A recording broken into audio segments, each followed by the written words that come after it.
Beck by Darren Shan. Book 4 of the Demonata. Read by Lorraine Pilkington.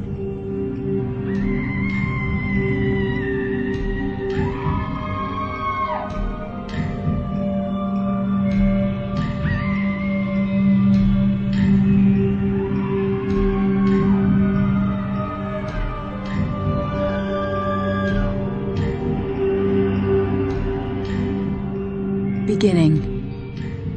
Screams in the dark. Mother pushes, and after a long fight I slip out of her body onto a bed of blood-soaked grass. I cry from the shock of cold air as I take my first breath. Mother laughs weakly, picks me up, holds me tight and feeds me. I drink hungrily, lips fastened to her breast, my tiny hands and feet shivering madly. Rain pelts us, washing blood from my wrinkled, warm skin. Once I'm clean, Mother shields me as best she can. She's weary, but she can't rest, must move on. Kissing my forehead, she sighs and struggles to her feet, stumbles through the rain, tripping often and falling, but protecting me always.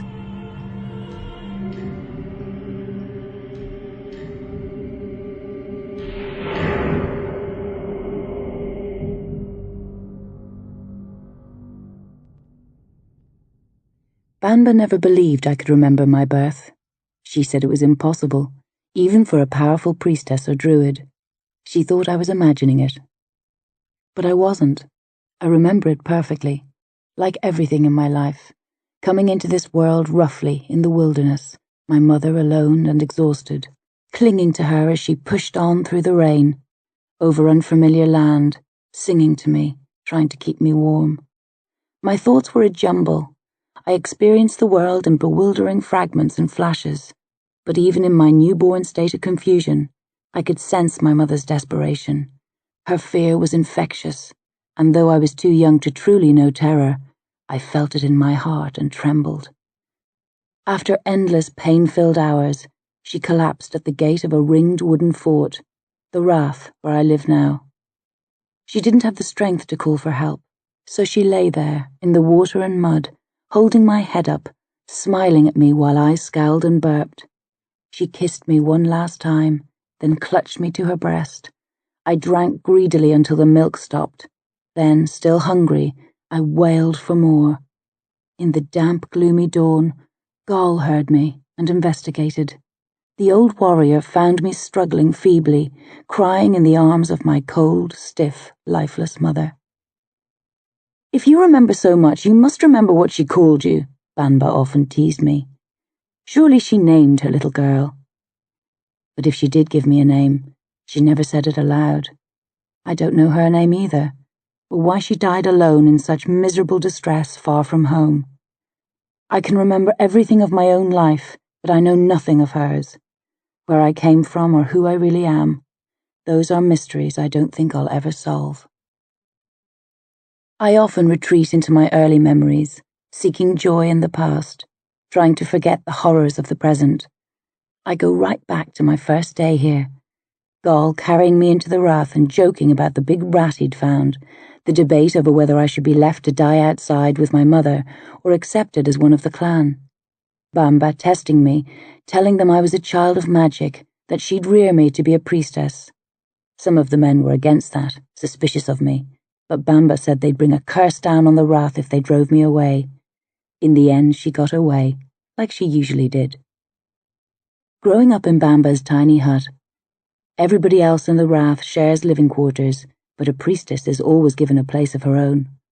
Lying on the warm grass floor, drinking goat's milk which Bamba squeezed through a piece of cloth, staring at a world which was sometimes light, sometimes dark, hearing sounds when the big people moved their lips, but not sure what the noises meant, not understanding the words, crawling, then walking, growing in body and mind, learning more every day, fitting words together to talk, screeching happily when I got them right, realizing I had a name, Beck. It means little one. It's what Gaul called me when he first found me. I was proud of the name. It was the only thing I owned, something nobody could ever take from me. As I grew up, Bamba trained me, teaching me the ways of magic, I was a fast learner, since I could remember the words of every spell Bamba taught me. Of course, there's more to magic than spells. A priestess needs to soak up the power of the world around her, to draw strength from the land, the wind, the animals and trees. I wasn't so good at that. I doubted I'd ever make a really strong priestess, but Bamba said I'd improve in time, if I worked hard. I discovered early on that I'd never fit in. The other children were wary of the priestess's apprentice. Their mothers warned them not to hurt me in case I turned their eyes into runny pools or their teeth into tiny squares of mud. I was sad that I couldn't be one of them. I asked Bamba where I came from, if there was a place I could go where I'd be more welcome. "Priestesses are welcome nowhere," she answered plainly. "Folk are pleased to have us close so they can call on us when the crops fail or a woman can't get round with child, but they never truly trust us. They don't take us into their confidence unless they have to. Better get used to it, little one. This is our life." The life wasn't so bad. There was always plenty of food for a priestess, from people eager to win her favor and avoid a nasty curse. And there was respect. And gifts when I made spells work. People wondered how powerful I'd become, and what I could do to make the wrath stronger. Bamba often laughed about that. She said people were always either too suspicious or expected too much. A few treated me normally, like Gol of the One Eye, chief of the Wrath once, now just an aging warrior. He didn't care that I was a stranger, from no known background, studying to be a priestess. I was simply a little girl to him. He even spoilt me sometimes, since in a way he felt like my father, as he was the one who found and named me. He often played with me, put me up on his broad shoulders and gave me rides around the Wrath, grunting like a pig, while others laughed or sneered. All the children loved Gol. He was a fierce warrior who'd killed many men in battle, but he was still a child secretly, in his heart. Those were the best days, dreaming of the magic I'd work when I grew up, harvesting the crops, herding cattle and sheep. I wasn't supposed to do ordinary work, but if a child was lazy and I offered to help, they usually let me. Some even became friends over time. They wouldn't admit it in front of their mothers or fathers, but when nobody was looking, they'd talk to me and include me in their games. Playing, working, learning the ways of magic. Good times. Simple times. Life going on the way it had since the world began, like it was meant to. Then the demons came.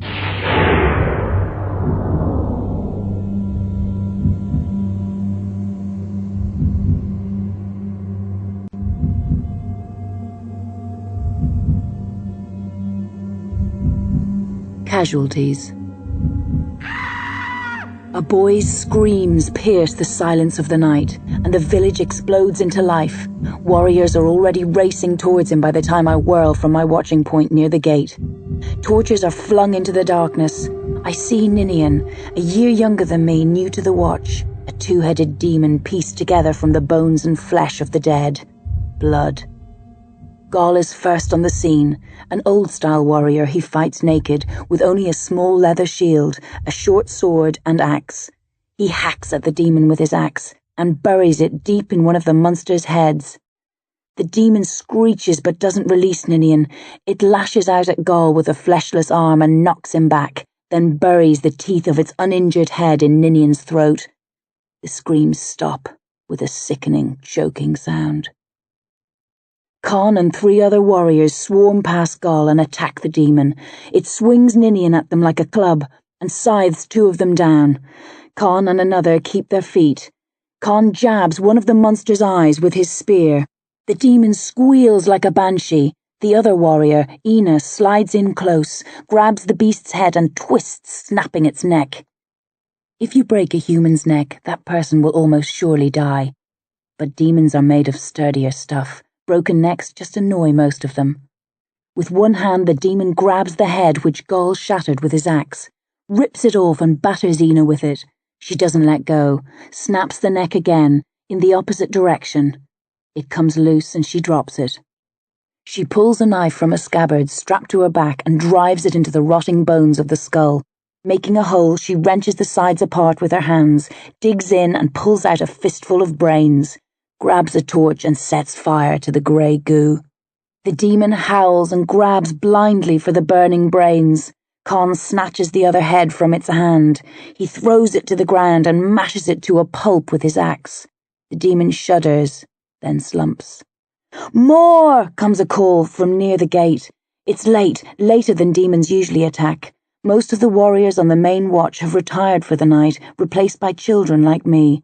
Our eyes and ears are normally sharp, but this close to dawn, most of us are sleepy and sluggish. We've been caught off guard. The demons have snuck up. They have the advantage. Bodies spill out of huts. Hands grab spears, swords, axes, knives. Men and women race to the rampart. Most are naked, even those who normally fight in clothes. No time to get dressed. Demons pound on the gate and scale the banks of earth outside, tearing at the sharpened wooden poles of the fence, clambering over. The two-headed monster might have been a diversion sent to distract us. Or else it just had a terrible sense of direction, as many corpse demons do. Warriors mount ladders or haul themselves up onto the rampart to tackle the demons. It's hard to tell how many monsters there are, definitely 5 or 6, and at least 2 are real demons. Fomori. Con arrives at the gate shouting orders. He bellows at those on watch who've strayed from their posts. "Stay where you are! Call if clear!" The trembling children return to their positions and peer into the darkness, waving torches over their heads. In turn they yell, "Clear! Clear! Clear!" One starts to shout, "Clear!" then screams, "No! 3 of them over here!" "With me!" Gaul roars at Ina and the others who fought the first demon. They held back from the battle at the gate in case of a second attack like this. Gaul leads them against the trio of demons. I see fury in his face. He's not furious with the demons, but with himself. He made a mistake with the first one and let it knock him down. That won't happen again. As the warriors engage the demons, I move to the center of the wrath and wait. I don't normally get involved in fights. I'm too valuable to risk. If the demons break through the barricades, or if an especially powerful Fomori comes up against us, that's when I go into action. To be honest, I doubt I could do much against the stronger Fomori. Everybody in the Wrath knows that, but we pretend I'm a great priestess, mistress of all the magics. The lie comforts us and gives us some faint shadow of hope. The younger children of the Wrath cluster around me, watching their parents fight to the death against the foul legions of the other world. Their older brothers and sisters are at the foot of the rampart, passing up weapons to the adults, ready to dive into the breach if they fall. But these young ones wouldn't be of much use. I hate standing with them. I'd rather be at the rampart, but duty comes at a price. Each of us does what we can do best. My wishes don't matter. The welfare of the Wrath and my people comes first. Always. One of the Fomori makes it over the fence, half human, half boar, a long jaw, a mix of human teeth and tusks, demonic yellow eyes, claws instead of hands. It bellows at the warriors who go up against it, then spits blood at them. The blood hits a woman in the face. She shrieks and topples back off the rampart. Her flesh is bubbling. The demon blood is like fire. I race to the woman. It's Skota. We share a hut sometimes. I'm passed around from hut to hut now Bamba's gone. Her usually pale skin is an ugly red colour. Bubbles of flesh burst. The liquid sizzles. Skota screams. I press my palms to her forehead, ignoring the heat of her flesh and the burning drops of liquid which strike my skin. I mutter the words of a calming spell. Skota sighs and relaxes, eyes closing. I tug a small bag from my belt, open it and pour coarse green grains into the palm of my left hand. Dropping the bag, I spit over the grains and mix them together with a finger, forming a paste. I rub the paste into Skota's disfigured flesh, and it stops dissolving. She'll be scarred horribly, but she'll live. There are other pastes and lotions I can use to help the wounds heal cleanly, but not now. There are demons to kill first. I look up. The boar demon has been pierced in several places by the swords and knives of our warriors, but still it fights and spits. I wish I knew where these monsters got their unnatural strength from. Screams behind me. The children.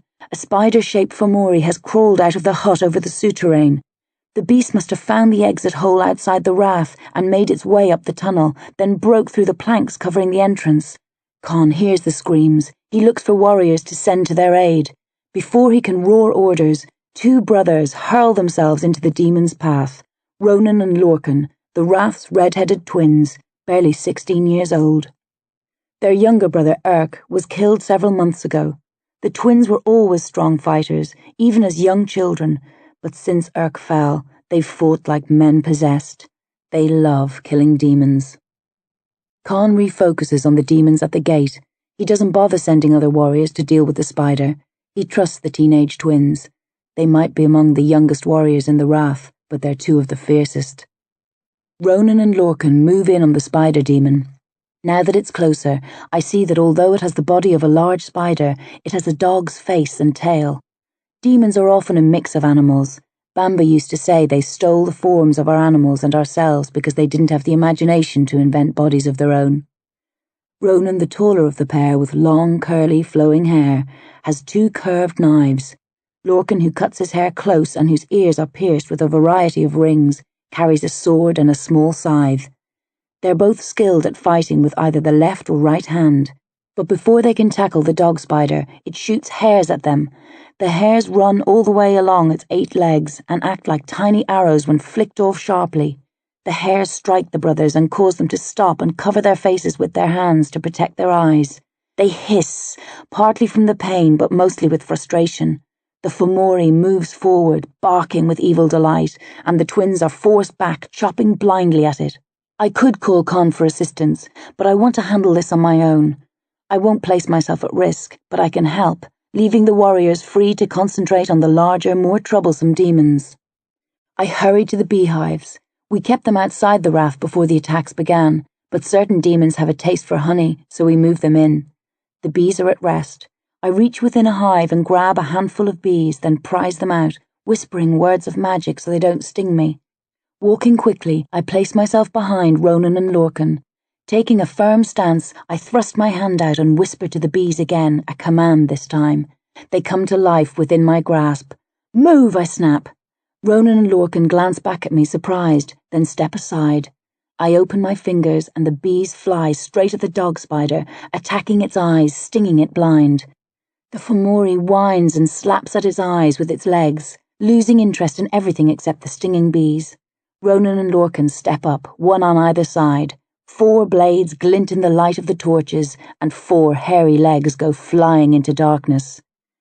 The demon collapses, half its legs gone, sight destroyed. Ronan steps on its head, takes aim, then buries a knife deep in its brain. The dog spider stiffens, whines one last time, then dies. Ronan withdraws his knife and wipes it clean on his long hair. His natural red hair is stained an even darker shade of red from the blood of demons. Lorcan's stubble is blood-caked too. They never wash. Ronan looks at me and grins. Nice work. Then he runs with Lorcan to where Con and his companions are attempting to drive the demons back from the fence. I take stock. Gaul's section is secure. The demons are retreating. The boar-shaped Fomori has been pushed back over the fence. It's clinging to the poles, but its fellow demons aren't supporting it. When Ronan and Lorcan hit, blades turning the air hot, it screams shrilly, then launches itself backwards, defeated. Conla, Con's son, fires a spear after the demon. He yells triumphantly. It must have been a hit. Conla picks up another spear, aims, then lowers it. They're retreating. We've survived. Before anyone has a chance to draw breath, there's a roar of rage and loss. It comes from near the back of the Wrath. Amarjin, Ninian's father. He's cradling the dead boy in his arms. He had 5 children once. Ninian was the last. The others and his wife were all killed by demons. Con hurries across the rampart towards Amarjin to offer what words of comfort he can. Before Con reaches him, Amarjin leaps to his feet, eyes mad, and races for the chariot which our prize warriors used when going to fight. It's been sitting idle for over a year, since the demon attacks began. Con sees what Amarjin intends and leaps from the rampart, roaring, "No!" Amarjin stops, draws his sword and points it at Con. "I'll kill anyone who tries to stop me." No bluff in the threat. Con knows he'll have to fight the crazed warrior to stop him. He sizes up the situation, then decides it's better to let a margin go. He shakes his head and turns away, waves to those near the gate to open it. A margin quickly hooks the chariot, a cart really, nothing like the grand golden chariots favoured by champions in the legends, up to a horse. It's the last of our horses, a bony, exhausted excuse for an animal. He lashes the horse's hind quarters with the blunt face of his blade, and it takes off at a startled gallop. Racing through the open gate, a margin chases the demons and roars a challenge. I hear their excited snorts as they stop and turn to face him. The gate closes. A few of the people on the rampart watch silently, sadly, as the margin fights the demons in the open. Most turn their faces away. Moments later, human screams. A man's. Terrible, but nothing new. I say a silent prayer for a margin, then turn my attention to the wounded, hurrying to the rampart to see who needs my help. The fighting's over. Time for healing. Time for magic. Time for Beck.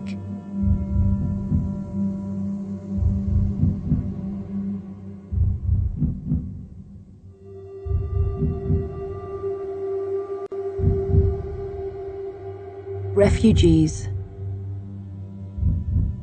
No clouds. The clearest day in a long time.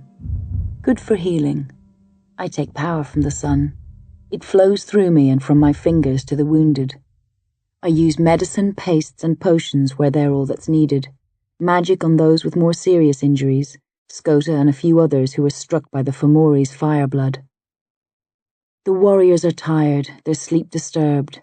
They'll rest later, but most are too edgy to return to their huts straight away. It takes an hour or two for the battle lust to pass. They're drinking corm now and eating bread, discussing the battle and the demons. I'm fine. I had a full night's sleep, only coming on watch a short while before the attack. That's my regular pattern on nights when there isn't an early assault. Having tended to the seriously wounded, I wander around the Rath in case I've missed anybody. I used to think the ring fort was huge. 10 huts contained within the circular wall, plenty of space for everyone. Now it feels as tight as a noose. More huts have been built over the last year to shelter newcomers from the neighbouring villages in Artua. Many of those who live nearby were forced out of their homes and fled here for safety. There are 22 huts now, and although the walls of the Rath were extended outwards during the spring, we weren't able to expand by much. The use of magic has wearied me and left me hungry. I don't have much power, nothing like what Bamba had. The sun helps, but it's not enough. I need food and drink, but not corm. That would make me dizzy and sick. Milk with honey stirred in it will give me strength. Gull's sitting close to the milk pails. He looks downhearted. He's scratching the skin over his blind right eye. Gull was king of this whole Tua years ago, the most powerful man in the region, with command of all the local forts. There was even talk that he might become king of the province. Our land is divided into 4 great sectors, each ruled by the most powerful of kings. None of our local leaders had ever held command of the province. It was an exciting prospect. Gull had the support of every king in Artua, and many in the neighbouring regions. Then he lost his eye in a fight and had to step down. He's not bitter. He never talks of what might have been. This was his fate, and he accepts it. But Gull's in a gloomy mood this morning. He hates making mistakes. Feeling sorry for the old warrior, I sit beside him and ask if he wants some milk. No, little one, he says with a weak smile. It wasn't your fault, I tell him. It was a lucky strike by the Fomori. Gull grunts. That should be the end of it, except Conla is standing nearby, a mug of corm in his hands, boasting of the demon he hit with his spear. He hears my comment and laughs. That wasn't luck. Gull's a rusty old goat. Gull stiffens and glares at Conla. 18 years old, unmarried, Conla's one of the handsomest men in the Tua. Tall and lean, with carefully braided hair, a moustache, no beard, fashionable tattoos. His cloak is fastened with a beautiful gold pin, and pieces of fine jewellery are stitched into it all over. Unlike most of the men who wear belted tunics, he favours knee-length trousers. He was the first man in the Wrath to wear them, although several have followed his lead. His boots are made from the finest leather laced artistically with horsehair thongs. He looks more like a king than his father does, and when Con dies, he'll be one of the favourites to replace him. Most of the young women in the tour desire him for his looks and prospects, but he's no great warrior. Everyone knows Conla's an average fighter, and far from the bravest. "At least I was there to make a mistake," Gol growls. "Where were you, Conla? Combing your hair, perhaps?" "I was in the thick of the fighting," Conla insists. "I struck a demon. I think I killed it." "Aye," Gol sneers. "You hit it with a spear, in the back, while it was running away." He claps slowly. "A most courageous deed." Conla hisses. His hand goes for a spear. Gol snatches for his axe. "Enough!" Con barks. He's been keeping an eye on the pair. He always seems to be on hand when Conla's on the point of getting into trouble. The king steps forward, scowling. "Isn't it bad enough that we have to fight demons every night, without battling among ourselves too?" "He questioned my courage," Conla whines. "And you called him an old goat," Con retorts. "Now shake hands and forget it. We don't have time for quarrels. Be men, not children." Gol sighs and extends a hand. Conla takes it, but his face is twisted, and he shakes quickly, then returns to the small group of men who are always huddled close around him. As they leave, he starts to tell them again about the demon he speared, and how he's certain the blow was fatal, boasting his great skill and courage. Later, the gate of the Wrath is open. The cows and sheep have been led out to graze. Demons can only come at night, gods be thanked. If they could attack by day as well, we'd never be able to graze our animals or tend our crops. I go for a walk. I like to get out of the ring fort when my duties allow, stretch my legs, breathe fresh air. I stroll to a small hill beyond the Wrath, from the top of which I'm able to look all the way across Shannon's River to the taller hills on the far side. Many of the men have been to those hills, to hunt or fight. I'd love to climb the peaks and see what the world looks like from them, but it's a journey of many days and nights. No chance of doing that while the demons are attacking, and for all we know, the demons will always be on the attack. I feel lonely at times like these, desperate. I wish Banba was here. She was more powerful than me and had the gift of prophecy. She died last winter, killed by a demon. Got too close to the fighting, struck by a Fomori with tusks instead of arms. It took her 2 nights and days to die. I haven't learned any new magic since then. I've worked on the spells that I know to keep in shape, but it's hard without a teacher. I make mistakes. I feel my magic getting weaker when it should be growing every day. "Where will it end, Banba?" I mutter, eyes on the distant hills. "Will the demons keep coming until they kill us all? Are they going to take over the world?" Silence. A breeze stirs the branches of the nearby trees. I study the moving limbs in case I can read a sign there. But it just seems to be an ordinary wind, not the otherworldly voice of Banba. After a while I bid farewell to the hills and return to the Wrath. There's work to be done. The world might be going up in flames, but we have to carry on as normal. We can't let the demons think they've got the beating of us. We dare not let them know how close we are to collapse. After a quick meal of bread soaked in milk, I start on my regular chores. Weaving comes first today. I'm a skilled weaver. My small fingers dart like eels across the loom. I'm the fastest in the Wrath. My work isn't the best, but it's not bad. Next I fetch honey from the hives. The bees were Banba's. She brought them with her when she settled in the Wrath many years ago. They're my responsibility now. I was scared of them when I was younger, but not anymore. Necton returns from a fishing trip. He slaps 2 large trout down in front of me and tells me to clean them. Necton's a slave, captured abroad when he was a boy. Gol won him in a fight with another clan's king. He's as much a part of our Wrath now as anyone, a free man in all but name. I enjoy cleaning fish. Some women hate it because of the smell, but I don't mind. Also, I like reading their guts for signs and omens, or secrets from my past. I haven't divined anything from a fish's insides yet, but I live in hope. The women grind wheat in stone querns to make bread or porridge. Some work on the roof of the huts, thatching and mending holes. I'd love to build a hut from scratch, draw a circle on the ground and raise it up level by level. There's something magical about building. Bamba told me that all unnatural things, clothes, huts, weapons, are the result of magic. Without magic, she said, men and women would be animals, like all the other beasts. Most of the men are sleeping, but a few are cleaning their blades and still discussing the night's battle. It was one of our easier nights. The attack was short-lived and the demons were few in number. Some reckon that's a sign that the Fomori are dying out and returning to the other world, but they're dreamers. This war with the demons is a long way from over. I don't need fish guts to tell me that. Fiachna is working by himself, straightening crooked swords, fixing new handles to axes, sharpening knives. We're the only clan in the Tuo with a smith of its own. That was Gaul's doing when he was king. Most smiths wander from clan to clan, picking up work where they find it. Gaul figured that if we paid a smith to settle, folk from nearby raths, cahers, and cranogs would come to us when their weapons and tools needed repairing, rather than wait for a smith to pass by. He was right. Our rath became an important focal point of the tour until the attacks began. The demons put paid to a lot of normal routines. Nobody travels now, unless it's to flee the Fomori. When I get a chance, I walk over to where Fiachna is hammering away at a particularly stubborn blade. I watch him silently, playing with a lock of my short red hair, smiling shyly. I like Fiachna. He's shorter than most men, and slim, which is odd for a smith, but he's very skilled, stronger than he looks.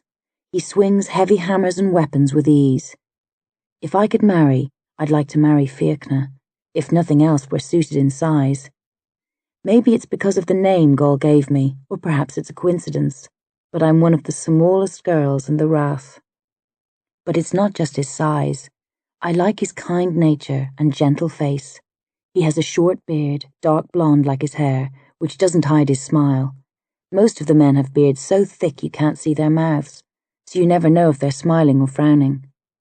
I often dream of being Fiachna's wife, bearing his young, fighting demons by his side.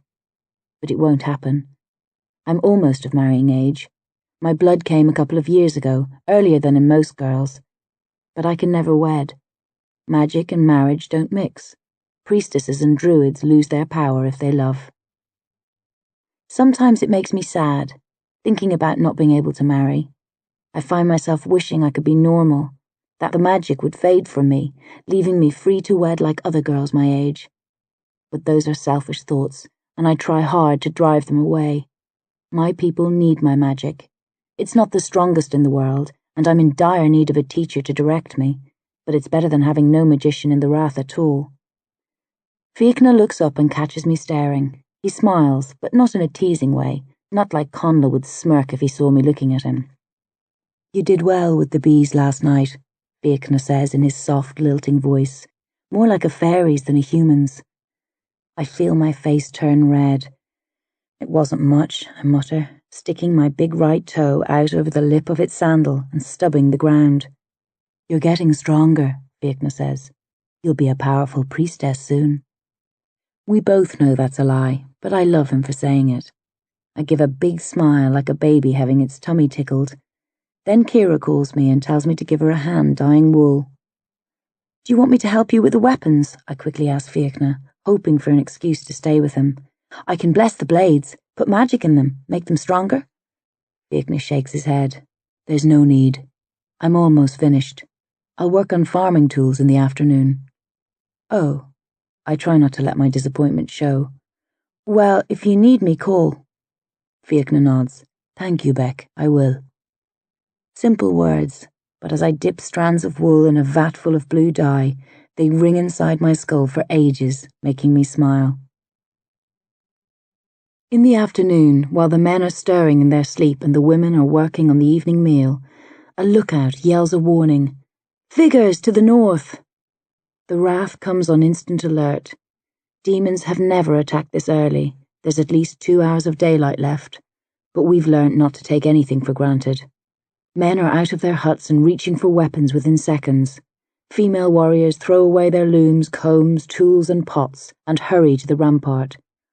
Those outside the rath are summoned in. They come hastily, anxiously driving the animals ahead of them.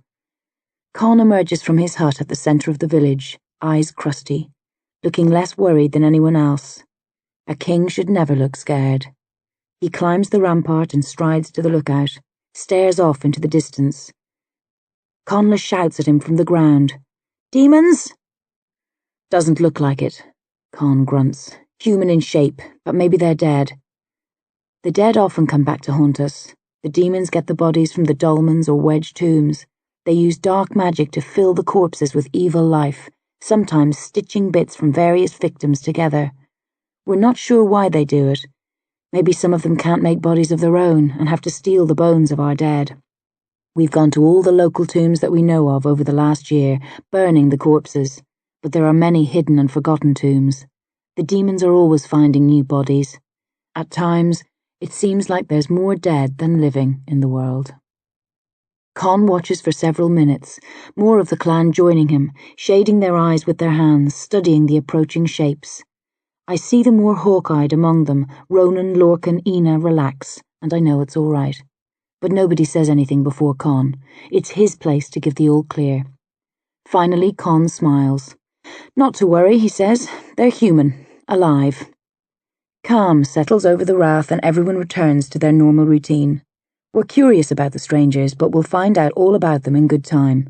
No point standing around guessing when there's work to be done. They arrive half an hour later, ragged and weary from battle and the road. 4 men, 3 women and 4 children. We know them, the McCadden. When the demons first attacked, Con sent an envoy to Cadden and asked if he was open to an alliance. There had been bad blood between us, but Con wanted to make peace, so we could fight the demons together.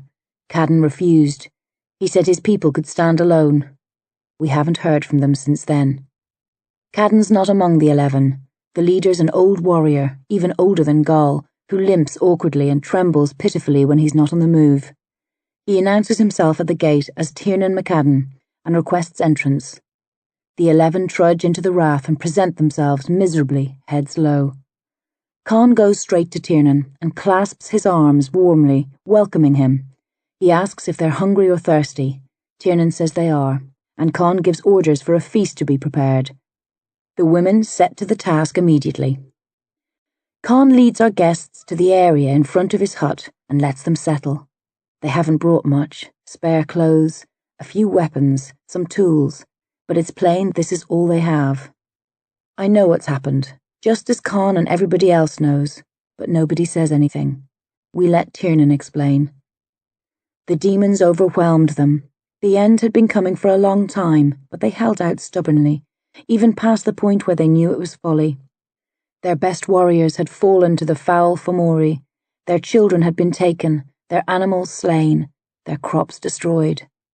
Many argued against staying, Tiernan sighs. We said it was madness, that we'd perish if we didn't join forces with our neighbours. But Cadden said we'd lose face if we retreated. He was a proud man, not for bending, but eventually, like all who refused to bend, he snapped. The Fomori took him last night, along with 3 others.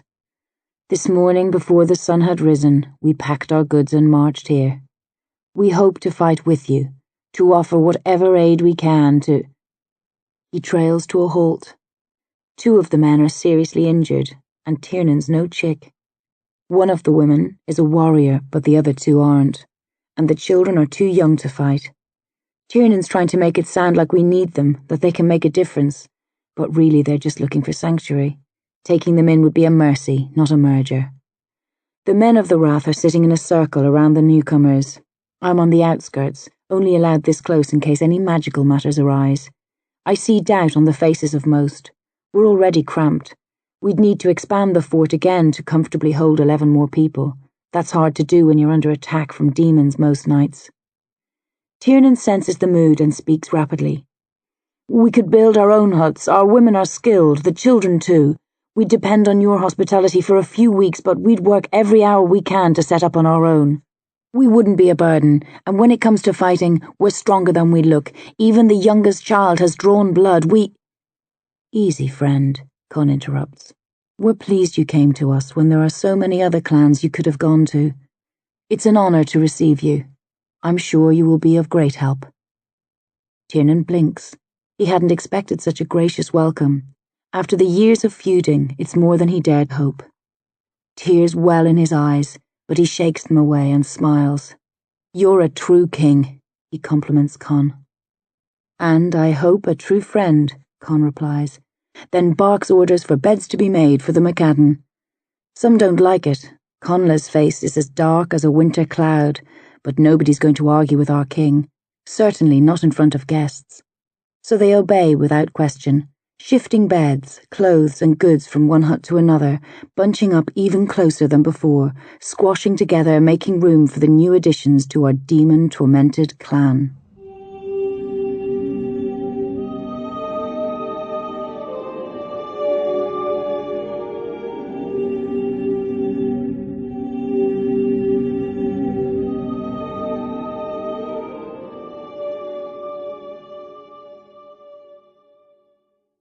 The boy.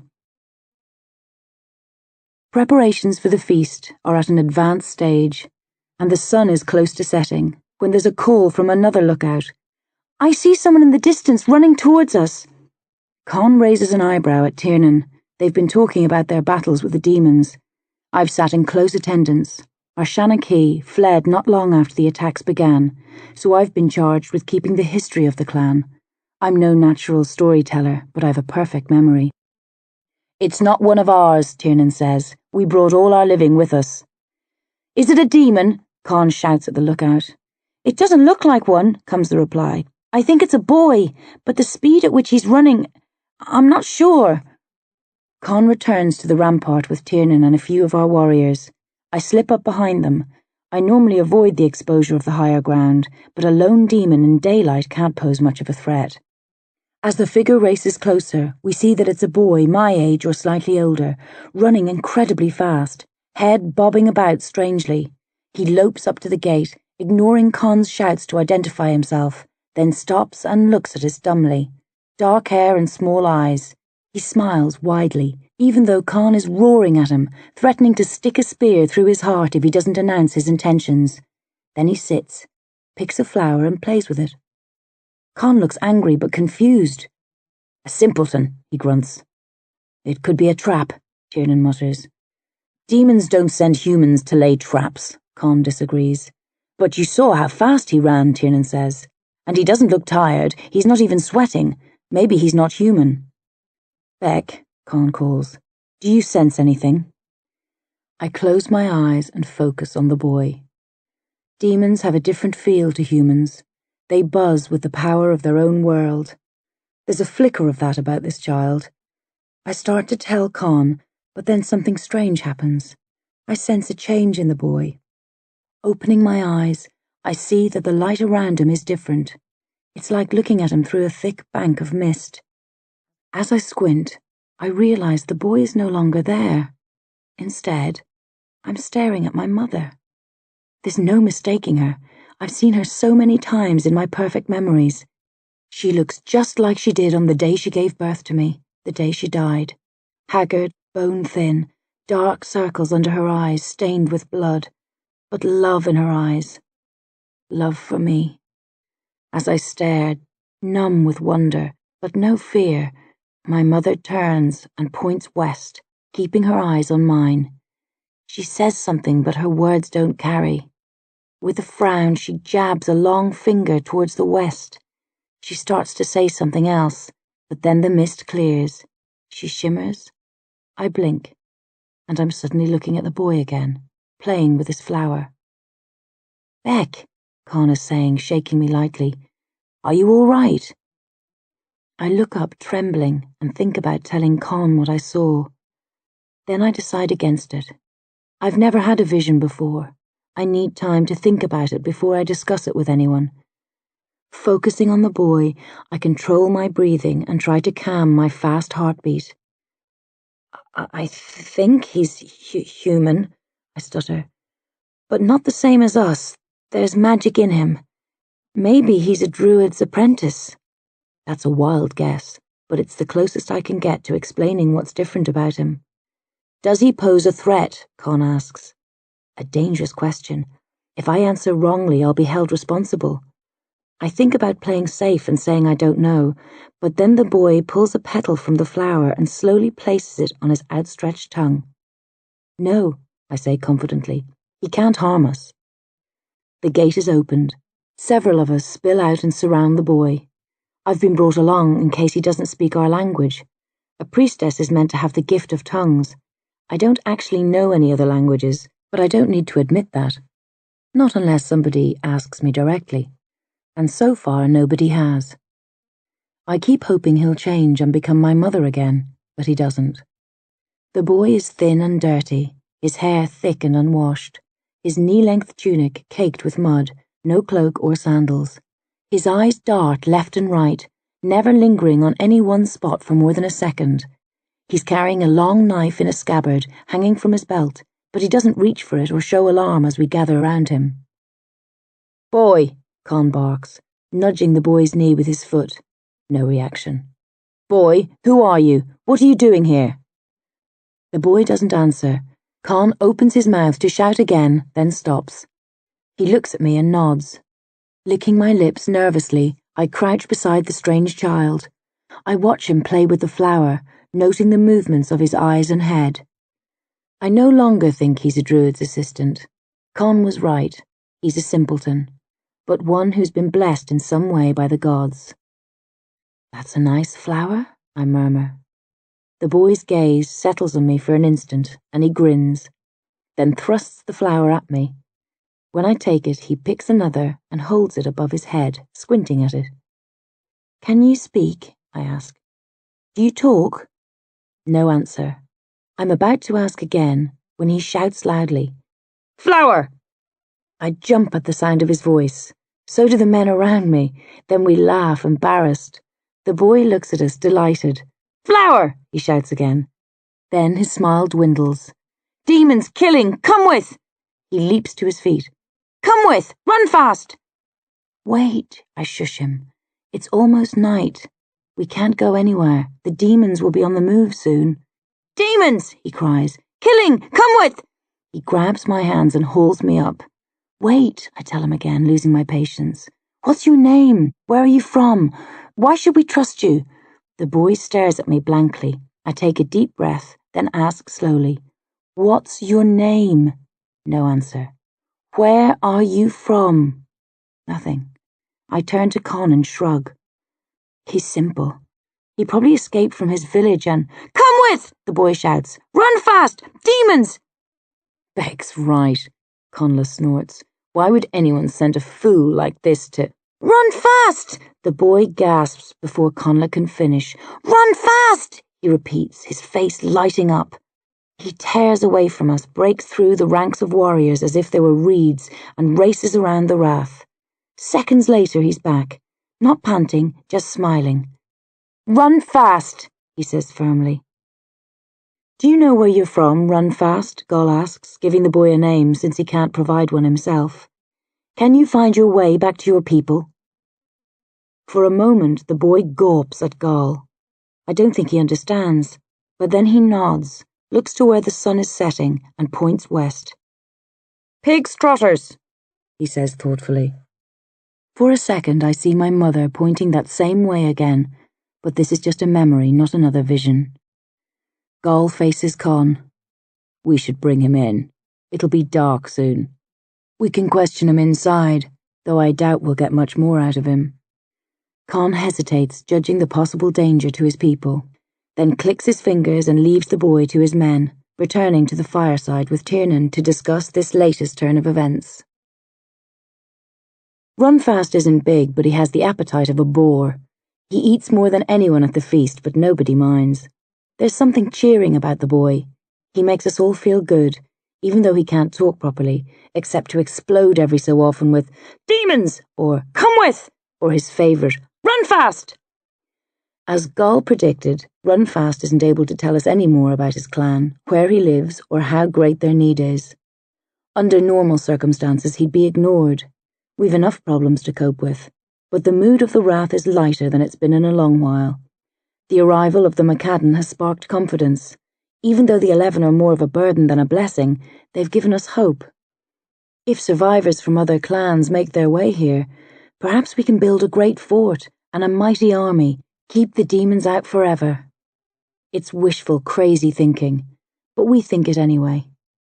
Bamba used to say that the desperate and damned could build a mountain of hope out of a rat's droppings. So we grant Runfast more thought than we would have last night. The men debate his situation, where he's from, how long it might have taken him to come here, why a fool was sent instead of another. His speed is the obvious reason, Gaul says. Better to send a hare with half a message than a snail with a full one. Or maybe the Fomori sent him, Tiernan counters, his bony, wrinkled fingers twitching with suspicion. They could have conquered his clan, then muddled his senses and sent him to lure others into a trap. You afford them too much respect, Con says. The Fomori we've fought are mindless, dim-witted creatures. Aye, Tiernan agrees. So were ours to begin with, but they've changed. They're getting more intelligent. We had a craftily hidden souterrain. One or two would find their way into it by accident every so often, but recently they attacked through it regularly, in time with those of the fence. They were thinking and planning clearly, more like humans in the way they battled. Con massages his chin thoughtfully. Our one great advantage over the demons, besides the fact they can only attack at night, is that we're smarter than them. But if there are others brighter than those we've encountered... I don't think it's a trap, Fiachna says quietly. He doesn't normally say much, so everyone's surprised to hear him speak. He's been sitting next to Runfast, examining the boy's knife. This boy doesn't have the scent of demons on him. Am I right, Beck? I nod immediately, delighted to be publicly noticed by Fiachna. Not a bit of a scent, I gush, rather more breathlessly than I meant. He's telling the truth, Fiachna says. His people need help. Runfast was the best they could send, so they sent him, probably in blind hope. What of it? Conless snorts. I can tell by the way he's eyeing Runfast that he doesn't like him. We need help too. Our plight's as serious as theirs. What do they expect us to do? Send our men to fight their battles, leaving our women and children at the mercy of the Fomori? He spits into the dust. He puts it harshly, but there's wisdom in what my son says, Con murmurs. Alliances are one thing, but begging for help like slaves, asking us to go to their aid instead of coming to us. Perhaps they can't travel, Gaul says. Many might be wounded or old. In which case they're not worth saving, Conla laughs. Those who follow him laugh too, wolves copying the example of their pack leader. We should go, Gaul growls, or at least send an envoy. If we ignore their pleas, perhaps ours will also be ignored when we seek assistance. Only the weak ask for help, Conla says stiffly. Gaul smiles tightly, and I sense what he's going to say next. Something along the lines of, well, it won't be long before you ask then. Luckily, Con senses it too, and before Gaul utters an insult which will demand payment in blood, the king says, even if we wanted to help, we don't know where they are, and I don't trust this empty-headed child to find his way back. If the Brehons were here, they could counsel us, Fiachna says. Brehons!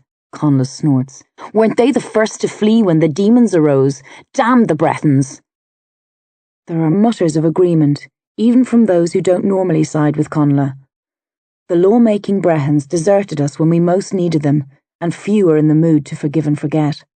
The men continue debating, the women sitting silently behind them, their children sleeping or playing games. On the rampart, the lookouts keep watch for demons. Gaul and Fiachna are of the opinion that we should send a small group with Runfast to help his clan. It's no accident that he arrived on the same day as the McCadden, Gaul argues. Yesterday we couldn't have let anyone go, but our ranks have been bolstered. It's a sign. Bolstered! Conla almost shrieks, casting a scornful glance at the 4 men and 3 women of the McCadden. Conla! His father snaps, before the hot-headed warrior disgraces our guests. When he's sure of his son's silence, Con leans forward, sipping quorm, thinking hard.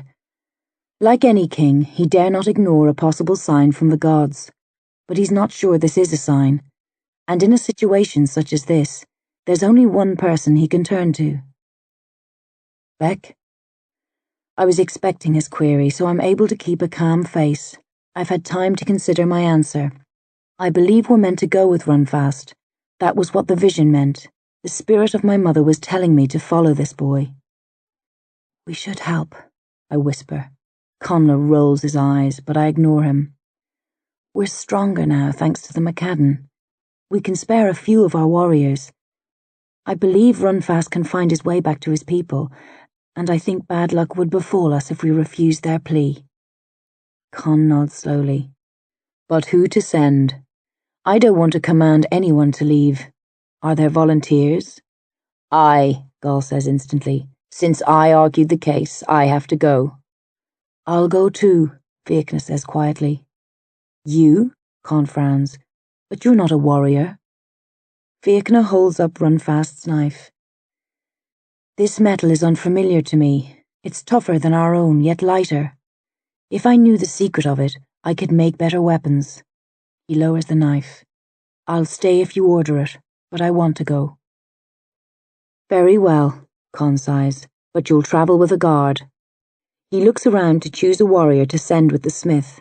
There are many to pick from, but he's loath to send a husband or father, so it must be one of the younger warriors. As he studies them, his expression changes, and a crafty look comes into his eyes. He points to Conla. My son will protect you. Conla gulps at his father. Others are surprised too. This quest is a perilous one. The land is full of demons. The chances of survival are slim. Yet Con's telling his own flesh and blood to leave the safety of the Wrath and serve as guard to a smith. Most can't see the wisdom of it, but I can. Con wants his son to succeed him, but Conla is largely untested in battle, and not everyone respects him. If Con died tonight, there would be several challengers to replace him, and Conla might find powerful allies hard to come by. But if he completes this task and returns with a bloodied blade and tales of glory, that would change. This could be the making of him. And if the quest goes poorly and he dies, well, that will be the decision of the gods. You can't fight your destiny. While Conla blinks stupidly at his father, the teenage twins, Ronan and Lorcan, rise.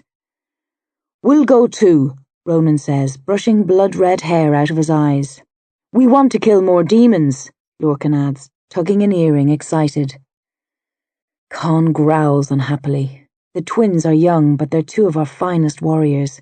He doesn't want to let them go, but he can't refuse without insulting them. In the end, he nods reluctantly. Any others? He asks. Me, a woman of the McCadden says, taking a step forward. Orna McCadden. I'll represent my clan to repay you for your hospitality. Orna is the female warrior I spotted earlier. Con smiles. Our thanks. Now if that's all. He looks for any final volunteers, making it clear by the way he asks that he thinks 6 is more than adequate. But one last hand goes up. A tiny hand. Mine. I want to go too. Con's astonished. Everybody is. Beck, Gall says. This isn't suitable for a child. I'm not a child, I retort. I'm a priestess. Well, an apprentice priestess. It will be dangerous, Fiachna warns me. This is a task for warriors. You're going, I remind him, but you're no warrior. I have to go in case there's a smith in this village who can teach me to make better weapons, he says. Maybe I can learn something too, I reply, then face Con. I need to do this. I sense failure if I don't go. I'm not sure what good I can do, maybe none at all, but I believe I must travel with them. Con shakes his head, troubled. I can't allow this. With Banba gone, you're our only link to the ways of magic. We need you. You need Fiachna too, I cry, but you're letting him go. Fiachna's a man, Con says sternly. He has the right to choose. So do I growl, then raise my voice and repeat it with conviction this time. So do I. We of magic live by our own rules. I was Banba's charge, not yours. She lived here by choice, as do I. Neither of us were of this clan. You had no power over her, and you don't have any over me. Since she's dead, I'm my own guardian. I answer to a higher voice than any here, and that voice tells me to go. If you hold me, it will be against my will and the will of the gods." Brave, provocative words, which Con can't ignore. Although I'm no more a real priestess than any of the cows in the fields, I'm closer to the ways of magic than anybody else in the Wrath. Nobody dares cross me on this. "Very well," Con says angrily. "We've pledged an ex-king, our smith, 2 of our best warriors, a guest, and my own son to this reckless cause. Why not our young priestess too?" And so, in a bitter, resentful fashion, my fate is decided, and I'm dismissed.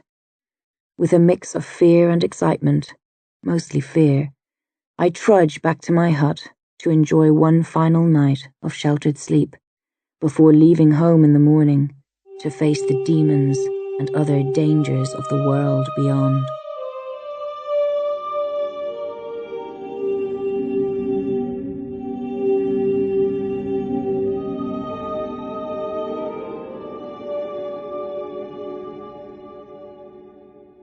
End of Disc 1. Disc 2.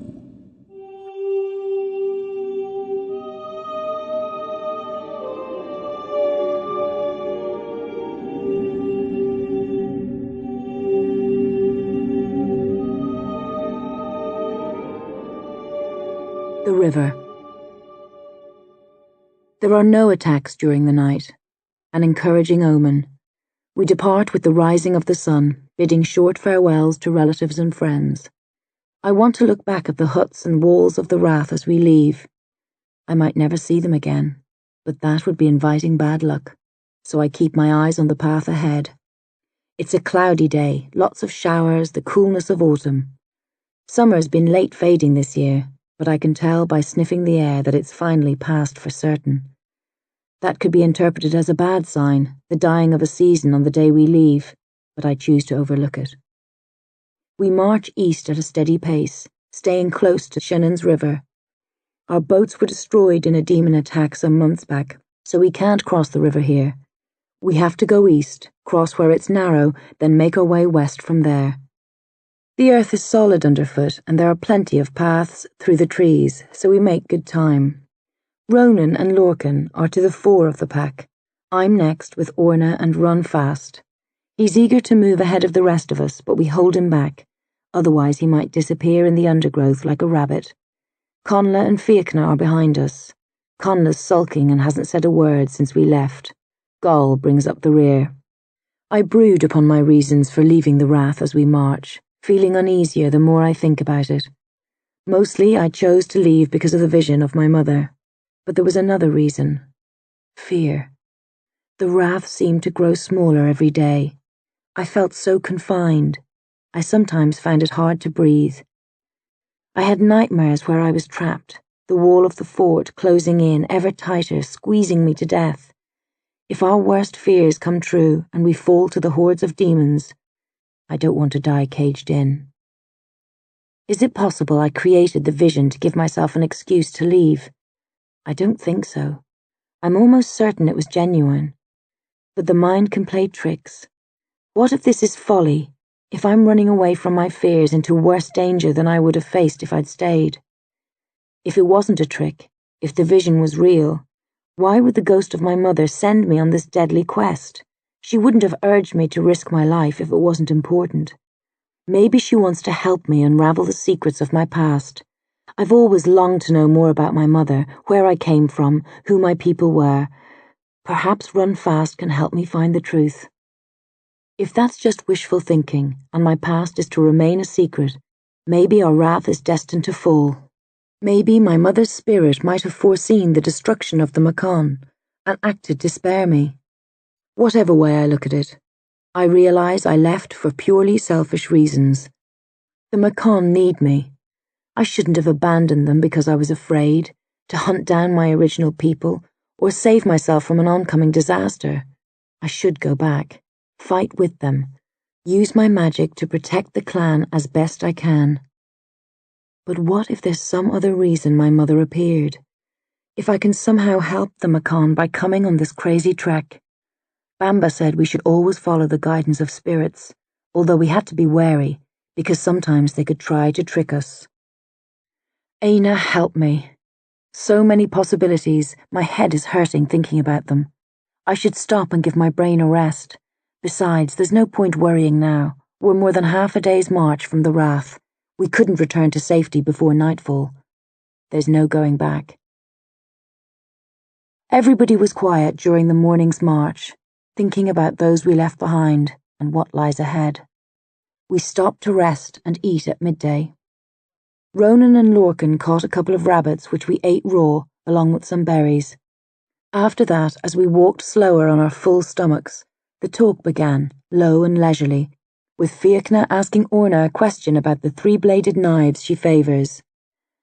There were lots more questions for Orna after that. Those from our Wrath know all there is to know about each other. Orna and Runfast are the only mysteries in the group. And since Runfast simply grins and looks away when you ask him anything, that leaves Orna as the focus for our curiosity. She's had 4 husbands, children by 3 of them. She says she likes men, but has never been able to put up with one for more than a couple of years. Gull laughs at that and says the pair of them should marry, since he won't live much more than a few years. I wouldn't have a lot to leave except memories, he grins, but they'd be good memories. I've had 3 wives when I was young, and didn't disappoint any of them. Except when you lost your eye in kingship, Conla smirks, sending Gull into a foul mood.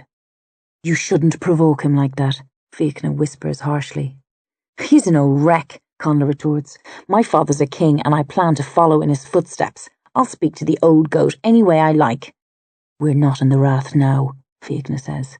We're a small, isolated group, and we need to rely on each other. Think on. Gal might hold your life in his hands one night soon. As Conla scowls and considers that, I ask Orna about her children. Were they among those who arrived yesterday? No, Orna says shortly, gaze set straight, her shaved head glistening in the rain. There are tattoos on both her cheeks, the marks of Nuda, the goddess of war, dark red swirls which suck in the gaze of all who look at them in an almost mesmerizing way. They're dead, killed by demons a week ago. Aina, protect them, I mutter automatically. Aina, keep them dead, Orna replies tonelessly. You didn't burn the bodies? We couldn't find them. Demons slipped in through our souterrain and made off with them. They must have been playing in the tunnel. I told them 100 times never to go down there, but children don't listen. Her eyes are filled with a mixture of sadness and rage. As a warrior, she won't have allowed herself to mourn, but women can't make themselves as detached as men. Our hearts are bigger. We feel loss in a way men don't. Orna has the body and mind of a warrior, but her heart is like mine, and I know inside she's weeping.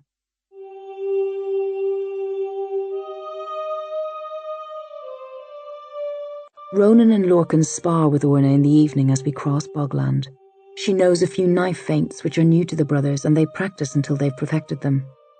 Ronan and Lorcan in turn know lots of moves which Orna doesn't, and they teach her a few, promising to reveal more over the coming days. Once warriors were secretive. They kept their techniques to themselves, always wary of their neighbours, knowing that today's friend can be tomorrow's enemy. The Fomori changed that. Now we share because we have to. Warriors, smiths, magicians. The demons have united the various Tua of this land in a way no king ever has. A shame we can't join forces and face them on a single battlefield in fair combat. I'm sure we'd win. But although demons aren't as clever as humans, they're sly. They spread out, taking control of paths and routes, limiting the opportunities to travel, dividing prospective allies. We share our arms, learning and experience with others where possible, but I fear we shan't be able to share enough. As Ronan and Lorcan spar with Orna, Conla asks Fiachna for advice. He has an idea for a new spear, topped with several sharp fins, and wants Fiachna's opinion. Fiachna listens politely, then explains why the weapon won't work. Conla's disappointed, but Fiachna cheers him up by saying if there's a smith in Runfast village who can make weapons like the boy's knife, perhaps the two of them can come up with something along the lines of Conla's design. I chat to Runfast, asking him again for his real name, where he's from, if he has family, but he doesn't answer. After a while, Gol nudges up beside us. "Having trouble, little one?" he asks. "He won't tell me anything," I huff. "I'm sure he could. If he can tell us his people need help, he must be able to tell us his name, but he won't." "The heads of the touched are hard to fathom," Gol says, rustling Runfast's hair. "My second wife had a brother like this. He couldn't dress himself, wield a weapon, or cook a meal, but he could play the pipes beautifully. In all other ways he was helpless, but set him loose on the pipes, and he could play any man into the ground." "What happened to him?" I ask. Gol shrugs. "He went wandering one day, and ate poisoned berries." "Berries!" Runfast shouts, rubbing his stomach. He picks up on certain words every so often and repeats them. "It's not that long since we last ate," I tell him. "Wait until dinner." "Berries!" Runfast says again, sadly this time. Then he stamps his right foot several times and looks at me hopefully. "Runfast!" "No," I groan. "Not now. You have to stay with us." "Runfast!" he sighs, stamping the ground one last time, letting me know that he could race up a storm if I gave him the go-ahead. Gol laughs. "He's a lively one. You'll have your hands full looking after him." "I might just push him into Shannon's River when we cross," I huff. "We wouldn't be able to find his village then," Gol says. "I'm not sure we'll find it anyway," I grumble. "How do we know he's leading us the right way? He could have come from a southern tour for all we know." Gol squints at me with his good eye. "You're in dark spirits, little one. Are you tired?" "No." Gol tickles me under the chin until I laugh. "Tired?" he asks again. "Aye," I sigh. "I'm not used to all this walking, and you go so quickly. I've only got short legs." "You should have said." "I didn't want to look like a child," Gol smiles. "But you are, and a tiny wee beck of a child at that." "Just because I'm small doesn't mean I can't keep up," I fume, quickening my pace. But I've not taken 5 or 6 steps when Gol wraps a burly arm around my waist and hauls me off the ground. "Oi!" I cry. "Put me down!" "Stop struggling," Gol says, and settles me on his shoulders, my legs either side of his head. "We might have need of you later. You are no good to us, fit for nothing but sleep." "I'm fit to turn you into a frog if you don't put me down," I grunt, but secretly I'm delighted, and after struggling playfully for a minute, I settle back and let Gol be my horse for the rest of the afternoon, admiring the view from up high and saving my strength in case I'm called upon to fight demons in the dark. We come to the crossing point of Shannon's River late in the evening. The river's narrow here, easy to ford. This is the joining point of two tua.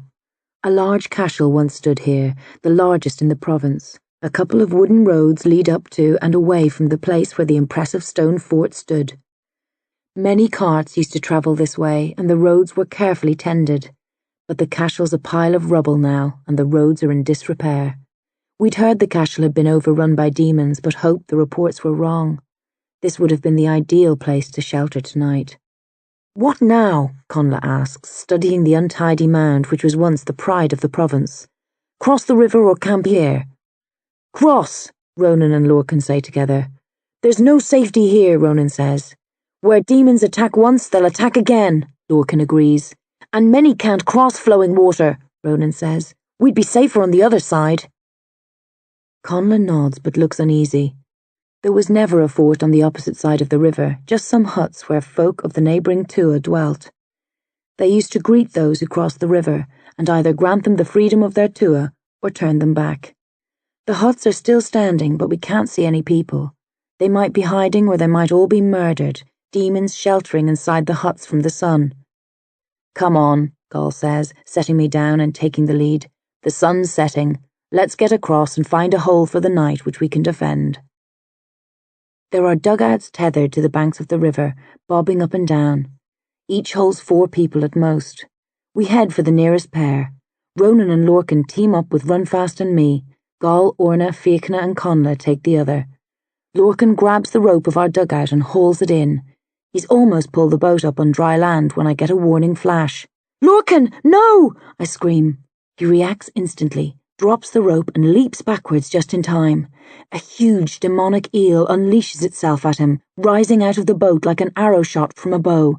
Its jaws are impossibly wide, filled with teeth which would be more suited to a bear.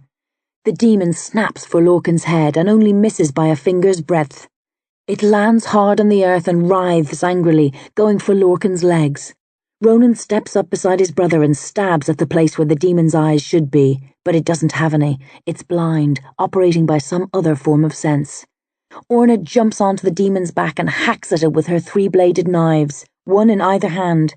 The demon bucks and twists desperately, trying to dislodge her, but she rides it like a pony, digging her heels in, face twisted as she screams hatefully, tattoos rippling with fury. Conla takes aim and hurls a spear at the beast, down its maw of a mouth. The spear sticks deep in its throat. The demon chokes and slams its head downwards, trying to spit out the spear. Gall darts forward, grabs the shaft of the spear and drives it further into the Fomori's throat, twisting savagely. The demon spasms, then weakens. Suddenly the warriors are all over it, hacking away like ants trying to bring down a badger. Fiachna, Runfast and I watch from nearby. "Do you think I should help?" Fiachna asks, fingers tapping the head of an axe which hangs from his belt. "They're in control," I tell him. And moments later the battle's over and the eel demon lies at their feet, covered in the grey blood which previously pumped through its veins, torn to pieces, jaws stretched wide in a final death snarl. Gall grasps the handle of the spear, yanks it out and hands it to Conla. He laughs and claps the younger warrior on the back. "A master throw!" Conla smiles sheepishly. "I didn't mean to hurl it down the beast's throat," he says with untypical modesty. "I aimed for the top of its head, but it moved. I got lucky." "I'll always take luck over skill," Gall says, clapping Conla's back again. The pair grin at each other like lifelong friends.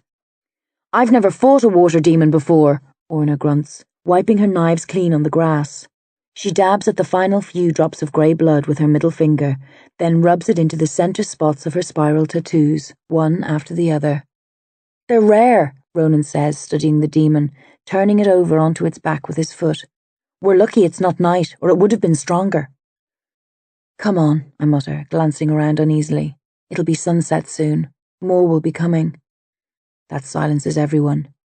After a quick check to make sure the second dugout is free of demons, we're in the boats and crossing the river as swiftly as possible, everyone keeping one eye on the water, wary of attack from beneath.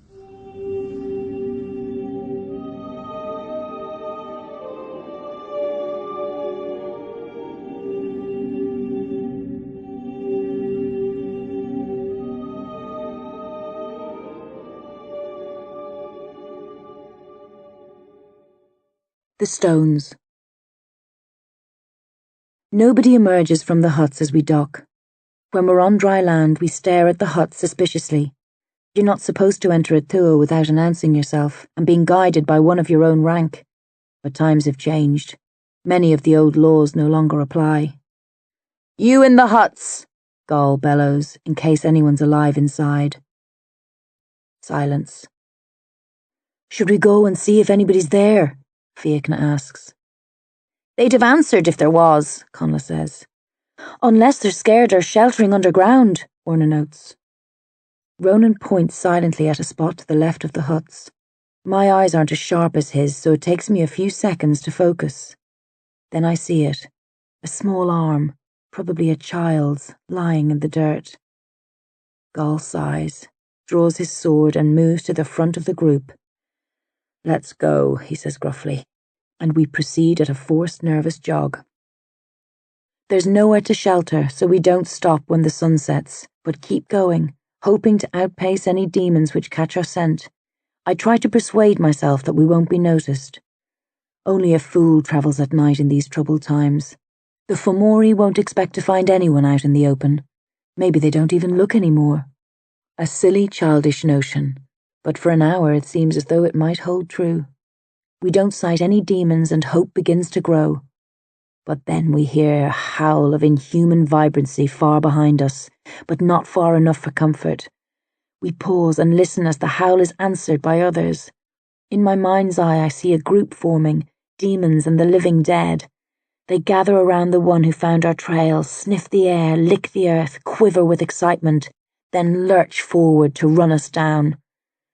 They might be after someone else, Connla says, but his words are hollow. We've been discovered. Let's pick up the pace, Gull says, expression stern. Runfast's head shoots up. Run fast? He asks eagerly. Aye, Gull says, then grabs the boy as he starts to shoot off. Not that fast. We can hear them, a pack of demons crashing through the woods, snapping off branches, knocking over smaller trees. I've never known demons so excited. I guess when they attack a fort, it's hard work. It must be frustrating, the scent of prey thick in their nostrils, having to fight their way through, often failing. But out here in the open, they have only to hunt us down and we're theirs for the taking. They're like dogs after a fox. We're looking for a place to make a stand, somewhere we can defend. A cave would be perfect. We could squeeze in and fend them off, maybe keep them at bay for the rest of the night, then escape in the morning. But there are no caves, or at least none that we can find. Gull comes to a halt in a small clearing. Trees have been felled here sometime in the last few years. Somebody probably planned to graze animals or build a hut in the days before the demons came. Gull looks around, assessing. Not here. Connla wheezes, face dark from the strain. Too exposed. There's nowhere better, Gull gasps. He points to a mound of logs covered in moss. We can start a fire, fell more trees, stake them in the ground and sharpen the tops. Make it hard for the demons to strike all at once. But Connla looks to the others for support. But Ronan, Lorcan and Orna are already drawing their weapons, preparing for battle. Fiachna has his axe out and is studying the trees.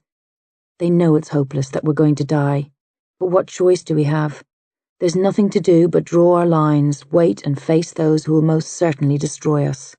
Die as warriors, with pride. I'm thinking about what spells I can use when a small hand slips into mine. I look around. Runfast is smiling at me. Run fast, he whispers. Not now, I sigh. The boy frowns. Run fast, he says more firmly. I shake my head. We have to stay and fight. Can you fight?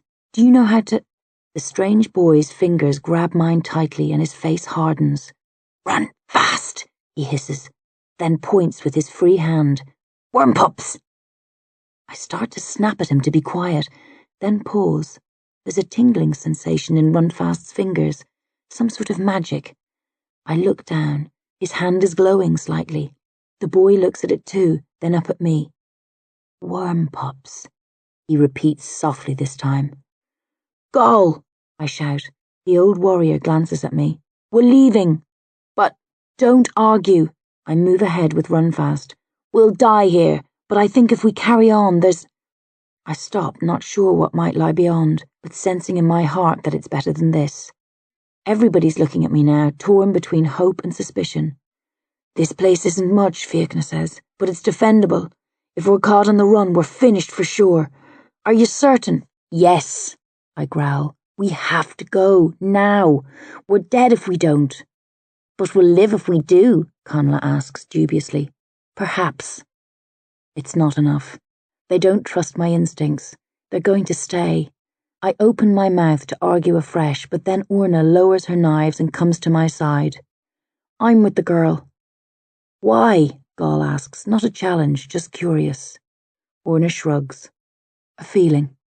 Lorcan taps a few of his earrings with a knife tip. I don't feel like we'll live if we go, but I'm sure we'll die if we stay. Gull looks around at the others and asks the question with his eyes. They answer with weary glances and resigned shrugs. So be it, he says, sheathing his sword. Beck, lead us. We run. Sweat, terror, the sound of chasing demons almost upon us. A minute, maybe two, and we'll be forced to stop and fight. Stop and die. The trees are thick around us, impossible to see far. It's dark, too dark. I look up and notice extra branches, scraps of cloth, thatch torn from roofs, all sorts of bits and pieces scattered among the treetops, linking the upper branches, keeping out the light of the moon and stars. My stomach sinks. This is a trap. I was wrong. Runfast was sent to lead us to our doom, and we fell for it. I start to shout a warning, even though it's far too late. Then we burst into the open and come to a surprised halt. There's a clear circle around us, and at the centre, a ring of giant stones. Most are taller than me, some even tower above the lanky Ronan and Conla. Set in the ground at regular intervals, ancient, covered in moss and creepers, a place of magic, but magic from a time before ours, the time of the old creatures, when this country was the playground of the gods.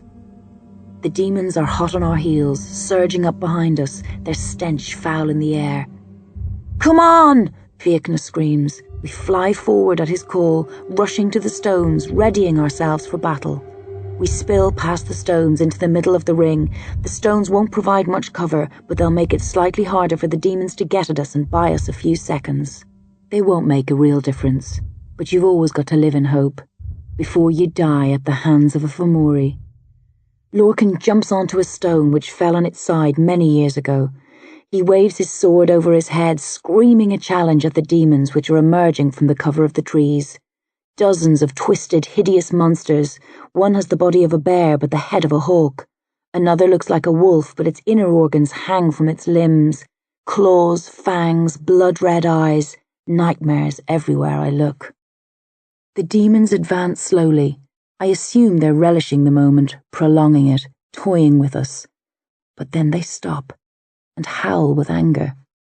As we stare at the demons beating the ground with their fists or tearing it with their claws, cursing us in their own garbled language, Runfast steps up behind me, lays a hand on my shoulder and says with a confident little smile, "Worm pups." The old magic is too strong for the demons. They can't come within striking distance of the stones. A few try over the course of the night, making darting runs, heads low, howling their defiance. Each comes crashing to a halt or is thrown back as if they'd run into a wall. I wish we knew the magic of the old creatures. We could build stone rings like this around every fort, make the land safe again, but those secrets are long lost. Banba often spoke of the ancient magicians, but she knew little about them, except for the tales and legends which she herself was taught as a child. When we finished laughing and cheering, we examined the stone circle in greater detail, and what we find dampens our newly elated spirits. Bones. Some are from animals, but most are human, stacked carefully in the centre, arranged so that the heads point west, in the direction of the setting sun. The sun guides the dead to the other world, and if bodies aren't cremated, they're usually laid out facing the path of the ever-moving orb. The bones are more recent than the stones. Many are still dotted with scraps of flesh and hair. "They must have been brought here after death," Warner says, "to keep the Fomori from bringing them back to life." "Perhaps," Fiachna says, "but why not just burn them?" "Maybe the bodies are part of the magic," Ronan suggests. "The stones might need the power of the newly dead." "Even if they did," Gall says, "what purpose would it serve? Why drag bodies here just to keep demons from overrunning a ring of stones?" The mystery puzzles us through the night. Nobody can sleep with all the screams of the demons, but it's solved early in the morning. As the sun rises, the demons retreat, but they only withdraw as far as the trees which encircle the ring. There, under the shade of the rough shelter, they stop and leer viciously at us, pounding the earth with a terrible, steady, threatening rhythm. "They worked on the trees," I say, a sick feeling in my stomach. The people in this area must have sought the protection of the stones every night. It made the demons mad. Then they had an idea. They built a shelter in the trees around the circle.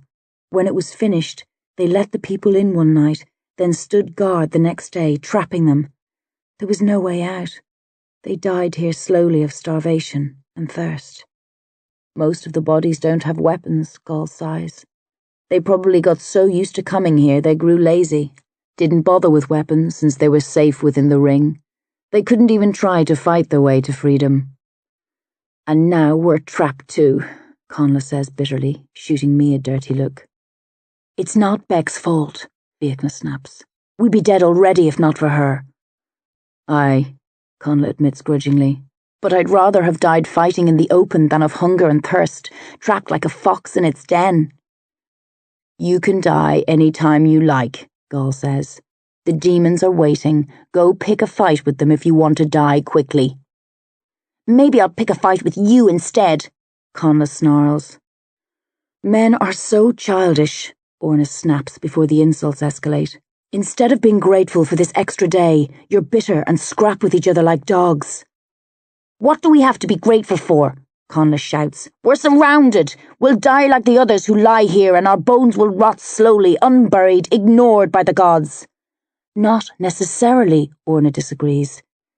The demons haven't built a wide shelter, and we're not weaponless. If we break through their ranks, they won't be able to chase after us. That won't be easy, Ronan says, studying the lie of the land. There's a lot of space between this ring and the trees. We can't surprise them. They'll see us coming and converge at that point.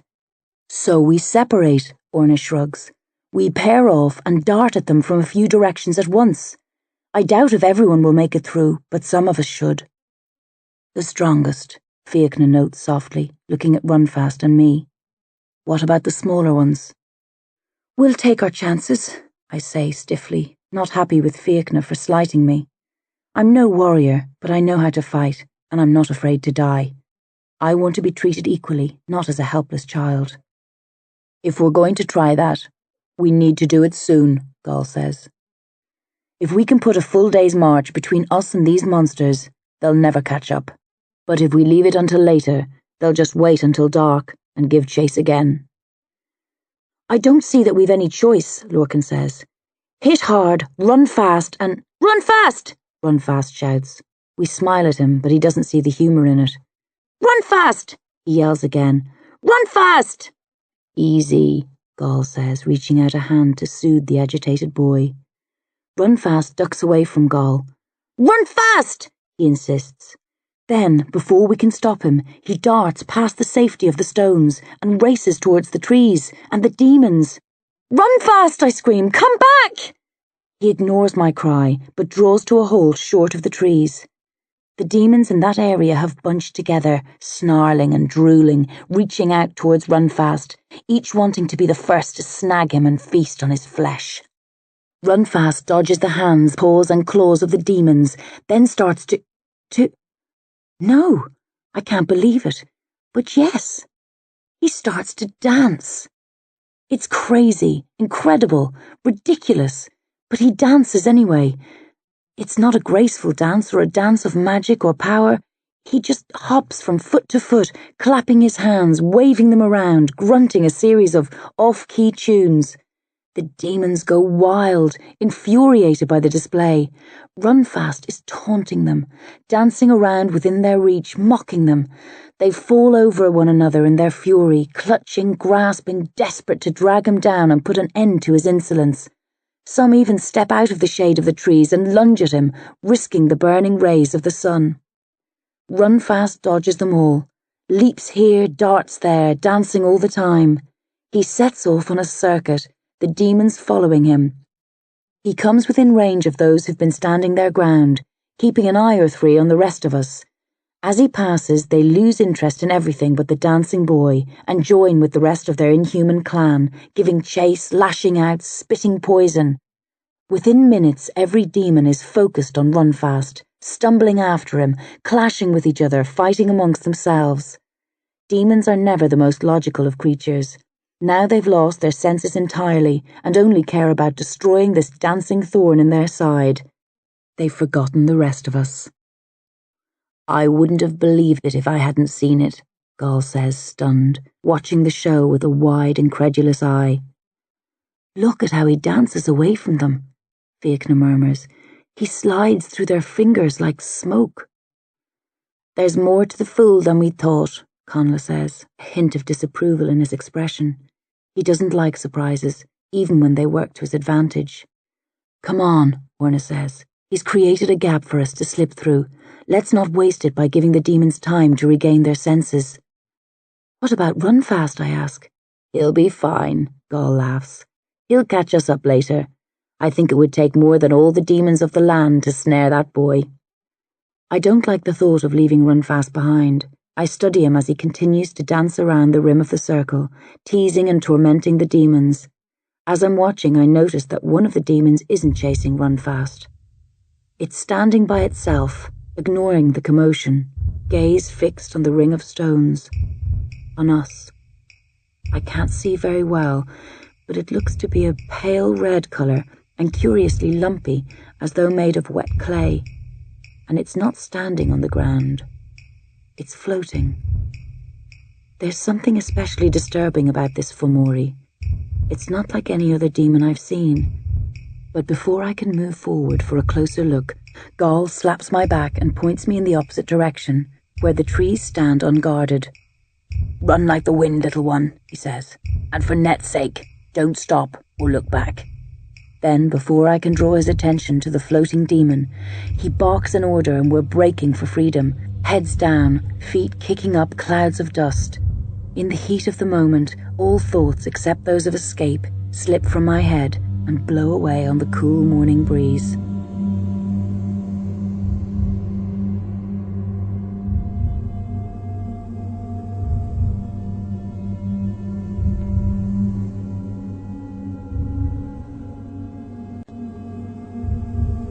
The Crannog.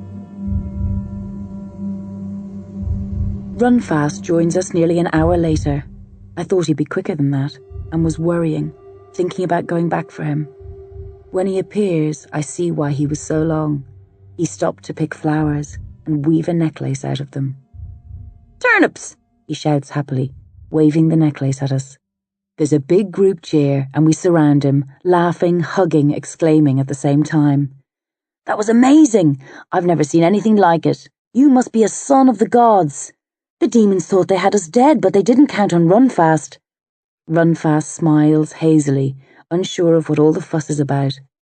In his head, I don't think leading demons a merry chase counts for much. He's far prouder of the necklace of flowers. When we're through congratulating Runfast, we set off again, anxious to cover as much ground as we can before nightfall. It's a showery day, and we're soon soaked, but that's a minor inconvenience. We'll take any amount of soakings after our unexpected escape from the demons. Early afternoon. I've been discussing the ring of stones with Fiachna, wondering how old it was, who built it, what its original purpose might have been. A pity they didn't have Ogham stones back then, Fiachna says. They could have told us who they were and lived on through their writing. Can you read Ogham? I asked. A bit. I learnt it from a bard who couldn't pay me for my work. Can you? No. Bamba didn't like Ogham. She said magic shouldn't be recorded, that history should be kept alive by word of mouth. Perhaps, Fiachna says, but many stories are lost forever that way. I think... He stops, eyes narrowing. Conla, he calls. The young would-be king has been leading for the last couple of hours. When Conla looks back, Fiachna points to a spot off to the right. A large, strange hut. I think it's a church. Everyone gathers around us. I can see the tip of the building now that Fiachna's pointed it out. It's not like any I've seen before, but I've heard of its type. A Christian church. I didn't know they'd built any this close to Artua. We advance on the church. My insides are tight. It's a feeling I always get when I hear of the upstart religion. Christians are new to our land, but already it's hard to imagine a time when they weren't here. They've spread as fast as rabbits, bringing their churches and unnatural ways into Tua after Tua, converting everyone they encounter. I've never met a Christian, but from what I've heard, they're powerful and persuasive, with no tolerance for other ways of thinking. They believe all people should follow their faith, that no gods are real except their own. The threat of Christians was a major worry for us before the Fomori came. Even though we were far removed from any of the infected Tuha, we knew we couldn't hope to avoid them forever. From what we heard, they'd converted all of the north and east. It was only a matter of time before their priests came, Maybe their high priest, Podrick, would come himself, and then... Would they convert us too? Would Con grant them his backing, as so many other kings had, and order us to follow their ways, abandon our gods, adopt their customs? It didn't seem possible. Our religion is old, our gods are sacred, as real to us as our ancestors. We lead our lives based on ancient, just laws, handed down from father to son, mother to daughter. How could we turn away from all of that within a matter of days and become another people entirely? I'd have said it was impossible, except I knew from the reports that it isn't. While the Christians don't have our understanding and control of magic, they have strange powers of their own. They've come from far across the world, winning over most of those they met along the way. Common sense suggested we'd be no different, no more immune to their persuasive spells than any other clan. We thought Christianity was the worst disaster that could befall us. Then the demons attacked, and we realized there were far greater enemies in the world than the followers of the God they call Christ. Creeping up to the door of the church, I sense power within, a dark, throbbing, painful power. It gives me a headache. This church doesn't have the natural feel of our own holy places. It is a building of power, but not magic. We stop at the door of the church, unwilling to enter in case demons are inside. I thought a church would be protected from the Fomori, like the Ring of Stones, but as powerful as they are, Christians lack the skill of the old creatures, because it's obvious this church has been attacked and demons have been at play. We can see the mess through the open door, blood everywhere, bits of human bodies, a man's head, maybe a priest's, stuck on the tip of a spear set in the center of the church, eyelids ripped off, eyes gouged out, demonic symbols scrawled in blood across his forehead and cheeks. I've never seen demons do this, Gull says, scratching the flesh over his own lost eye. They usually strike and kill, make off with the bodies they want, leave the others just scattered around. This is different. It's like what we do with our enemies after a battle, Fiachna agrees. If you add this to the trap they built around the Ring of Stones, there's only one conclusion. Tiernan was right. They're becoming more intelligent. I feel sick when Fiachna says that. If the demons start plotting, scheming, and fighting like humans, with their extra strength and powers, they're certain to crush us all within months. We stand in the doorway a few moments more, studying the face of the dead man. Then we retreat, spirits dampened, and continue on our trek to Runfast's home, wondering if we'll find similar scenes of chaos there. Late in the evening, worrying about the night ahead and where we'll stop. It's too much to hope to find another ring of magical stones. We're tired from the march and lack of sleep. If we don't find shelter soon, we're in trouble. All of a sudden, without warning, Runfast darts ahead of us. He stops, looks back, and beckons hastily. "Bumpy frogs!" he shouts. "Run fast!" Then he tears ahead, disappearing through the trees. "Looks like our journey's at an end," Conla smiles. "I thought we'd have a much further march than that." "The gods must be looking down on us," Gull grunts, then catches Conla's arm as he goes to follow Runfast. "Careful. Don't forget why we're here. These people are in trouble. There's no telling what we'll find. The demons might have them surrounded like at the Ring of Stones." Conla hesitates, then takes a step back. "What do you suggest? Go in together or send a scout first?" "Together," Gull says after a second of thought. "To separate is to weaken. But everybody, draw your weapons and tread carefully." When we're all prepared, we advance cautiously, scanning the branches of the trees overhead and roots at our feet. Sometimes worm-like demons disguise themselves as roots and snag unsuspecting passers-by. A couple of minutes later, we come to a clearing and find ourselves at the edge of a lake. A crannog has been built on an island in the middle of the water, a small fenced fort containing half a dozen huts. There's a sentry post built above the gate, and from the marks beneath it, and here on the shore, I think there was once a bridge connecting the island to the mainland. but that's been demolished, probably because of the threat posed by demons. Now you can only get to it by swimming or in one of the curraghs tied up close to the fort's gate. "Hello!" Gall yells. Echoes, then silence. Runfast is hopping up and down, his face alight, reaching out to the crannog as though he can stretch across the lake and stroke the walls of the fence. "Anybody there?" Gall shouts. When the silence holds, he adds, "We've come to help. Your boy told us you were in trouble. We're here to—" He draws to a halt, since it's obvious nobody's going to answer. "It's a ghost village," Ronan says. "We're too late," Connla sniffs. "Maybe not," Fiachna disagrees. "They might be sheltering underground in a souterrain, where they can't hear us." "You two seem to think people do nothing but cower underground," Connla snorts, nodding at Fiachna and Orna.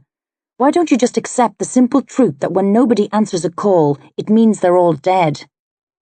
"I prefer to hope for the best," Orna says stiffly, "even when I can see just as clearly as you that it's unlikely." "Smoke bread," Runfast says bafflingly, leaning over so far that he almost topples into the lake. "Right," Gall says. "We haven't come all this way to turn back now. If nothing else, the crannog offers a place to rest tonight." "Unless it's been taken over by demons," Connla says. "Unless it's been taken over by demons," Gall agrees. "But we have to check. Lorcan, will you swim across and come back in a curragh for the rest of us?" Lorcan's the best swimmer in Artua. Even when he was 12 years old, he could beat most grown men in a race. He steps forward now and studies the water, looking for demons. He can't see any, but that doesn't mean it's safe. They often hide down deep during the day to avoid the rays of the sun. Without saying anything, Lorcan undresses quickly, then dives in and strikes powerfully for the crannog. We watch nervously, Ronan having notched an arrow to his bow, ready to fire instantly if his brother comes under attack. Lorcan makes it to the crannog unhindered and pulls himself out, pausing only to offer up a quick prayer of thanks to the gods. He brushes water from his stubbly hair. It comes off in rusty red drops, coloured by the blood caked into his scalp. Then he unties a leather-framed curragh and rows across to where we're waiting, hard strokes, one eye on the setting sun. Lorcan, Gall, Runfast and Orna cross first. Then Lorcan rows back to pick up Ronan, Fiachna, Connla and me. At the gate, I test the air for the scent of demons. It's clear. I don't think there are monsters in the village, but I can't be certain. "Will we try the gate or go over the fence?" Gall asks. "The gate's open," Fiachna says. Gall squints, then chuckles. "I was never the sharpest with 2 eyes, but with only 1. He looks around. "We'll go in fast. Any sign of trouble, retreat to the gate. Based on what we're facing, we'll decide then whether to fight or flee." Deep breath, weapons drawn. A signal from Gall. In. No demons. No people either. Just a few chickens, and lots of blood. While we stand a few paces inside the gate, Runfast chases after the chickens, laughing. They squawk and flap away from him. With his speed, he could catch them easily, but he's only playing with them. "Do you think they're all dead?" Orna asks, eyes narrow, nose wrinkled against the stench of fresh blood. "Unless they're hiding," Gall grunts. "We should check the huts," Fiachna says. "Aye." Gall points at Ronan, Fiachna, Connla and me. "You 4 go right, the rest of us will go left. We'll meet in the middle if all's clear." "What about Runfast?" I ask. Gall looks at the boy chasing the chickens. "I don't think he'd be much help." We set off quickly, each of us aware of the rapidly setting sun. It's almost the time of the Fomori. The first hut. Holes have been torn in the walls so it's easy to peer in. Floor caked in drying blood, but otherwise empty. No trapdoor or hiding place. We push on. The second hut's smaller than the first. A tiny entrance, no holes in the walls, dark pools of shadows. We stick our heads through the doorway, allowing our eyes to adjust to the gloom. Objects gradually swim into sight. Pots, a small table, a broken chair, rugs on the floor. There could be a souterrain beneath. We slide in, Ronan first, me last, looking up for winged demons hanging from the thatch. The men search beneath the rugs. Nothing. They file out. I'm bringing up the rear, almost through the door, when something breathes behind me. Back. I stop, turn, eyes wide, heart beating fast. I stare into the shadows. I can't see anything, but I know I'm not alone. I want to duck out of the door or call for help, but I can't. My tongue is frozen, not with fear, but magic. Long, terrifying seconds pass. Then, in a blur, claws dart out of the darkness, a twisted face, fiery eyes, a savage mouth filled with rows of teeth. The demon grabs me.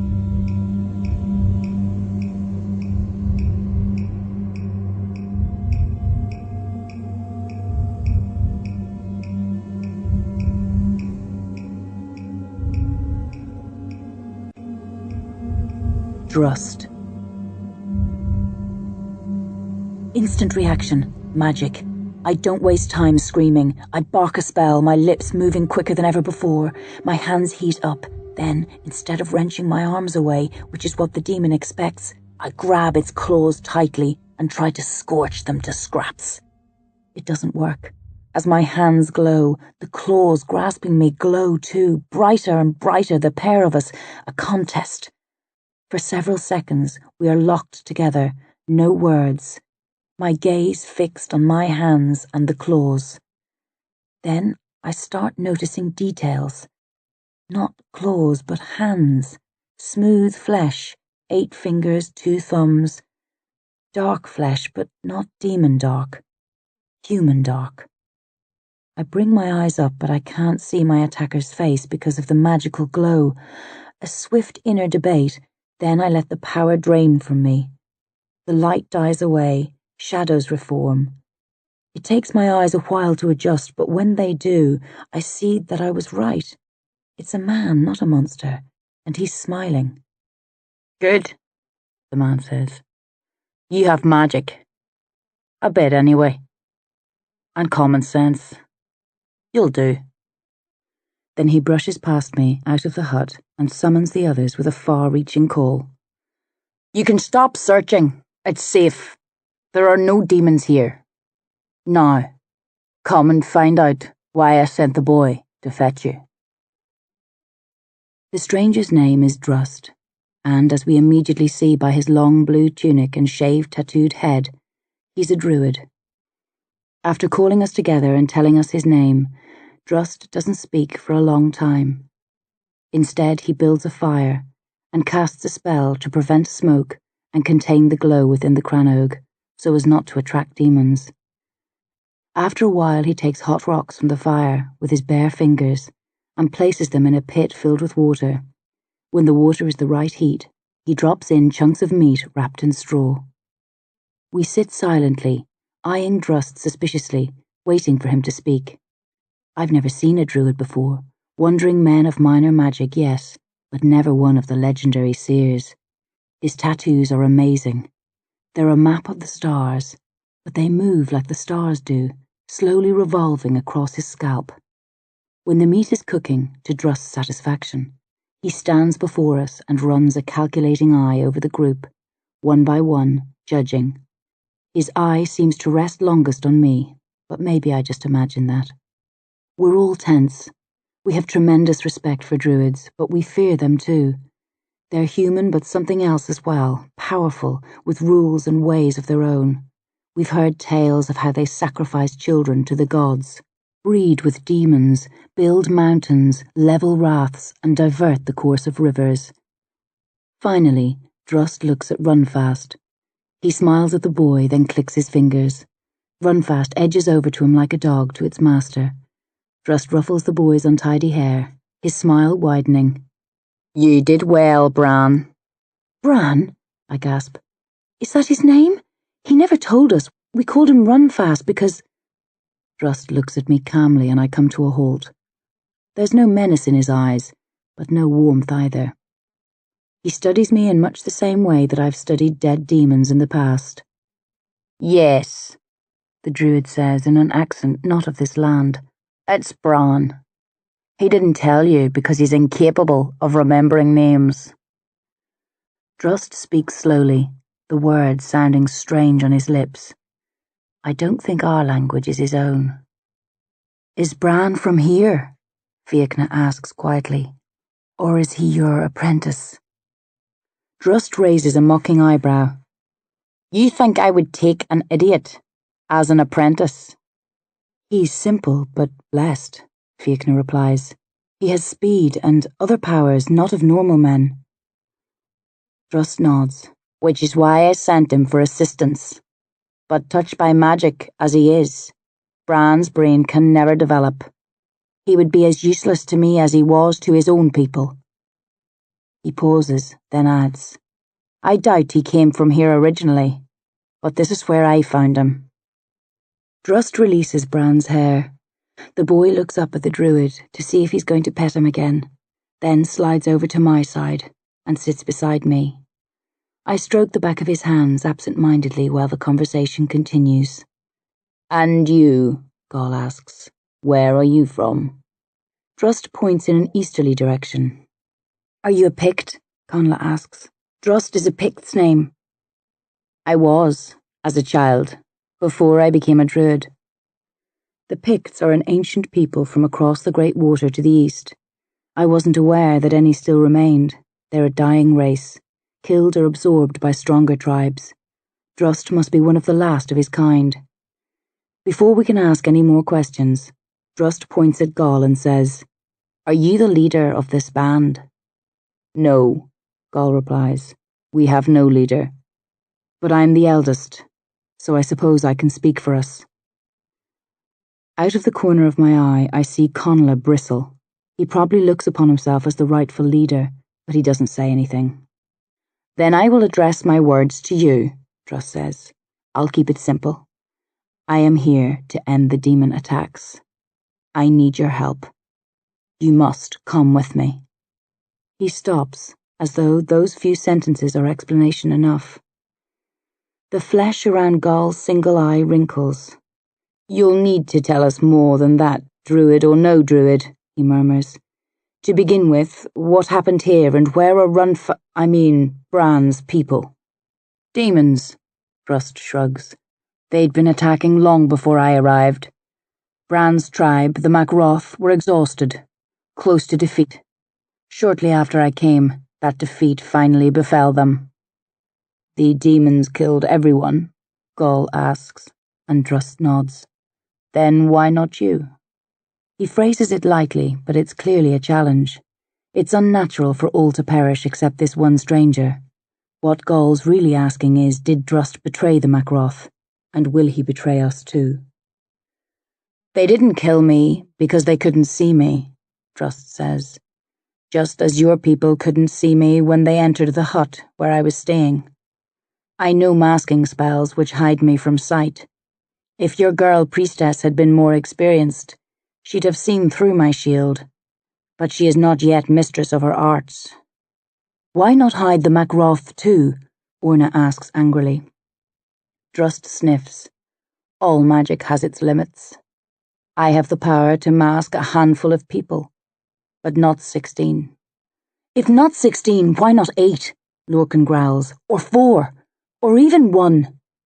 As your own magician, wet behind the ears as she is, can tell you, magic is draining. A masking spell for several people maintained over a long period would have tired me. I need to be at my most powerful if I'm to save all from the threat of the Demonata. Demonata? Ronan frowns. He's been keeping one hand on his bow, ready to swing it round and fire off an arrow if Drust makes any untoward moves. Do you mean the Fomori? They're not Fomori, Drust snorts. The Fomori were brutish humans with just a hint of the demonic about them. The Demonata come directly from what you call the other world. Their powers are pure. They cannot be fought and defeated by human means, only by magic.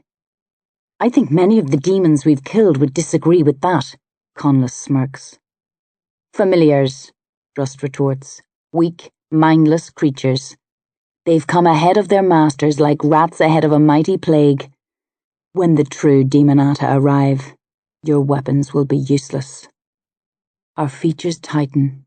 We'd guessed that more intelligent, stronger demons were coming, but not that we wouldn't be able to kill them. If this is true, it means the end of all we've ever known and cared about.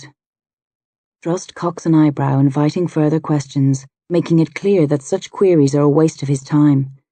Gall pushes on anyway. So you stood by and let these Demonata kill the Macroth. We'll return to that. But first, tell us— We won't, Drust interrupts. The Macroth meant nothing to me. Just as you mean nothing to me. My aim is to save this land. If 16 or 60 or 600 have to die, so be it. The Macroth would have perished whether I was here or not. Since their living or dying had no impact on my quest, I kept out of their affairs, just as I'll keep out of yours if I decide you are of no use to me either. Gall's face whitens with anger, but he controls his temper, and instead of shouting, he hisses a question. Tell us how we can be of use, if you're so powerful. What are we here for? We came to help people in distress, not a damn druid who has no need of us. But I do have need of you, Drust says evenly. I have travelled far to stem the tide of demons at its source. Such travels are perilous, even for one of my powers. I cannot complete my quest alone. When I set out months ago, it was with several companions, all of whom fell in the course of our journey. I need new warriors to replace them. Us? Connla laughs. You think we'll fight and die for you? If you have any sense, Drust says. The Demonata are your problem. They cannot cross the sea to my land. You and your people are the ones who will suffer if I fail. We can fight the demons ourselves, Lorcan says stiffly. We don't need help from the likes of you. Drust laughs. His laughter offends us all, but before we can react, he speaks quickly. You haven't fought the masters yet, only their minions. The demons you've faced, along with the pitiful undead, are merely the first wave. A tunnel has opened between this land and the other world. It will allow demons to enter our realm freely. It's a small tunnel, but it's growing. As it grows, larger, smarter, stronger demons will cross. They can roam the land by day as well as night. And as I've already told you, they can only be killed by magic. He stops. Our faces are ashen. Nobody can speak, not even the hot-headed Connla. When Drust has measured the impact of his words, he continues. The druids won't come to your aid. This island had already passed beyond our control. The Christians drove us out. The view of most druids is that it makes no difference whether Christians or demons rule here. In fact, many would prefer the Demonata. They hate Christians even more than demons. But they'll slaughter us all, I cry. Drust's expression is unreadable. Aye. A pause. Unless I stop them. By yourself, Connla sneers. There's just one tunnel, and at the moment it's vulnerable, Drust says. If the gap between worlds can be plugged, the demons can no longer cross. One man, if he has the power and knows what he's doing, can close the tunnel. I am such a man. But why? Fiachna asks. If the rest of the druids don't care, why do you? I have reasons, Drust says, lowering his gaze for the first time. They are my own. His eyes rise again. Will you help me or not? To do what? Gall asks. Stop the Demonata, Drust groans. Haven't you been listening? I have, Gall says, smiling bitterly. What I mean is, how can we help? What exactly do you want us to do? I must go west, Drust says, to the coast. There I can find out where the tunnel is located. You don't know, Fiachna asks. Drust shakes his head. I searched for it with my original companions. I thought I could find it by myself. I was wrong. How will you find out by going to the coast? Orna asks. That's my business, Drust huffs. Yours, if you accept the challenge, will be to escort me safely. Say now whether or not you are worthy of such responsibility. If not, I'll send Bran forth again to hunt for those of a nobler clan. Connla drives himself to his feet, hand going to his sword, ready to cut Drust down. But at a wave of Drust's hand he stops, frozen. It's a simple halting spell. Banba taught me several like it, but expertly woven. Connla might as well be carved out of wood. Drust looks questioningly at Gol. The old warrior's unhappy. His distrust of the druid is plain to see and mirrored in the faces of the rest of us. But if what we've heard is true... You must come to our wrath and tell your story to our king, Gol says. If he's inclined to provide assistance, he can send more... There isn't time, Drust interrupts sharply. Come with me in the morning or return to your homes and I'll search for other allies. Gol sighs, deeply troubled. He looks around for advice. I don't trust him, Orna says, making a sign to ward off evil spirits. But I am not of your Tua. I will follow your lead in this matter. We've made it this far, Ronan says neutrally. We can go further. Perhaps he could teach us better ways to kill demons, Lorcan notes. It's clear the twins like the idea of journeying with the druid and facing extra dangers and demons. They're young and bloodthirsty. They care more about notching up kills than the welfare of the clan. I'm of two minds, Fiachna mutters. Our people will think the worst if we're gone too long. Perhaps one or two of us should go back. Beck, for instance. I'm about to protest, but before I can, Drust does it for me. No! He snaps with unexpected force. If you stay, the girl stays. Her powers might come in useful. She's weak and undisciplined, but I can work with her. She'd be an asset. Connla, Gol asks. Held by the spell, Connla can't answer, so Drust waves his hand again and frees the warrior. Connla glares hatefully at the druid, then spits at his feet. I say damn him and all his wretched kind. Where were they when the demons came? We can hold our own without them, as we have since the start. And if hordes of demons attack by day, Fiachna says softly, more powerful than any we've fought so far. Organized, brutal, unkillable. Why should we believe that? Connla counters. He could be lying, just to... The Ring of Stones and the church, I remind him. I shouldn't involve myself in this without being invited to share my thoughts, but I can't keep quiet. We've seen the work of clever, cunning demons. It's true, Connla. You know it is. Connla hesitates, the memories altering his expression. It would be a great honor, Fiachna says wryly, if Drust succeeds and we play a part in that success. We'll be hailed as heroes throughout the 4 provinces. That's the clincher for Connla. If he could help save the entire land, his kingship would be guaranteed, and maybe not just king of Arthur, but of our province. Maybe more, the first high king of all the provinces. Many have tried to exercise complete control, all have failed, but still the greedier warriors dream. Very well, Connla grunts. I vote we go with him. Gol nods reluctantly. Then it's decided. I thought it might be, Drust says with a self-satisfied smirk. Then he turns his attention to the meat boiling in the water and adds a few more hot stones to keep the heat constant.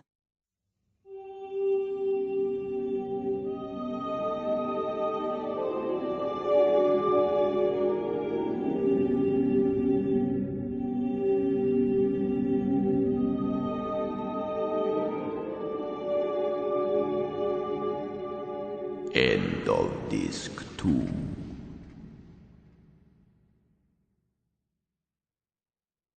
Disc 3.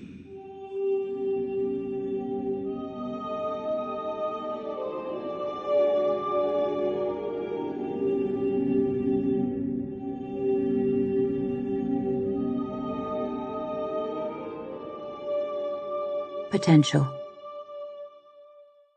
A quiet night. No attacks. The demons think everyone here is dead, so they've no reason to bother with the Crannog. I get a night of deep sleep, and so do the others, too exhausted even for nightmares. We all wake refreshed in the morning. Drust's already up. He's prepared cold slices of meat from the night before and hot porridge, which we share in silence in the greyish pre-dawn haze. Fiachna searches the village for a forge, smith's tools or other weapons like Bran's knife, but he doesn't find any. The rest of us go on a quick search too, for weapons or food. We kill the remaining chickens, take the eggs they've laid, and some slabs of cured pork, for there's little else worthwhile. We're ready to go, but Drust says he needs to pray first. He finds a place where he can face the rising sun, then kneels, closes his eyes, and meditates. How long will he be? Conla asks me. 5 or 10 minutes? Actually, I don't have a clue, but I don't want to look ignorant in front of Conla. Time enough for a quick shave, Conla says. Filling a bucket with water, he douses his face, takes a small knife, wets the blade, and waits for the water to settle. Then, studying his reflection, he scrapes the hairs off his cheeks and chin. Most of the men in our wrath grow beards, but Conla prefers the smooth look. Gall sometimes teases him about it, says he looks like a girl. Bran, it's hard not to think of him as Runfast, watches Conla shave, fascinated. Maybe he's never seen a man shaving before. He pays extra close attention as Conla trims around the sides of his upper lip, careful not to disturb the hairs of his moustache. As he's finishing, cleaning the blade, Bran reaches over, grabs a patch of Conla's moustache and yanks hard. The hairs rip out and Conla howls with pain and surprise.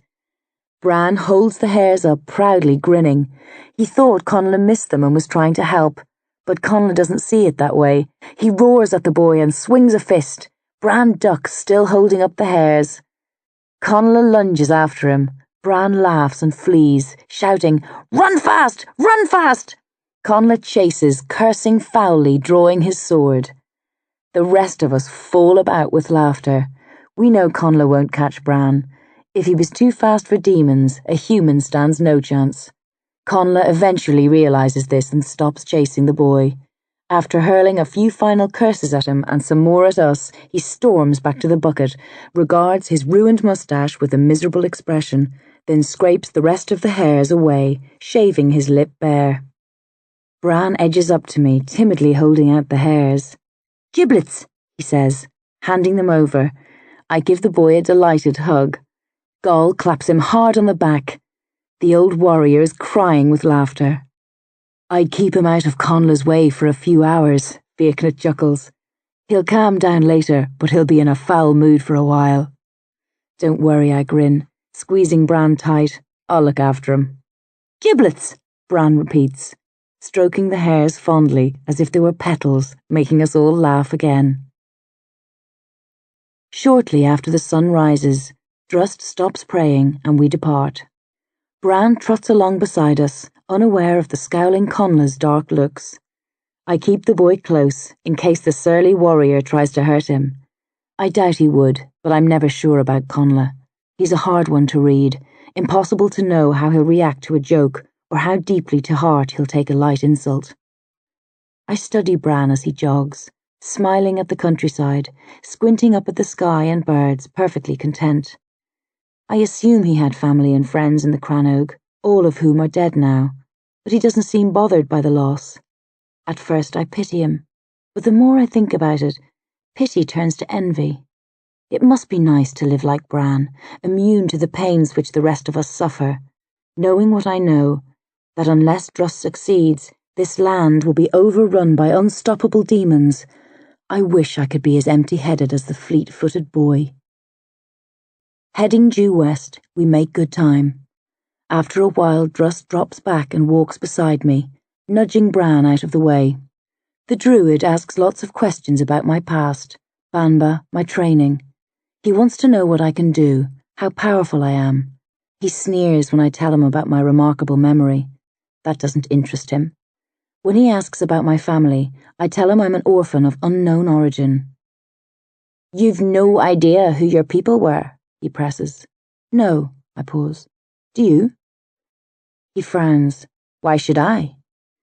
I shrug, not wishing to tell him about my vision and the possibility that my mother might have been sending me out to find my original clan.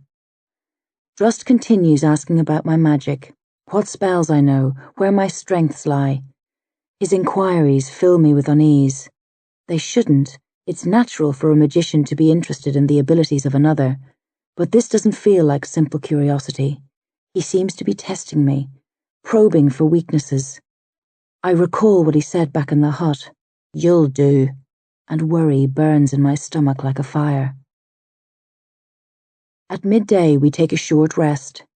Drust sits slightly apart from the rest of us. Instead of eating, he pulls a board out of the bag which he carries on his back. A strange board, the surface divided into an equal number of black and white squares. It's the thickness of the length of my thumb, made of crystal. He sets it down on the ground, then spills small carved shapes out onto the grass. When he starts to position the pieces on the board, I realize it's some sort of game. "Chess," Orna says as Drust moves the first piece. Drust looks up eagerly. "You play?" "No. One of the slaves in Artua had a set, but it was only played by men. I picked up some of the rules by watching, but I don't know them all." "A pity," Drust sighs. "It's been a long time since I had anyone to test my wits against." He concentrates, moves a white piece shaped like a horse's head, then one of the many simply shaped black pieces. Everyone's interested in this new game. We've never seen it in Artua. Orna explains about the game while Drust plays, but it's hard to follow the rules, especially as Orna isn't sure of them herself. "The main aim is to keep your king from being taken?" Lorcan asks. "Aye," Orna says. "Why can't he fight?" Ronan frowns. "A king should be a fine warrior, yet the kings in this game seem scared. They hide at the back." "It hails from a different land," Orna explains. "In some places, kings don't fight. They send others to battle in their place." Angry mutters from the men. "That's not right. Barbarians. The likes of those wouldn't last long against demons." I ignore them and focus on Drust, and the way his hands linger over the pieces. Long, slender, unmarked fingers. They move the pieces swiftly, smoothly from one spot to the other. I get the sense that he could move us just as easily, and maybe already has. After lunch, Drust marches beside me again, but now, instead of asking questions, he says, "I can teach you if you're willing to learn." "Chess," I reply eagerly. "No, magic." I come to a halt and stare at him, as if he'd slapped me. Fiachna and Conla stop behind us, hands sliding to their weapons. I start walking again before they ask what's wrong. Drust keeps pace beside me, waiting for me to speak. Bran's on the other side, following a butterfly. My head's buzzing with conflicting thoughts. I'd love to learn magic from a druid. They can do so much more than priestesses. But men teach boys, women teach girls. That's the way it's always been. "I wouldn't teach you all the spells I'd teach a male student," Drust says, reading my thoughts. "There are secrets not fitting for one of your gender, just as you know secrets not suitable for a man. But we could work on your technique. I could show you where you're weak, help you improve and teach you some new spells, those which you deem acceptable." "But men, girls, it isn't done," I mutter, red-faced at the thought of sharing my spirit with a man, as I must if I allow him to become my tutor. "Just because something hasn't been done doesn't mean it shouldn't be," Drust says. "I'd prefer a boy to work with, just as you'd rather learn from a priestess. The fact is, we have only each other. We can be bold and make the most of this opportunity, or we can be prim and let it pass. Beck?" He waits for my answer. After a long, dry-mouthed moment, I nod clumsily. "I would be glad to learn from you." "Good," he says, then rests his left fingers against my forehead. "Close your eyes and think of the moon. Before we begin, I want to teach you how to clear your head of all the rubbish you've let it fill with lately. Your mind is too much that of a human, not a priestess." A rush, a buzz, tingling all over, my head, my body, my spirit, full of magic.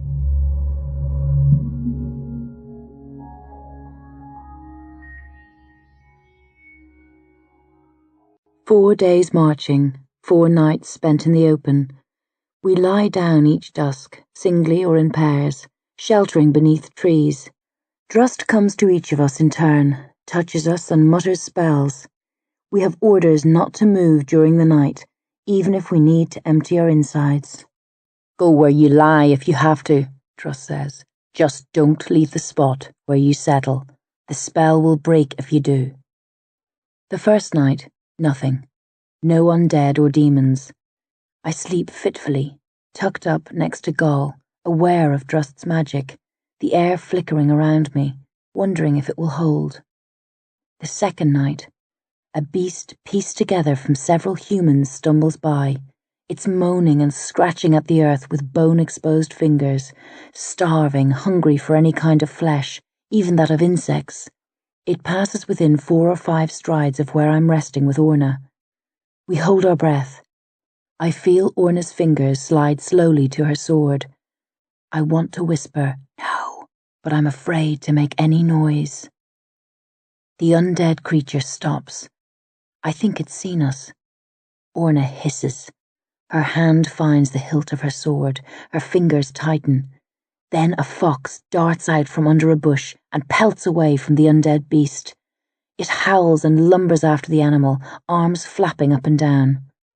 Silence, broken after a few seconds by Drust. "The only 2 who didn't reach for their weapons were Beck and Gaul. And Gaul's asleep." A short pause. I sense his smile in the dark. "Now that you've seen my magic at work, I hope you act less rashly next time. You nearly gave our hiding place away." We sleep better after that, though at least one of us remains awake at any given time, watching out not just for the undead and the Demonata, but also keeping an eye on the mysterious Drust. Under Drust's stern eye, I begin practicing magic and learn quickly, feeling my power grow. But I'm unable to make the new spells work. Men's magic is different to women's. We take power from the earth, trees, the wind, sun, moon. The world is charged with natural magic which we channel. We're creatures of nature, and like bees take pollen from flowers, we pluck grains of magic from the land and air around us. Drust's magic is different. He only reveals fragments of his secrets to me, but he seems to draw most of his power from the stars, some of it from the sun and moon, but mostly from the heavens beyond. "Gods are in motion up there," he says to me on the 4th night. Drust sleeps by himself, but tonight he asked me to sleep close by. There aren't many clouds in the sky, so we have a good view of the stars. Demons, too, and the spirits of the dead. They battle, toil, love, like us, but their actions are greater than ours. They inhabit forms hundreds or thousands of times our size. His eyes are fixed on the stars. From their light I can see the tattooed stars on his head moving slowly. His expression is soft for once. "When they come here, they come in forms similar to ours," he continues. "This world is too small for them otherwise. But up there," he sighs, "male magic comes from the forces generated by the gods, the dead, and the Demonata. We've learned to tap into their power, the way priestesses tap into the roots of trees or the hearts of bears. But the magnitude, the dangers..." He turns on his side, only slightly so as not to break the masking spell, and trains his gaze on me. "Man wasn't made to share the universe with gods. Their ways are not meant for the humble likes of us, but we've decoded some of their secrets regardless. Like worms, we've grabbed onto the talons of eagles and learnt some small truths and means of flight, but we can never really fly.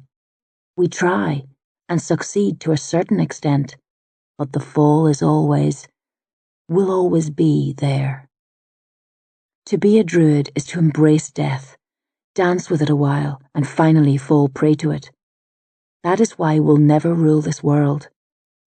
We have the power to bend all men to our whim, but are forever pushing ourselves further, trying to fly higher, and falling. A silence. His gaze returns to the sky. He looks troubled. We could have crushed the Christians hundreds of years ago. They were weak then. If we'd been aware of the threat they posed, we'd have bound their tongues and turned their fingers to stone so they couldn't speak or write. Their religion would have died with them. But our eyes were on the other world, the stars, the gods.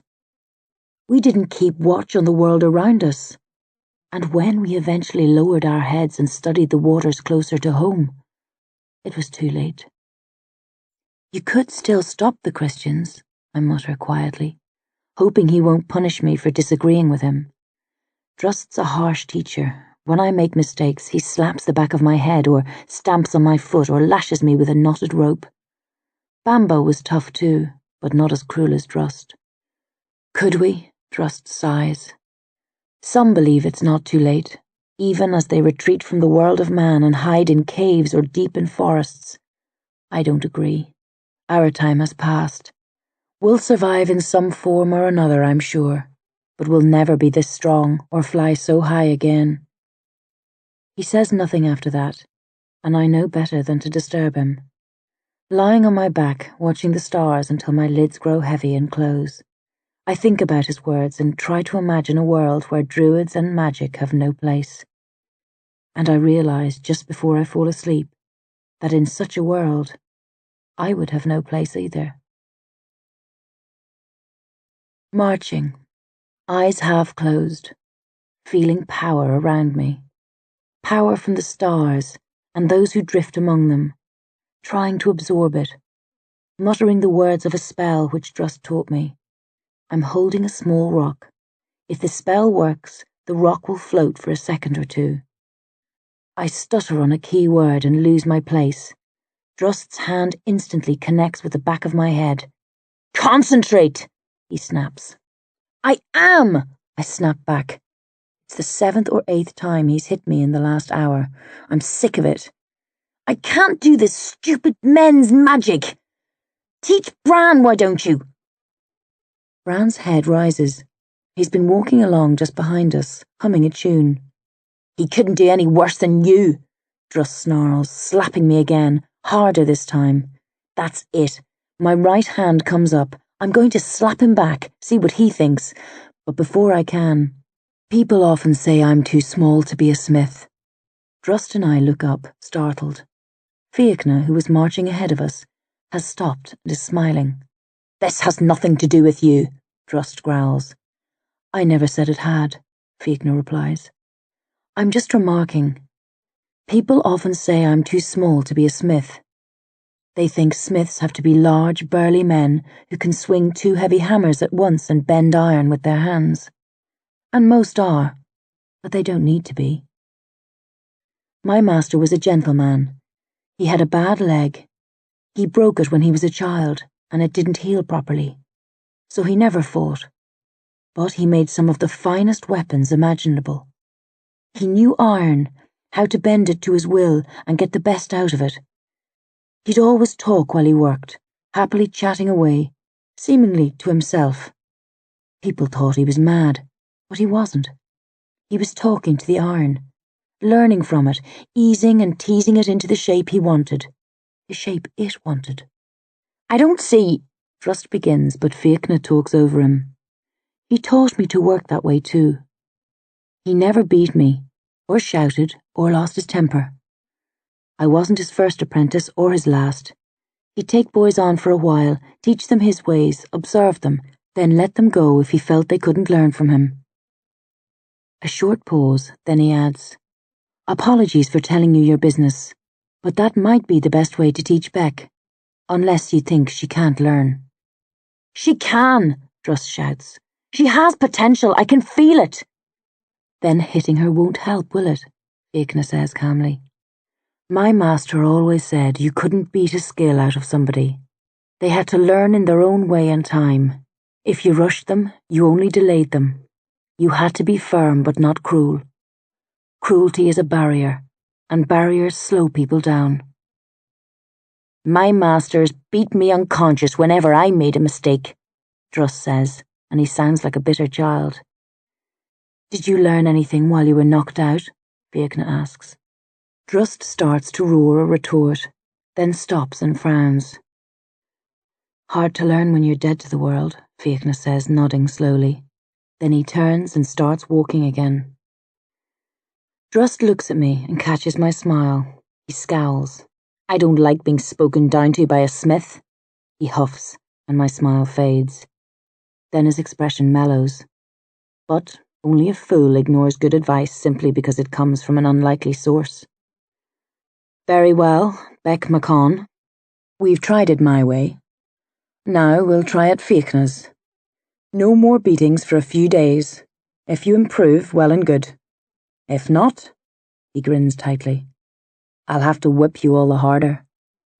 I gulp, torn between the relief of the present and the threat of the future. Then I take a breath, relax, and start again, drawing in power from the sky, chanting the words of the spell, focusing on the stone, willing it to rise.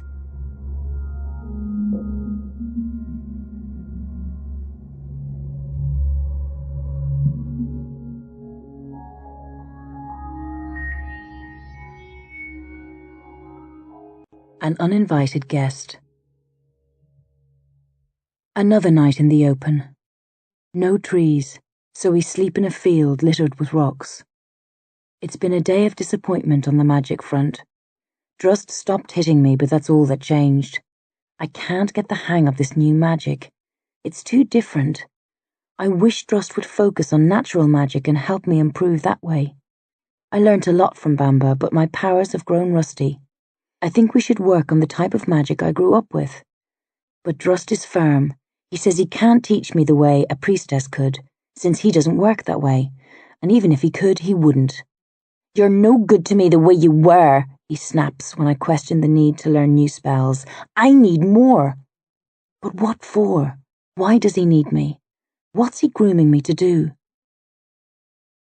Sleeping deeply, dreaming of happier days, Bamba alive, no demons, safe, enjoying the dream. But midway through, an inner voice whispers, Wake up! Conla's been guarding us for the last few hours. Now it's my turn to go and watch. I'm excellent at waking myself. I never need to be called. It was one of the first spells Bamba taught me. A priestess has to be able to control her dreams, otherwise she can cause chaos while asleep. I'm lying on my back next to Orna, cloak drawn across my body and over my head. I turn slightly, careful not to break Drust's masking spell. I look across to where Conla is, and see a demon. For a second, I think I'm still dreaming, because the demon doesn't appear to be attacking Conla. It's crouched beside him, bent over, head close to his, as though talking. When I prick my ears, I can hear it whispering. A drop of rain hits me square between the eyes. I blink, then snap out of my stupor. Leaping to my feet, I roar at the top of my voice, Demons! Everyone comes alive in an instant. On their feet, weapons in hands. Ronan notches an arrow to his bow, takes aim, and stops as the demon turns to look at him. I see Ronan's fingers quiver, his face twitch, his eyes narrow. He wants to unleash the arrow, but he can't. The demon's controlling him. Lorcan attacks, sword and axe a blur, screaming a challenge. The demon points with a lumpy, pale red hand, and Lorcan stops too, not frozen in place exactly, but hovering beyond striking distance of the demon, unable to advance. Gall and Orna are about to leap forward when Drust shouts, No! Leave him! The druid is sitting up. His hands are joined, his lips are moving quickly, gaze fixed on the demon. He looks more purposeful than frightened. Nobody moves. All eyes are pinned on the demon and the druid. Now that my sight is adjusted and there's time to observe, I get a clear view of the monster. It's tall, with 8 arms, roughly shaped hands, dangling strips of flesh instead of legs and feet, hovering in the air, not touching the ground, pale red skin flecked with blood. At first I think it's Conla's blood. I'm sure he's dead. But then I notice scores of cracks in the demon's skin from which blood oozes, giving the lumpy flesh its unhealthy crimson tinge. No hair, its eyes are dark red with a black circle at the center of each globe. No nose, just 2 gaping cavities in the middle of its face.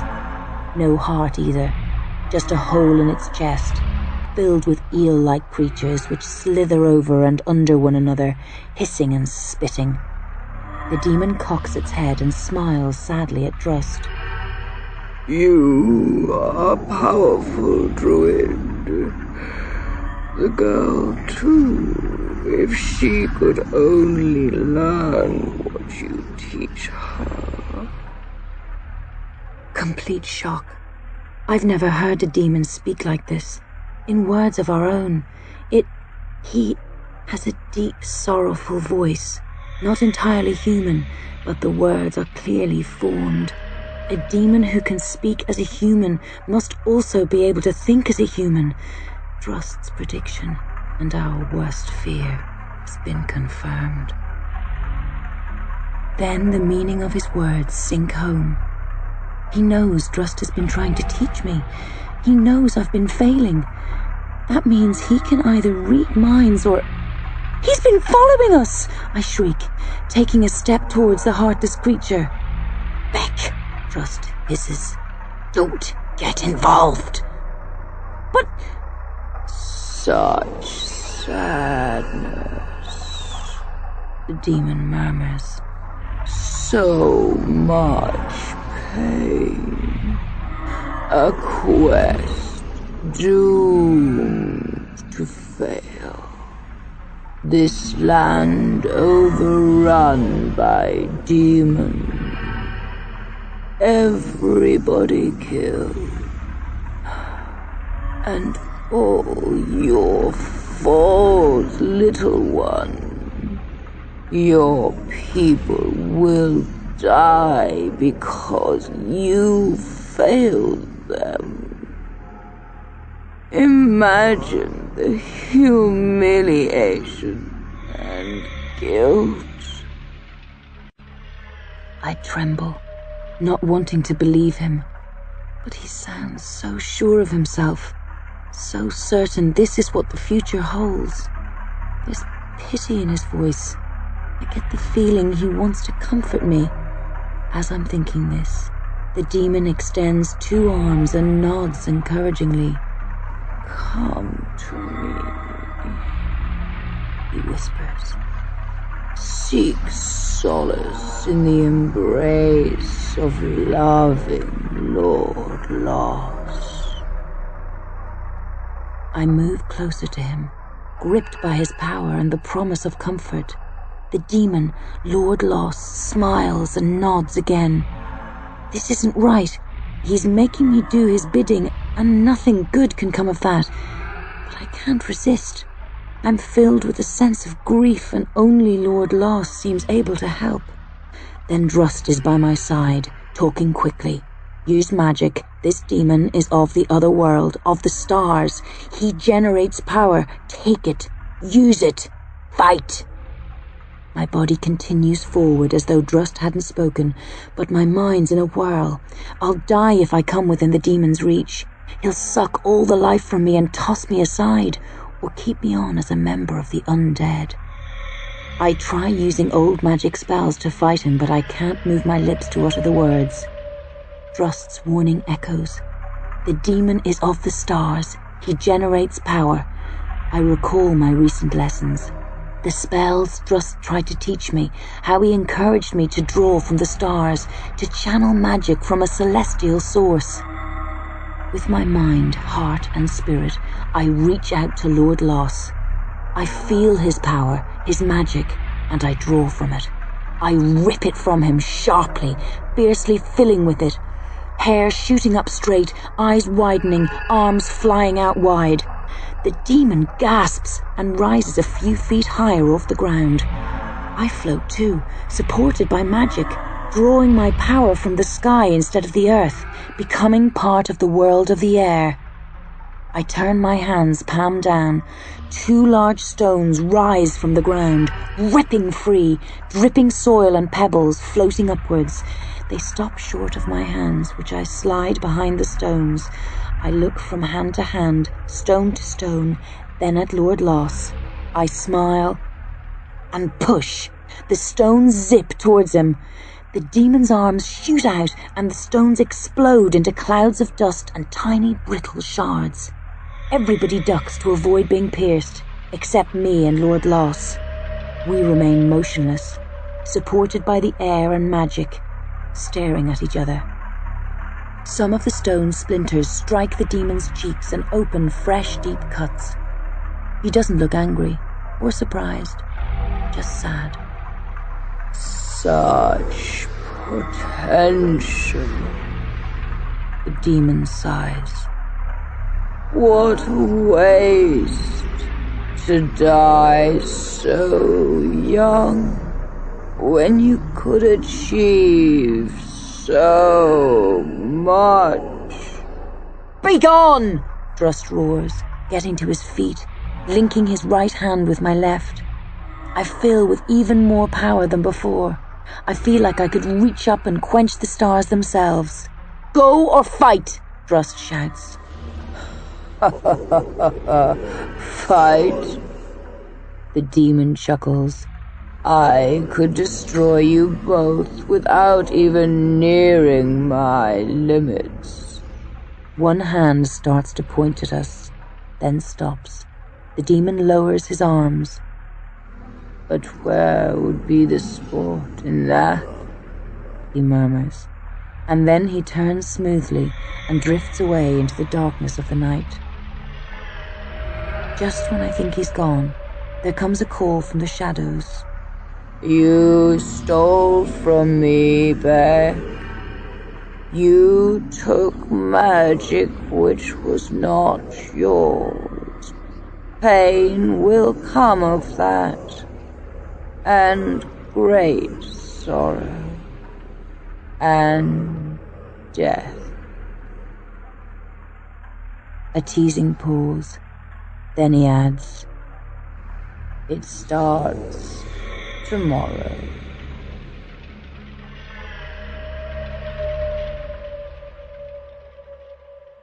Then he really is gone, leaving behind silence, confusion, and terror. Connla's alive. He rises when the demon leaves, pale and shivering.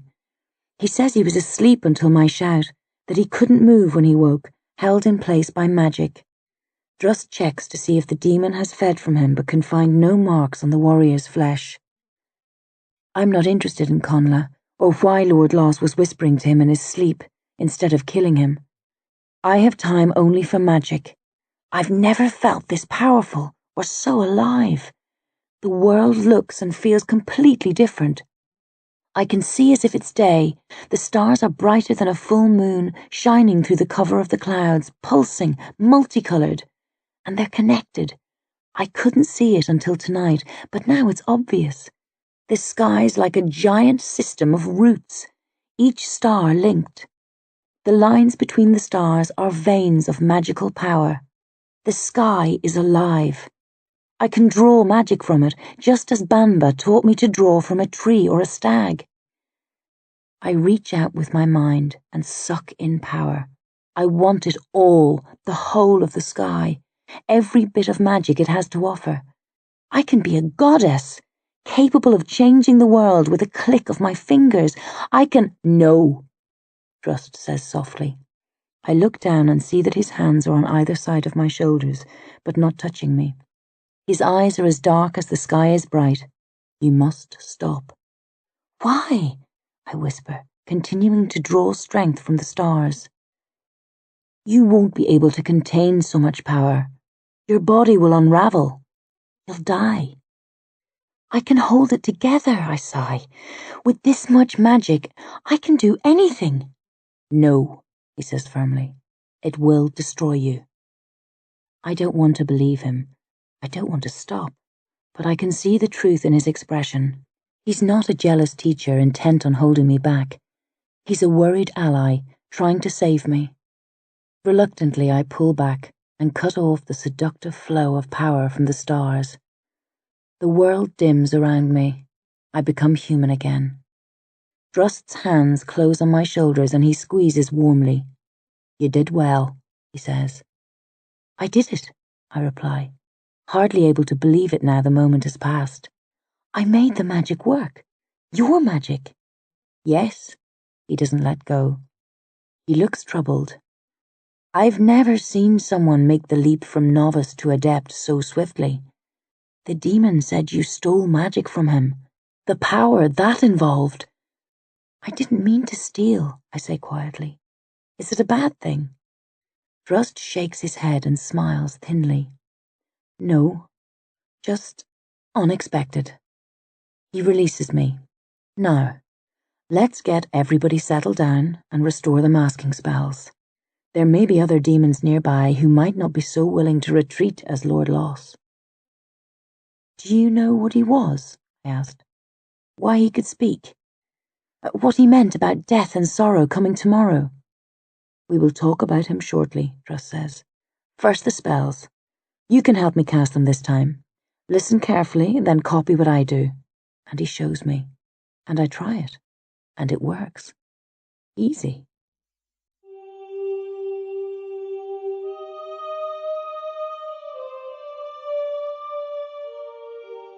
Lord Loss is one of the more powerful Demonata, Drust says. We're all lying close together. It's late in the night, but nobody can sleep. Not after what we've so recently witnessed. He's a demon master. You said they couldn't come through yet, Fiachna notes. Drust nods thoughtfully. When the first demon master forces its way through the tunnel, it will widen. There will be a flood of demons more powerful than those who roam the land now, eager to get in on the killing while there are humans left to kill. They'll be savage, unformed, monstrous. We'll know when they are here. The screams of the dying will fill the air. I don't think Lord Loss came through the tunnel, or that he crossed any time recently. He could speak our language. Even the powerful demon masters cannot do that without much practice. I believe he has been here for many years, walking among us. How? Orna gasps. The demons only started coming last year. No, Drust says. Some came before that. There are ways for humans to summon them. They can never stay for long. They usually kill recklessly, then slip back to their own foul realm. But this one seems at home here. He falls silent, then says, Much of our knowledge of the Demonata comes from the old creatures. They walked the land once. This was their world. They instructed the early druids, told them about demons, taught them how to fight. But they did not teach us all that they knew. Perhaps they couldn't, since they were gods and we were only humans. As far as I was aware, demons could not roam this world freely unless a tunnel was open. That is what the old creatures taught us. And we have seen evidence of that in the many centuries since they withdrew from our company. But I see now that there are exceptions to that rule. Lord Loss must be one of them. Are you sure he was a demon? Gall asks. He looked more like a Fomori to me, judging by the old legends. He was definitely a Demonata, Drust says. But he is different to most. The majority revel in bloodshed. The masters are like the weaker demons which you've seen, crude and wild, interested only in slaughter. Lord Loss appears to be more cultured, cruel rather than brute. He could have killed us, but he didn't. Instead, he spoke of sport and future suffering. The stones! I blurt out. I'd been thinking about him trailing us by day, moving among us at night, when an image clicked into place. I saw him at the ring. When the others look blank, I tell them about the demon I saw when we were trapped within the circle of magical stones. There was one who didn't pay attention to Bran when he was running around and dancing. He was by himself, floating in the air, watching the rest of us. It was Lord Loss. He's been following us since then. But why? Orna asks. Sport, Drust replies, face dark with worry. I think this demon is as vicious as any of the others, but he feasts on the agony of humans instead of their blood. Sorrow excites him. He must have sensed the promise of pain when he saw you, and has been following ever since, waiting for the misery to start. Then it will be a long wait, Gull huffs. I won't be played by a demon. Now that we know he's here, we can fight him. Maybe, Drust says gloomily, but his eyes are dark, and I can see the embers of fear in them.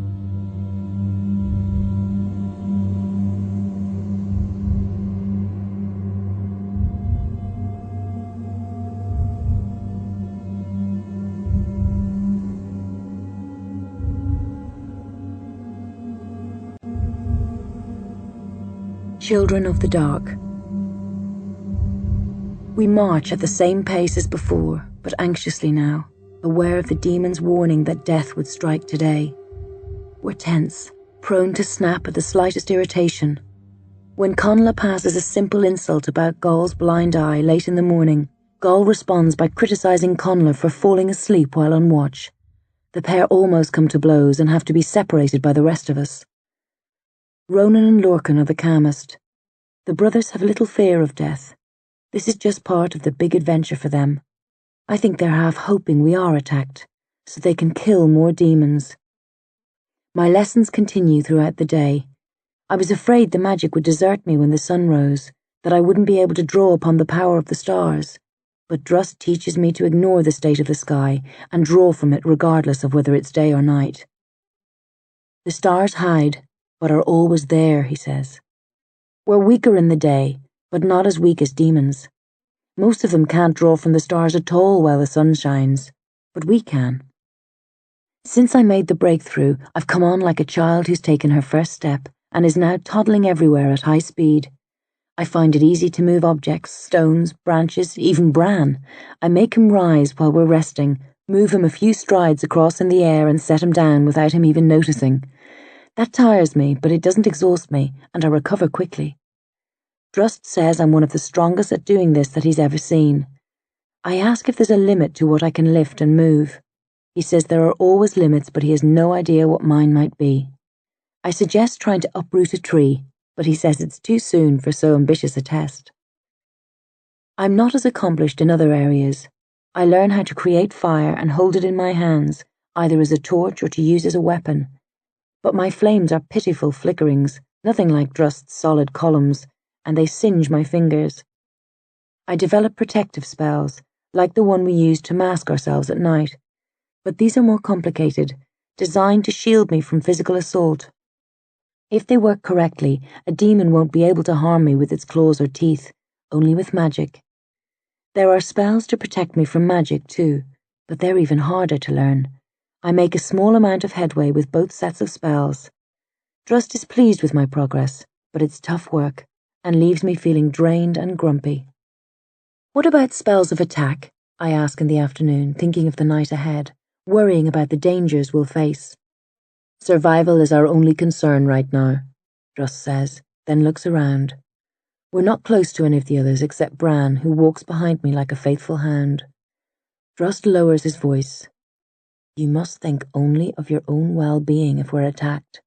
Don't put yourself in danger, even to save another. I need you, Beck. Your people need you too. Don't waste your life trying to save someone who isn't important. You don't want me to fight? I ask archly. You want me to stand by and let my friends die? If you have to, he says. I can't. I won't. Not unless you tell me what you want me for. Drust shrugs. I'm offering you good advice. Ignore it if you wish. Now, let's work on a different type of spell. This one gives you the appearance of a giant. It will frighten off certain demons. And he says no more about why I'm so important to him, or why he wants to keep me alive when he's happy to stand by and accept the slaughter of everybody else. Lessons cease a couple of hours before sunset, to give myself and Druss time to recharge and prepare for any battles we might find ourselves involved in. I spend the time until dark wondering what Lord Loss will throw at us. Hordes of demons, an army of the undead. Maybe they'll burrow at us from beneath the earth, or drop on us from the sky. How powerful is the demon master? Druss doesn't know.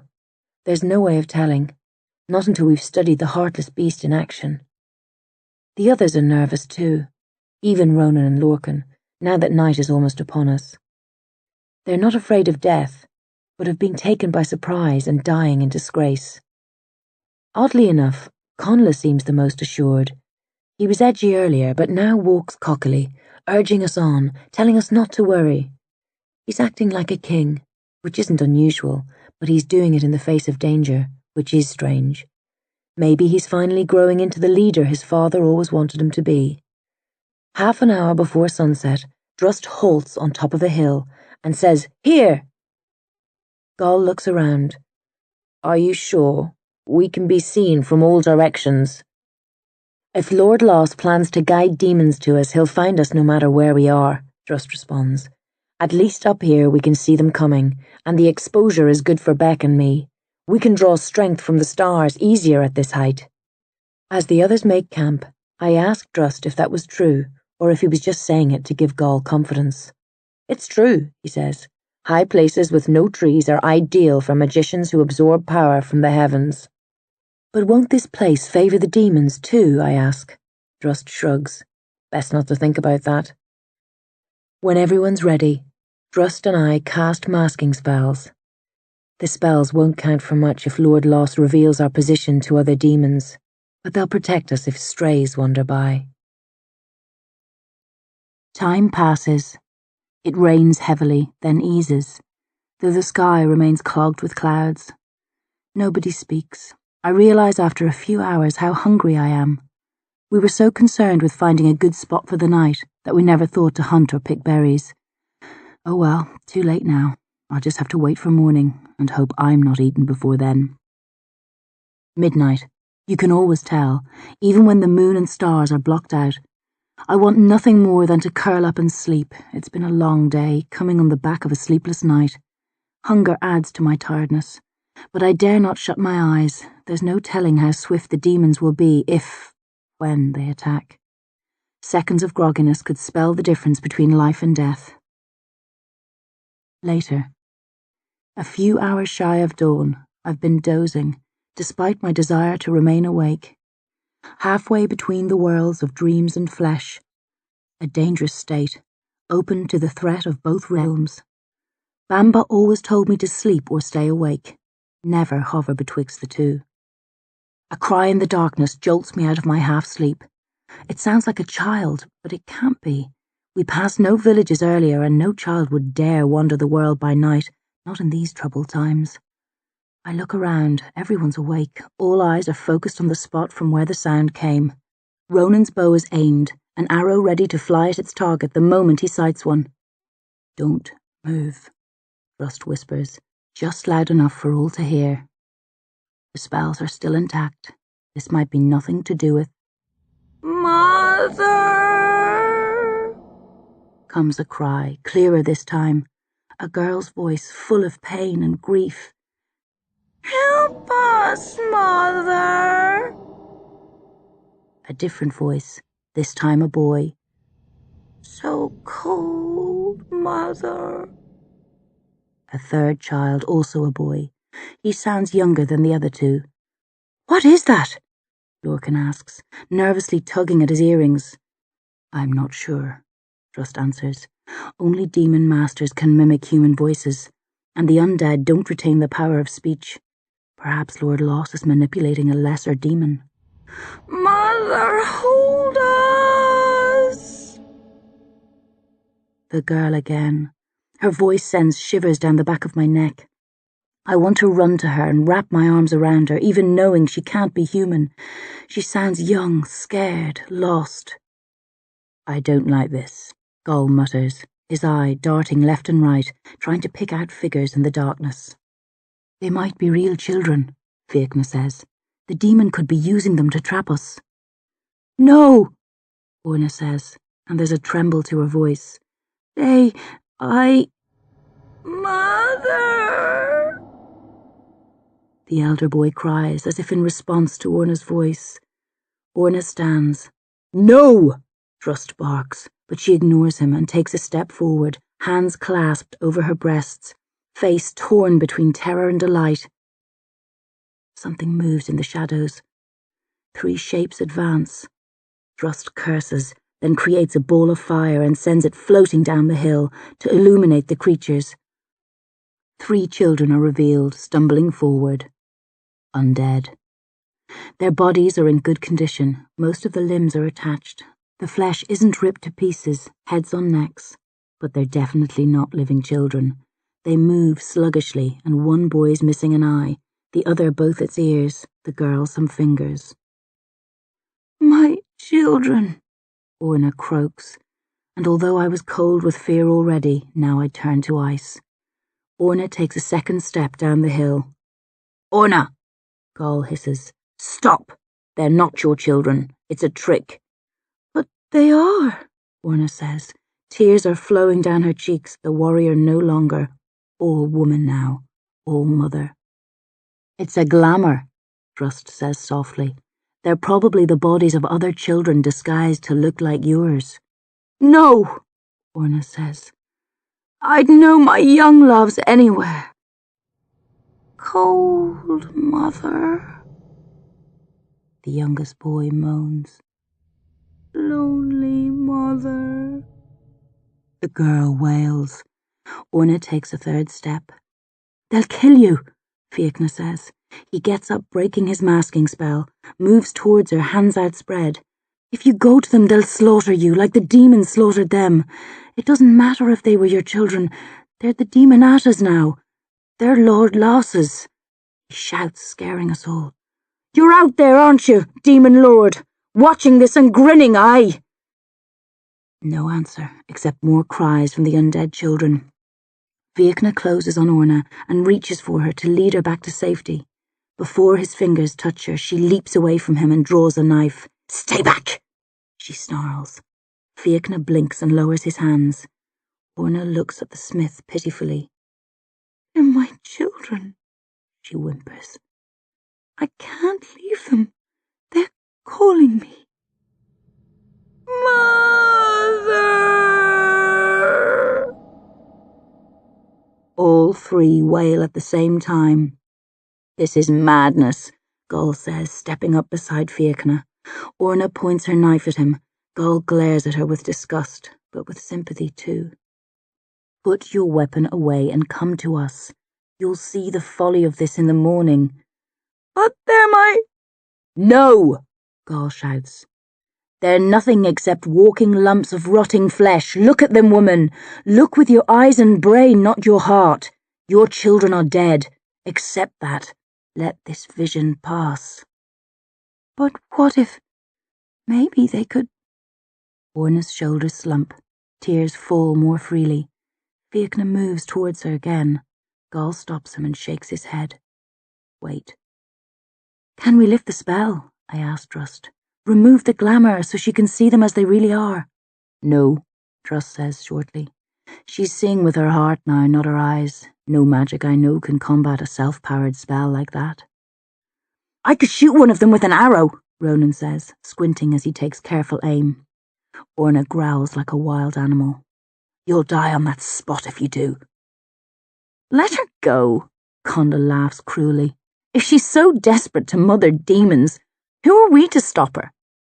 Brickaroo!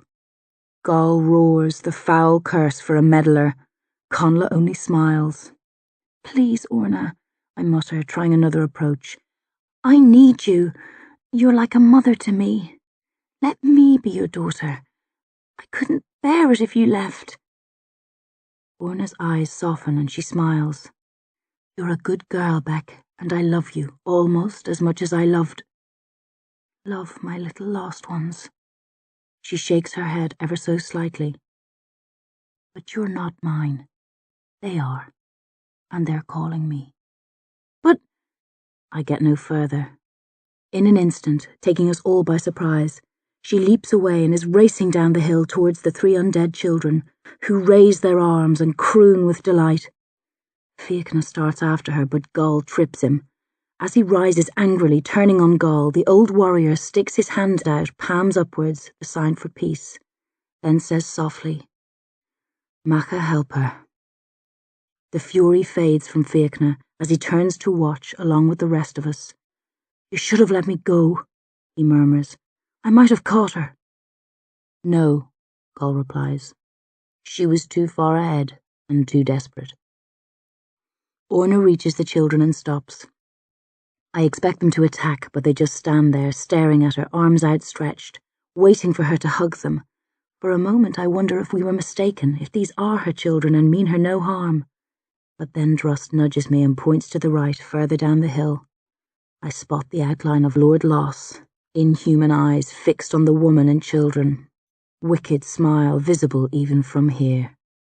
Ronan fires an arrow at the demon master, then another, but both stop short of their target, as though they've struck an invisible wall. Lord Loss doesn't even glance in our direction. Orna kneels, extends her arms and draws the children in close. I see their faces alight with evil glee. The eldest boy gently, lovingly brushes the soft flesh of her neck, then sinks his teeth into it. Orna stiffens but doesn't cry out. The girl latches on to the warrior's upper arm, chewing at it like a dog with a bone. The youngest boy's head sinks beneath Orna's shoulders. He rips her tunic open. I can't see from here, but I know he's suckling, drawing blood instead of milk. Orna's arms tighten around the children, hugging them closer. She hums a tune women sing to send their young to sleep. I gasp with horror when I hear that, and turn away from the awful sight of the undead boys and girl feasting on the living flesh of their mother. Fiachna squats beside me and grabs me tight, letting me bury my face in his chest. "There, there, little one," he coos. "She's happy. She thinks she's back with her children. We should all be lucky to die so willingly." "But they're not," I cry. "They're not her." "I know," he whispers, stroking the back of my head. "But she thinks they are. That's all that matters." Although I've turned my back on the carnage, I can't block out the sounds of ripping flesh and the occasional painful hiss from Orna or moan of satisfaction from the undead beasts. Even when I cover my ears with my hands, I hear them, or imagine I do. After a while, the others turn away from the sickening sight, one by one, ashen-faced, eyes filled with regret, stomachs turning. Even cruel Conla, who gave up on her before anyone else. The only one who doesn't turn away is Bran. The boy remains sitting where he awoke, watching silently, head tilted to one side, frowning curiously, as if he's not entirely sure what's happening, and is waiting to see if this is a game with an unexpected, amusing finale. Eventually, since I can't bear it, I walk over, turn him around and sit beside him. I lean against the simple boy and keep him faced away from Orna, allowing her the humble dignity of dying in private.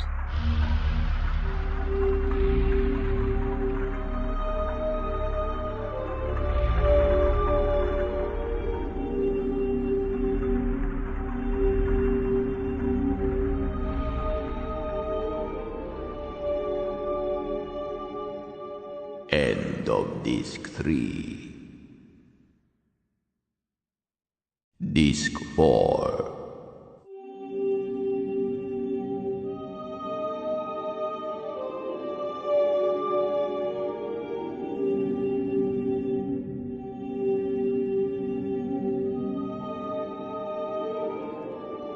Family. We leave first thing in the morning, pausing only for Drust to set Orna's remains aflame, so she can't return to life as one of the undead. Often demons take the bodies of their victims with them. I think Lord Loss made the children leave Orna, so her bones and last few scraps of flesh could further unnerve us. We march in silence, all thoughts on Orna and how she went willingly to her monstrous death. Is her spirit with her children now in the other world? Or is it doomed to wander this land for all time, lost and damned? Even Drust is somber. leaving the lessons for later, proof that in spite of his stern appearance, he too is human, with the same emotions as the rest of us. The ground has been getting rockier the further west we proceed. Fewer trees, no fields of crops, not many animals, no raths or crannogs. But people live here, or did at one time, since there are remains of many dolmens and wedge tombs. Most of the dolmens have been knocked over, the stones scattered, the bones they housed burned to ash. And the seals of the wedge tombs have been broken, either by demons or humans. If we were to go into the tombs, we'd find charred ash or the sleeping undead. I don't think any of the dead in this land lie whole and in peace anymore. In the afternoon, we come to a small village of beehive-shaped stone huts. It's an old settlement, with only a crumbling short wall surrounding the perimeter. The huts are in poor condition, some fallen in on themselves. At first I think it's a ghost village, all the people dead or fled. But then I spot smoke coming from a few of the huts and hear a woman shouting at a child. We look around at each other, surprised to find life in such a hostile, vulnerable environment. Humans are demons? Fiachna asks. I'm not sure, Trust sniffs the air.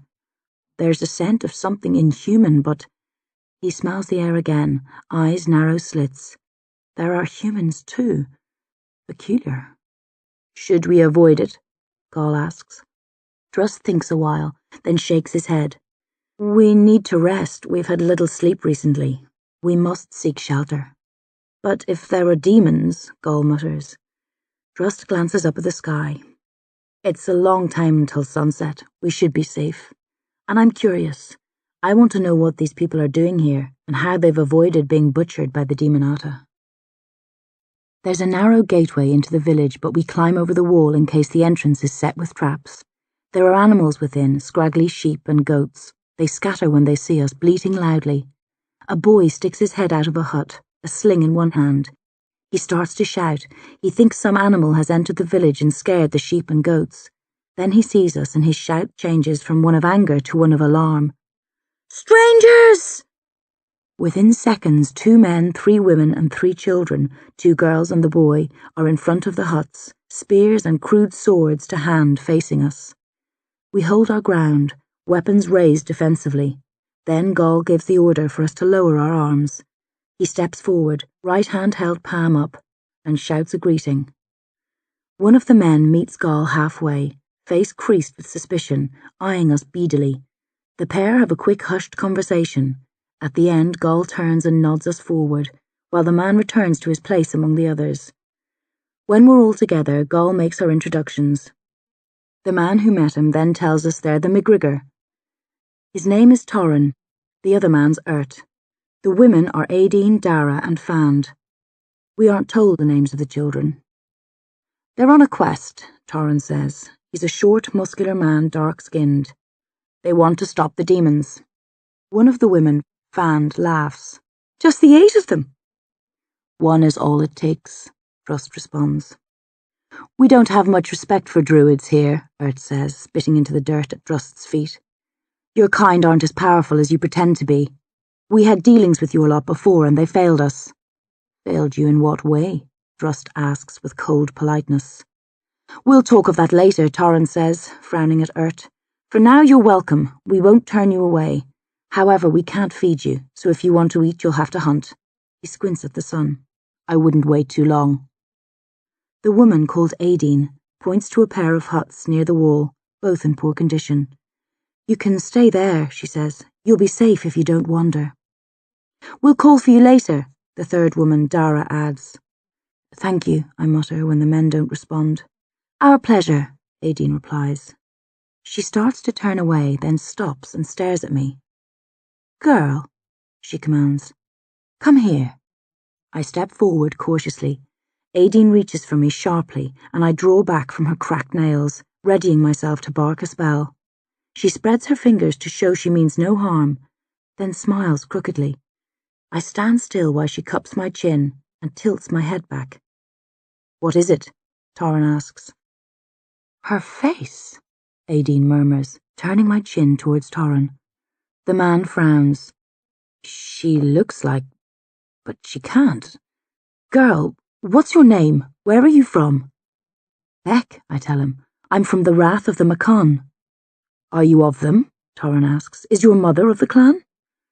My mother's dead, I answer softly. Nobody knows who she was or where she came from. She died not long after I was born. Aidnat's child, Aideen gasps, her fingers tightening on my chin. She must be. I tingle with shock when she says that. The face of my mother forms quickly in my mind, and for the first time ever I have a name to go with it. You knew my mother, I cry. She was my sister, Aideen croaks. Then this is where I'm from. This is where my mother lived. When Aideen nods wonderingly, my head spins and my heart leaps. Why did she leave? I yell. What happened? Who was my father? Is he still alive? Do you— Enough! Darren interrupts. He's glaring at me. The news that I'm of his people hasn't pleased him. We must think on this. We'll talk about it tonight. Then he heads back inside the large stone hut, waving at the others to follow, leaving us to stare at one another uncertainly, and make our way to the smaller huts to set up camp for the night. My head's still spinning. I'd almost forgotten about the spirit of my mother beckoning me west, and the notion that maybe she wanted to help me unlock the secrets of my past. Inside, I never really believed I'd discover the truth about my family. It was a childish dream.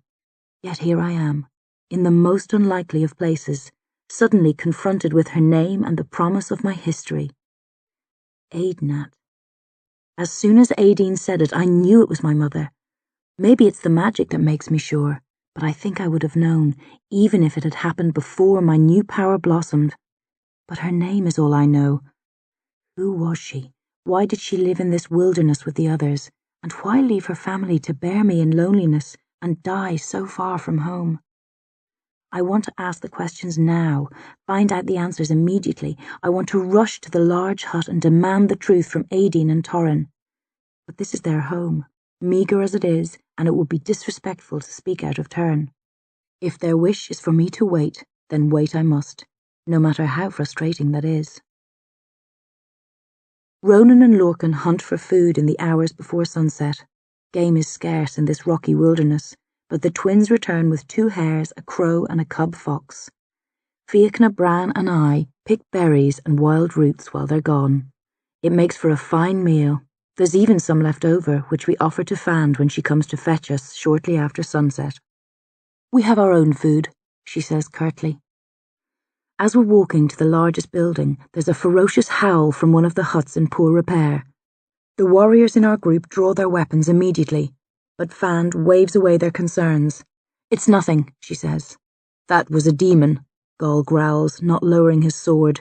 No, Fand says, it was my brother. We stare at her with disbelief. She sighs, then strides towards the hut where the howl came from. We follow cautiously. At the entrance, Fand crouches and points within. We bend down beside her. Dim evening light shines through holes in the roof.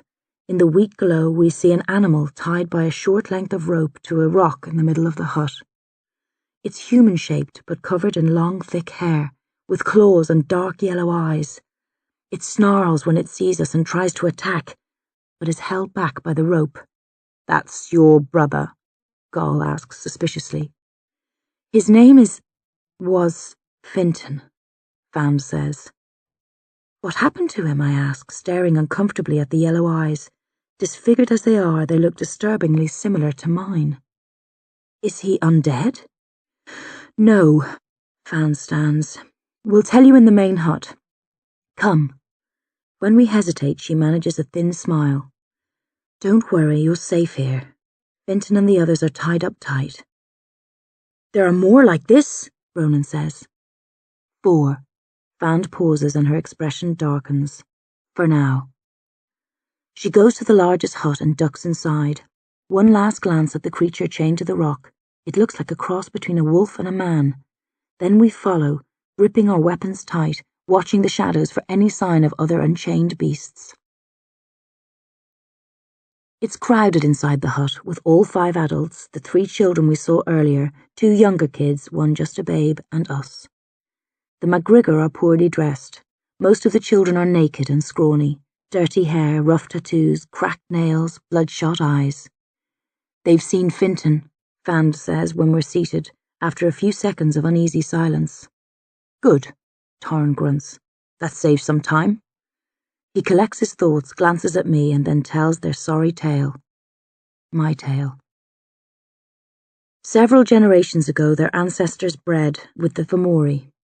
They thought the semi-demons were going to conquer this land and threw in their lot with them. When the Fomori were defeated, the MacGregor were hunted down and executed as traitors, but some survived and went into hiding. Though if they'd known what was to come next, I think they'd have stayed and accepted death, Torrin says bitterly. Some of the children of the human Fomori couplings were born deformed and demonic, and were immediately put to death. But most were human in appearance. These lived and grew, and for many years all was well. Then the changes began. Torrin sighs. When children came of a certain age, usually on the cusp of adulthood, some transformed. It always happened around the time of a full moon. Their bodies twisted, hair sprouted, their teeth lengthened into fangs, their nails into claws. The change developed and worsened over 3 or 4 moons. By the end, they were wild, inhuman beasts, incapable of speech or recognition, killers if left to wander free. The affected children were slain, while the others grew and had children of their own. They thought they were safe, that they'd survived the curse, but they were wrong. Some of the children of the survivors changed too, and their grandchildren, and those who came after. It strikes at random, Torrin says. Sometimes 4 or 5 children of any generation will change, sometimes only 2, but always a few. There's never been a generation where none of the children turned. The family sought the help of priestesses and druids in later years, when their treachery had been forgotten and they were free to live among normal folk again. But no magician could lift the curse, so they struggled on, moving from one place to another whenever their dark secret was discovered, living as far away from other clans as possible, sometimes killing their beastly young, other times, as here, allowing them to live in the hope they might one day change back or be cured by a powerful druid. It's no sort of life, Torrin mutters, eyes distant, waiting for our children to turn, having to feed those who've fallen foul of the curse and look upon them as they are, remembering them as they were. I'd rather kill the poor beasts, but... He glances at Fand, who glowers at him. And Beck? Fiachna asks, sensing my impatience, speaking on my behalf. Her mother was of your clan. If her mother was Aidnat, aye, Torrin says. He looks at me again, his face dark. Aidnat had 6 children, all turned. When she fell pregnant for the 7th time, years after she and her husband Struan had agreed not to try again, Struan was furious. He couldn't bear the thought of bringing another child into the world and rearing it, only to have to kill it when it fell prey to the ravages of the moon. Aidnat argued to keep the child.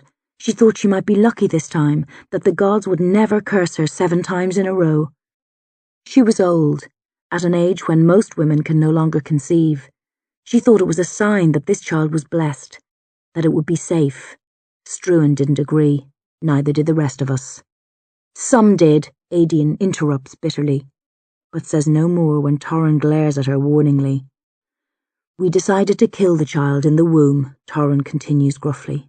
That was Struan's wish, and we believed it was the right thing to do. Struan took Aidnat off into the wilds to do the deed in private. But none of us knew how much Aidnat wanted the baby. She fought with Struan when they were alone, stabbed him. I don't think she meant to kill him, but... My mother killed my father! I almost scream. Aye, Torrin says, burning me with his stare. She probably only intended to wound him, but she cut too deeply. He died and she fled. By the time we discovered his body, she was far away. We followed for a time to avenge Struan's murder, but lost her trail after a couple of days. We prayed for her death when we returned. I'm pleased to hear our prayers were answered. I rear myself back to curse him for saying such a mean thing, but Fiachna grabs my left arm and squeezes hard, warning me to be silent. Of course the girl's not our business now, Torrin says heavily. She's of your clan, not ours. So we can't tell you what to do with her. But she's a cursed child, from a line of cursed children and the spawn of a killer. She's at the age when the moon usually works its wicked charms. If you let her live, The chances are strong that she'll change into a beast like Finton. If you want my advice, we don't, Gall snaps. As you wish, Torrin concedes, but when the moon is full, be wary of her. He falls silent. I'm panting hard, as if I'd been running, thinking of the kind, weary face of my mother, trying to picture her killing my father. Then I recall the boy beast in the hut, and imagine myself in his position. I wish now that the past had remained a secret. What about the demons? Drust asks, maybe to change the subject, stop me brooding, or maybe because he has no interest in my history or Torrin's grim prediction. Don't they ever attack? No, Torrin says, even though you're poorly defended, and they could butcher you any time they pleased. Torrin shrugs. There were other families living near here. They'd been forced out of their tour for various reasons and settled in this wasteland. The demons killed them last year. We've seen the monsters pass from time to time, and they've seen us, but they leave us alone. Drust nods. Then it wasn't Fomori your ancestors bred with. It was a true demon. Some of the Demonata fought alongside the Fomori. Many demons don't attack their own, especially if there are pure humans to kill. You're kin to them, so they spare you. For now, at least. We've heard talk of the Demonata before, Torrin says. Other druids, those we went to for help, spoke of them. They told us the curse was demonic, and that was why they couldn't help. He leans forward. I don't suppose you know any way to... He leaves the question hanging. Drust thinks about it a while, then says, a demon master might be able to lift the curse, but I know of no human, druid, priestess, or any other who has the power to remove such a bloodstain. You mean the demons could cure us? Fand says sharply. One of the more powerful masters, perhaps, Drust says. Do you know where we can find one? Drust starts to respond, to tell them about Lord Loss. Then he stops and shakes his head. The demon masters have not broken through to this world yet. When and if they do, they will be easy to locate. But I doubt if you'll be able to convince them to help. By nature, they're not inclined to be merciful. We stay talking a while longer. I ask questions about my mother and father, what they were like, how they spoke and lived. But Torrin ignores my queries and speaks sharply whenever Aideen or Fand tries to answer, changing the conversation. I consider using magic on him, to make him tell me what I want to know, but Drust reads my thoughts and growls in my ear. This is neither the time nor place for magic. Control yourself. When the McGregor have told us some more of their sad history, and how they eke out a living here, Drust speaks of our quest, of the tunnel which is opened between the demon world and this, and his plan to close it. But he says nothing of how he hopes to pinpoint its location or why he's leading us to the western coast, the end of the world. When it's time to sleep, we return to the 2 stone huts set aside for us and make ourselves comfortable. It's been both a revealing and frustrating night for me. I've learned some of my history, but not all. There's so much more Torrin and the others could tell me, but Torrin hates my mother for betraying the clan, killing her husband and deserting them, and since she's no longer here for him to hate, he hates me in her place. He'll never tell me about her, or allow the others to. Before I lie down, I remember the conversation after the revelations about my past, and ask Drust why he didn't tell Torrin about Lord Loss. If they could find him, they might be able to persuade him to help, I note, figuring if I could play a part in curing them of their curse, they'd surely tell me more about my parents. Aye, Drust says archly, but all we know about Lord Loss is that he likes to follow us around. If we told them that, they might try to hold us here to use as bait. But there are more of us than them, I point out. We're stronger and better armed. You and I have magical powers. They couldn't force us to stay. Probably not, Drust says.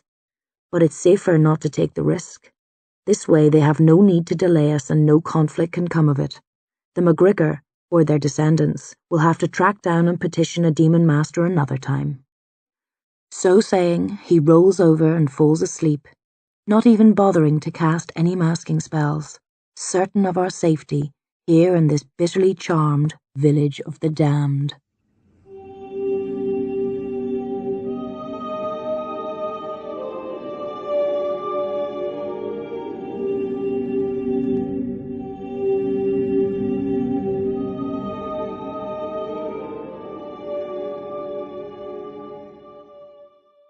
The source. I spend a few tortured hours thinking about my parents, Aidnat and Struan, and the tragedy which separated them and brought me into the world. Darren called me a cursed child, and he was right. I'm doubly cursed. The curse of my clan and the curse of being a killer's daughter. Surely of all the current MacGregor crop, I must be the most likely to turn into a monster. I worry about it for hours, imagining what it would be like to lose control of my mind, feel my body change, become a beast like the one I saw earlier. I thought death was the worst thing I had to fear, but now I know better. With worries like these, I doubt I'll ever be able to sleep again. But eventually, tiredness overcomes even my gravest fears, and I drift off into a fitful sleep, one filled with dreams of wolf girls and dead children. I awake late in the morning. The others are already up, but must have only risen within the last hour, so I don't feel too guilty for sleeping in. I expect them to treat me differently now they know the truth of my background and the threat of what I might become.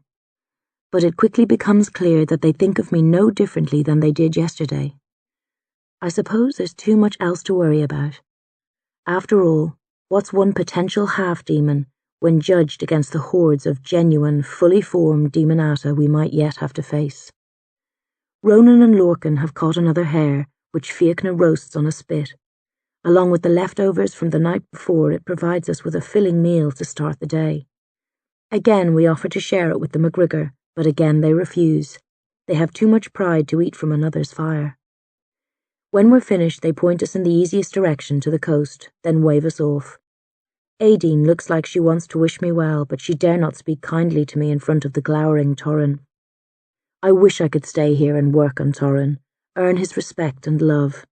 But even if he wasn't so hostile to me, I'm part of a quest, and although it's shrouded in secrecy and I'm deeply suspicious of Drust's reasons for helping us, it would be wrong to quit now. Perhaps if I survive, I can return and seek a place here in my true home, even if it's only so they can chain me up with the others of my kind if my body starts to change. One of the wretched wolf humans is howling madly as we leave, as if it senses a kindred spirit and is singing to the beast I might one day become. I think about the MacGregor, my family, as we set off, wondering what will happen if we fail and the Demonata overrun the land. Will these poor excuses for humans be all that remain of our people? Will they alone be spared, kept alive because of their poisoned blood, the only human faces in a land of twisted demons? My lessons resume as we march. I practice the spells which Drust has already taught me and learn some new ones, like how to hold my breath for 10 minutes, how to make my fingers so cold that anything I touch turns to ice, how to create an image of myself to confuse a human or demonic foe, how to sharpen a rock using only magic to fashion a crude knife or spearhead for those times when magic alone might not be enough.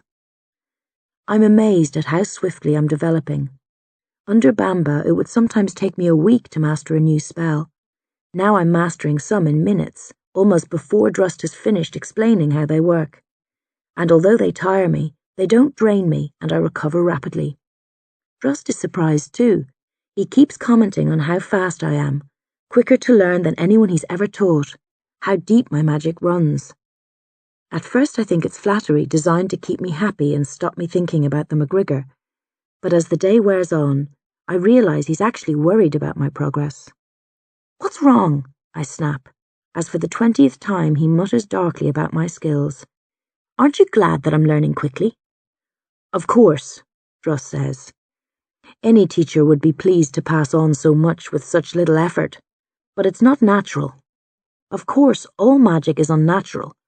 We bend the laws of the universe to suit our needs. Each student is different, learning in a unique way, developing unlike any other. But there are similarities. Learning steps all must climb, patterns they share. Except you." His eyes are heavy. "When we started out, you were like any student, slow to learn, stubborn to abandon your old ways, gradually opening yourself up to a new world of magic. Now you're nothing like that. You've changed in every imaginable way, and I'm not sure what to think of it." It's not that strange, I mutter. Once I perfected my first spell, it was easy. I just had a hard time getting started. No, Druss says. There's more to it than that. He hesitates, then says it. I want to look inside your mind. I want to join spirits with you and see what inspired this change. I go very quiet. I shared my mind and spirit with Bamba many times. It's part of the teaching process. I thought I'd have to do the same with Drust, but there'd been no mention of it until now. Sharing one's spirit is a personal, private thing. To do it with a woman is hard, but to share with a man... It won't be easy for me either, Druss says quietly. If you refuse, I won't force you. But I have good reason for asking. There's something unsettling about your growth. I suspect I know what it is, but I need to go within your mind to be sure. Can't you just tell me, I groan. Why all this need for secrets? Druids and priestesses are creatures of secrets, he says. We live in worlds of mazes and mysteries. Secrecy is part of who we are and how we live. It should be enough for you when I say I need to do this. My reasons are unimportant. You either trust me or you don't. I want to pull a face and say that I don't to annoy him, but his worry has set me worrying too. Now that I think about it, I realize no apprentice should advance this far, this fast. Bamba told me ignorance is the greatest danger any magician ever faces. If you don't know yourself intimately, your powers and the magic you wield, sooner or later you'll fall victim to forces of the unknown. Very well, I sigh, but I don't want you rooting around inside my head too long. Find what you need, then get out. If not, I'll fight. Druss nods, smiling wryly. Then, without slowing, he takes a hold of my left hand and directs his thoughts towards me. I feel his presence immediately, as if he'd opened a door into my mind and stepped through. His magic washes into me, seeping through my skin. Most of it's directed through his fingers, but it comes from other places too. Legs, chest, head. His power is like a cloud wrapped around me, swallowing me, tasting and testing me. Soon it's as if there are two people sharing one body. My thoughts are his, my past, my dreams, my magic. I stiffen, but don't stop walking. Movement gives me a notion of separation. I'm still aware of my individual self, who I am, who I was, who I hope to be. If I stop, I'm afraid Drust will become me and I'll lose myself to him completely. He presses further into my mind, searching, exploring the well of my magic. He's already deeper within me than Bamba ever got, discovering truths which nobody knows, my secret wishes and desires, my hopes, loves and fears. And still he doesn't stop.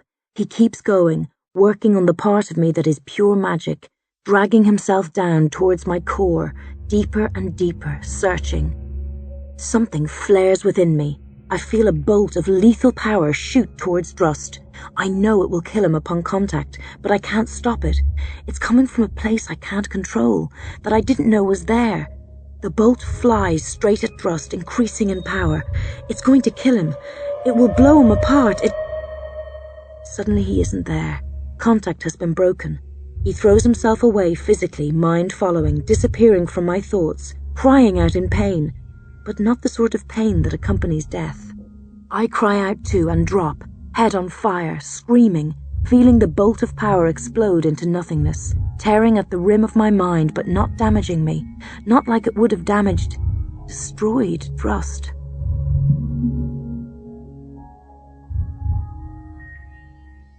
Bright lights, stars, then a red haze. When it clears, everyone's around Drust and me, concerned for me, wary of the druid. Ronan and Lorcan have him at sword point, even though he's rolled up into a ball and isn't moving. Conla's behind them, testing his own sword's edge, eyes flicking from one twin to the other. Fiachna's studying my face, rolling my eyelids up, making sure I'm all right. Bran is close by, anxiously chewing his lower lip. I'm fine, I mutter, pushing Fiachna away. My skin is more sensitive than it's ever been. His touch is painful. What did he do? Ronan asks, positioning the tip of his sword by Drust's throat, ready to slice it open and end his life the second I give him an excuse. Put down that sword, Conla growls, unexpectedly coming to the druid's aid. Don't harm him. I will if he's hurt her, Ronan snaps. He didn't, I gasp. I want to lie down and rest, but I'm afraid they'll kill Drust if I don't speak up. We were working on a spell. It went wrong. He was trying to help me, not harm me. The others look relieved, except Ronan, who looks annoyed at being denied his kill. They sheathe their weapons. Gaul asks how long it will take for Drust to recover, and when we'll be ready to continue. I tell him I don't know and ask them to leave us alone for a while. When they're out of earshot, I slide over next to Drust and whisper, Can you hear me? A long pause, then a very shaky, Aye. What happened? I hiss. Drust rolls onto his side and stretches out slowly. There are burn marks on his right hand, ugly welts. There are red lines etched across his temple too, as though flames had shot up from his hand to his head. I was right, he croaks. About what? The source of your magic. His fingers twitch and he winces. It hurts, but I lean forward and cast a healing spell on his hand. As the worst of the redness cools away, Drust looks at me. No gratitude in his eyes, only doubt. Magic exploded within you when you fought Lord Loss. I know. I reached in and stole power from him. Drust shakes his head. No, that's not the whole truth. He gave it to you. I frown, not understanding. Lord Loss let you take from him, Drust explains. More than that, he extended his magic towards you. He reached within you and struck at the flint of your spirit, for want of a better term. He created the magical sparks and fanned them into life. You're powerful because he wants you to be, because he lit the flames of magic inside you. My face whitens. You mean the magic? My spells? That's all because of him? Aye. But why? I cry. Why would a demon give power to a human? I don't know, Drust says. But I do know this. I thought you were my apprentice, but you're not. You're Lord Loss's. And the suspicion in his eyes cuts to my heart as if he'd stabbed me in the chest with a knife.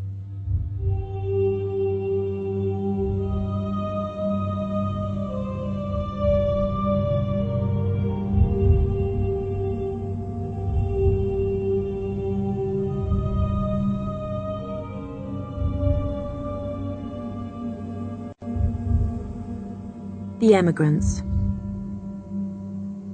We make slow progress in the afternoon, hampered by bad weather, having to climb lots of hills, and Drust's injuries. I hurt him with the blast of magic. He got out of my head just in time, but even so, he took a hammering. He casts healing spells when he's able, but movement is still painful. There have been no more lessons.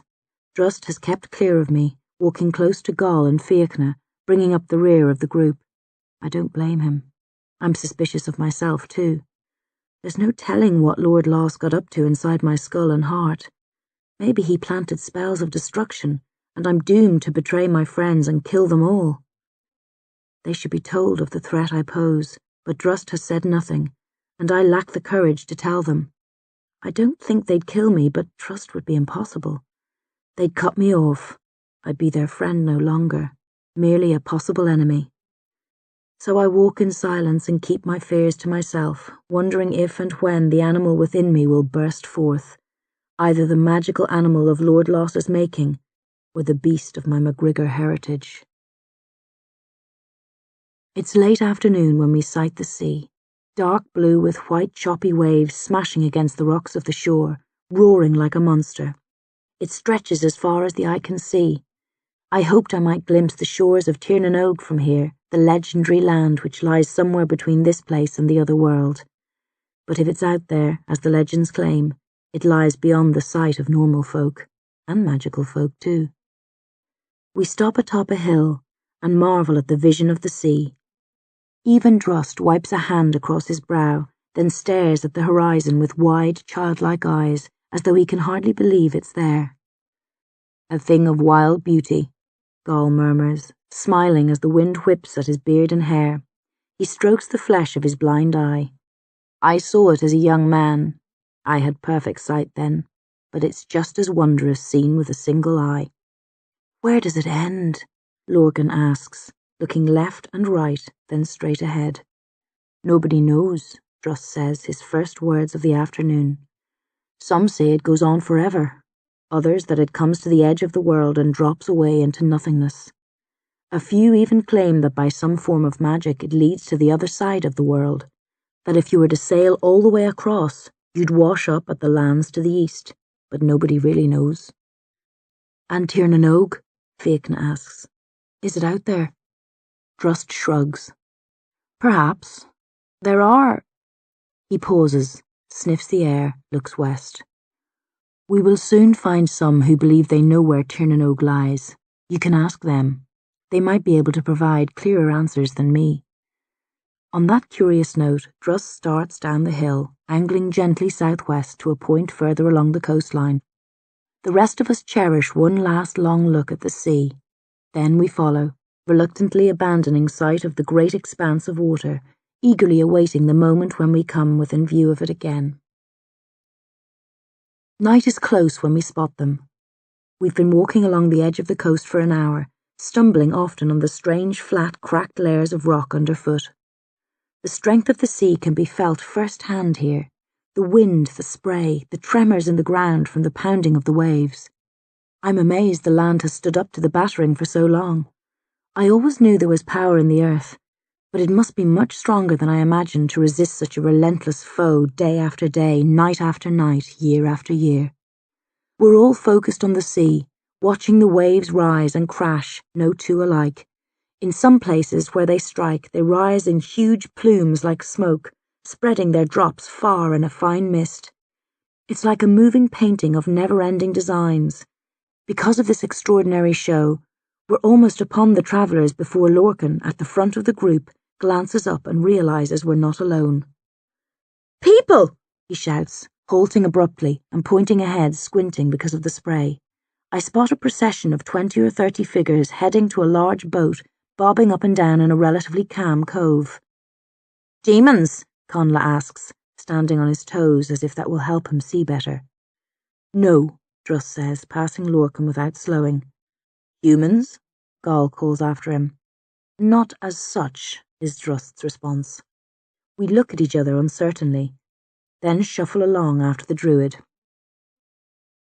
The travellers are creatures of legend, impossibly towering giants the height of 3 or 4 men, tiny stick-thin people who might be the meddlesome leprechauns of myth, slender, graceful, pointy-eared fairies, weeping, pale-faced, dark-eyed, terrifying banshees, others who look more like demons than humans, druids and priestesses too. All are part of the procession, winding their way to the boat, where others like them are patiently waiting, seated or standing, all looking west. Morrigan's milk, Gall gasps, making a sign to ward off evil. Then he stops, confused, since although these are obviously beings of magic, they don't have the look or feel of wickedness. The walkers have their eyes set on the path or boat. One of the druids happens to look up and spot us. He breaks off from the others and comes towards us. As he draws close, Ronan nudges over to Drust and whispers, Is he a threat? No, Druss says. He has stopped and is waiting calmly for his fellow druid, arms folded across his chest. Who are they? Fiachna asks, studying one of the burly, brutal-looking giants. We've heard stories of these fierce warriors of the past, part god, part human. But ancient stories are sometimes hard to believe. They grow in the telling over the generations. Things get exaggerated. I always assumed the giants of lore were simply large but otherwise normal warriors. Fiachna and the others thought that too. We were wrong. They are beings of lessening magic, Drust says in answer to Fiachna's query. They came after the old creatures and flourished for a time on the magic of the past. They're leaving now. The magic of the old creatures has almost faded from this earth. Those it nurtured can't survive without it. Their time here is finished. They go west in search of Tir na nog, or death. His eyes are sad but also filled with longing. He wants to go with them. Do they flee from the Demonata? I ask quietly. Not necessarily, Druss says. Most have come from distant lands, some from the other side of the world. They leave to escape the Christians and other new religious groups. The world has changed, and will change more in centuries to come. Old magic is no longer dominant. Those who practice it have no place here. They leave before the magic disappears completely to avoid an undignified end. Why don't they fight? Gaul asks. They did, but only a fool continues to fight when it's clear the battle is lost. Everything has an end. This is the end of great magic and those who belong to it. The other druid reaches us and stops. He nods to Drust, who nods back. Then he casts a curious eye over the rest of us. Do you seek a place on board our boat, brother? The druid asks. Nay, Drust replies. I'm here on other business. There won't be many more boats this year, the druid says. This might be the last before spring. If you miss this one. I have work here, Drust says. This is a dangerous land, the druid notes. Several of our kind have fallen on their way to this point. If you wait and the Demonata triumph within the next few months, there might never be a boat again. My work involves the Demonata, Drust says. If I'm successful, the boats will continue to sail. The druid raises an eyebrow. You have set yourself against the demons? Aye, Drust says steadily. A perilous undertaking. You do it to keep the path to the west clear for those who will follow. No, Drust smiles. We should all be so self-sacrificing, but most are not, and I am no exception. I do this for personal reasons. The druid returns Drust's smile. Whatever they are, I wish you luck. If you can close the tunnel between this world and the Demonatas, boatloads to come will praise your name in the lands west of here, or in the lands of the dead. Both druids look at the boat and those boarding it. Only a couple remain on the shore now, untying the ropes which hold the boat in place. It's unlike any boat I've ever seen, long and narrow, tall poles sprouting from the middle to hold large sails. It's hard to see how it stays afloat. What of your companions? The druid asks, looking around, his gaze coming to rest on me. Do they seek sanctuary with us? There are a few places left. If they wish to take their chances, we can give them berth. Drust glances at me, then speaks to the others. If you want to go, I won't stop you. But I might have need of you in the days and nights to come. Remember, if I fail, your people will pay the price. Tir na nog, Gaul whispers, his good eyes sparkling as he studies the boat. To go there now, to live forever, having come this close to death. It would be a just reward for an honest life, Fiachna says softly. You should go, old friend. Gaul's lips part. He breathes out the word, aye. But then his face hardens, and he barks a laugh. No, Tir na nog's for the beautiful and magical, not an ugly old warhorse like me. Anyway, what would I do there for all eternity? Play hurling with giants? He turns and winks. 10 years ago, maybe, but I'd feel like a fool if I went now. And what if they find nothing but sea? I've been on those waves before and never as sick in all my life. Anybody else? The druid asks politely. He's still looking at me, a small frown creasing his forehead. I would give much to hunt in the fabled forests of Tir na nog, Lorcan sighs dreamily. But I can't abandon my clan, not until the demons have been defeated or I lie dead. Next year, if we succeed, I'll return and ask for passage then. Gaul nudges Conla playfully. How about you, young king? We know how vain you are. In Tir na nog, you'll keep your looks and never grow old. Conla sneers. Give up a kingship here to be a peasant there? I think not. You sound very certain of your kingship, Gaul murmurs. Do you know something we don't? Conla flushes. Of course not. I was just... He coughs and glares at Gaul. I don't have to explain myself to the likes of you. Peace, the druid says before the pair start to argue in earnest. If you do not wish to travel with us, I must take my leave. Night is almost upon us, and we mean to depart before the demons attack. They come here often, the braver monsters, in search of rich pickings. We have delayed you too long already, brother, Drust says, bowing. Go, and may the grace of the gods go with you. Our thanks, and may the gods bless you in your honourable quest, the druid says. He returns the bow, nods at the rest of us, then makes his way to the boat. The creatures holding the ropes untie the last of them as he approaches. By the time he reaches the shoreline, the ropes have been cast off and the boat is drifting away from the land. The druid increases his pace and jumps to the deck of the boat, propelling himself through the air with magic. He waves to us before settling down and facing the bow, which points like an arrow straight at the setting sun. We watch as the boat moves off, sails rising smoothly, catching a magical wind. The boat shoots ahead at an incredible speed, leaving hardly any wake, a speck on the horizon within minutes. Then, to my eyes at least, gone. There's a long, thoughtful silence. All eyes are on the dimming sun, scanning the point where sea meets sky, straining for one final glimpse of the boat and its cargo of giants and fairies. Then Gall shatters the mood by clapping Drust on the back.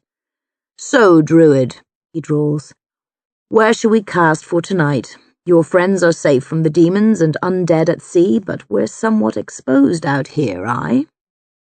Drust looks around, blank-eyed for a second, then he focuses. "Aye. It would not do if we were caught in the open. We will be safe further down the coast. There is a place protected by rare old magic, but we must move fast if we are to get there before night." "Can't we stop and cast a masking spell?" I ask. "No," Drust says, starting forward, faster than he'd been walking earlier. "You heard the warning. Demons come here." "Demons are everywhere," Fiachna says. "Aye," Drust agrees, "but only the brave go where beings of magic congregate, and a brave demon is usually a powerful demon. I wouldn't trust our spells to hide us from their gaze. Now march and save your breath. If we fail to make our destination in time, you might need to fight tonight, and the monsters you lock arms with will be fiercer and harder to kill than any you've faced before."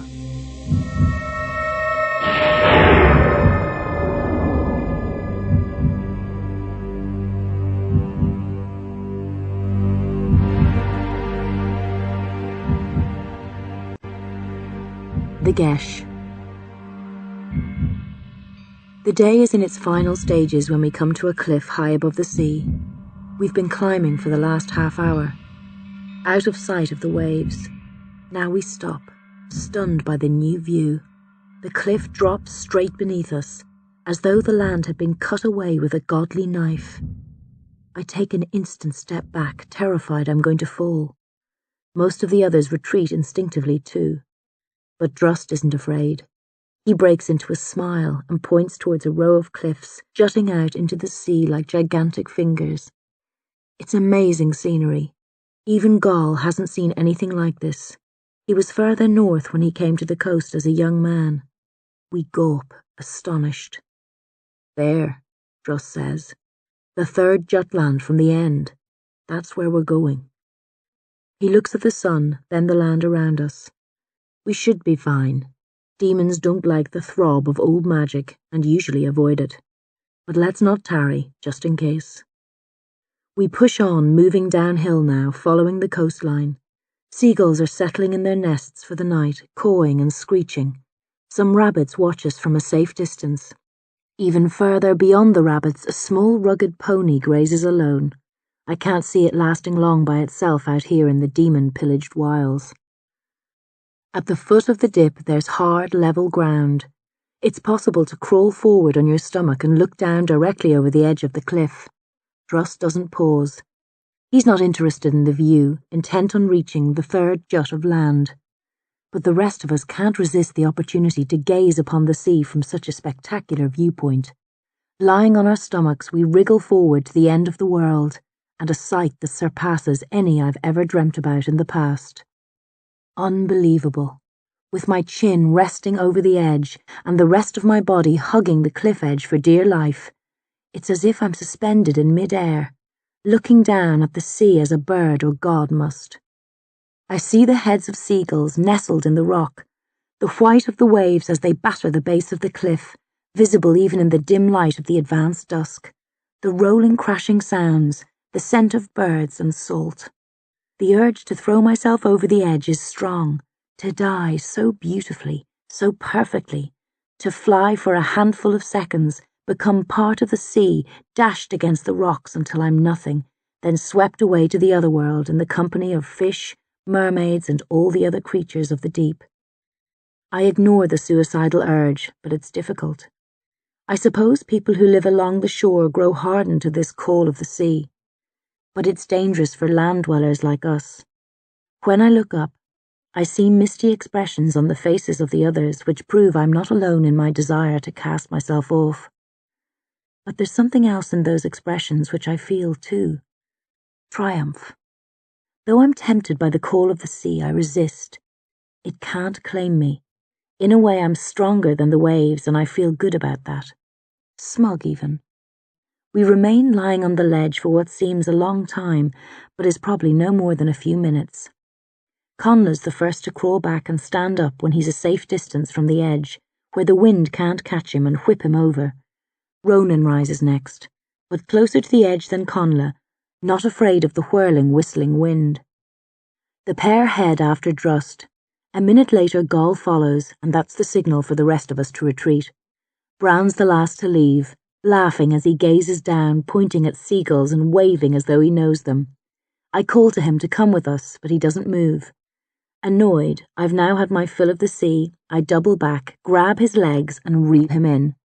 "Come on," I snap as he tries to squirm back to the edge. "We have to follow the others, it's not safe here." "Eggs boiled leaf," Bran says, nodding to show that he agrees, but he looks at the edge one last time, regretfully before rising, linking his hand with mine, and jogging after Lorcan at the rear of the main pack. We've almost caught up with Lorcan when the demons attack. They burst out of the earth like savage worms, a dozen or more, multi-limbed. Many have several heads, claws like branches on a tree, mouths full of fangs, gibbering and howling, familiar demon sounds. Most attack the main group of Fiachna, Lorcan and Gall.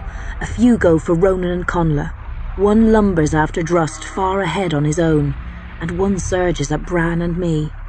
I reach inside and draw upon my magic, forgetting in the heat of the moment that it's the magic of the Demonata, unable to worry about what I might unleash.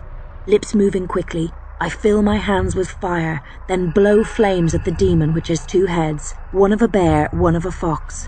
The demon screams and falls. Bran laughs and leaps over the flailing demon, then leaps back again, playing with it as if it was a skipping rope of fire. Drust's demon is almost upon him when he flicks his right hand, casting a spell. The demon flies over the druid's head, then off the cliff, falling to its death on the rocks beneath, hollering hatefully all the way down.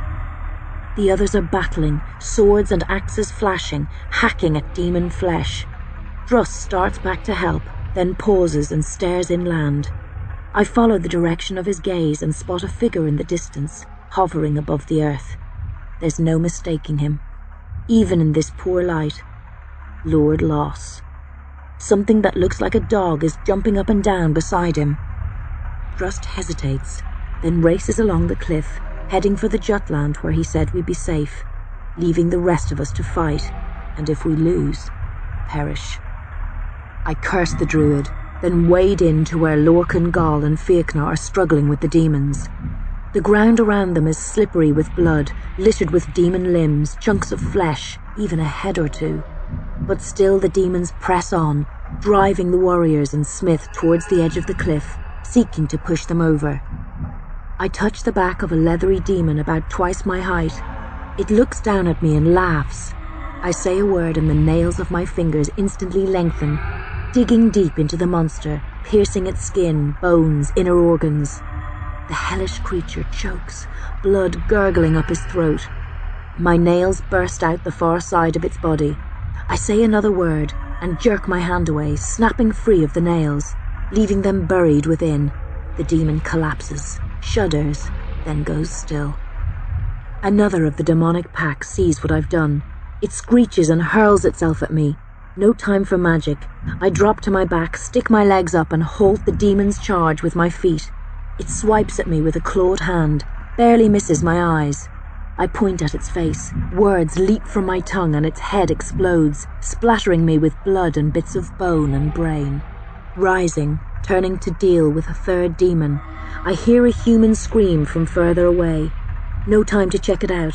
A bull-headed demon is on top of Fiachna. It's bitten a chunk out of his left shoulder and is trying to latch on to his throat. I dive at it, grab its mouth, put my face close to its pink cracked lips and breathe out. A mist flies into the demon's mouth. It coughs, tries to snarl at me but can't. Because the mist has thickened and clogged its throat, it can't breathe. Some demons don't need to breathe, but this one does. It falls away, scratching at its neck, eyes bulging as it suffocates. Gall and Lorcan force the final demon over the cliff, pushing it off, only just avoiding a lashing tendril which threatens to drag them over with it. They glance around, making sure we've dealt with all the monsters, then rush off to help Ronan and Conla. Bran and I follow just behind. When Gall and Lorcan stop short, I fear the worst. But running up, readying myself to cast more spells, I see the demons fleeing.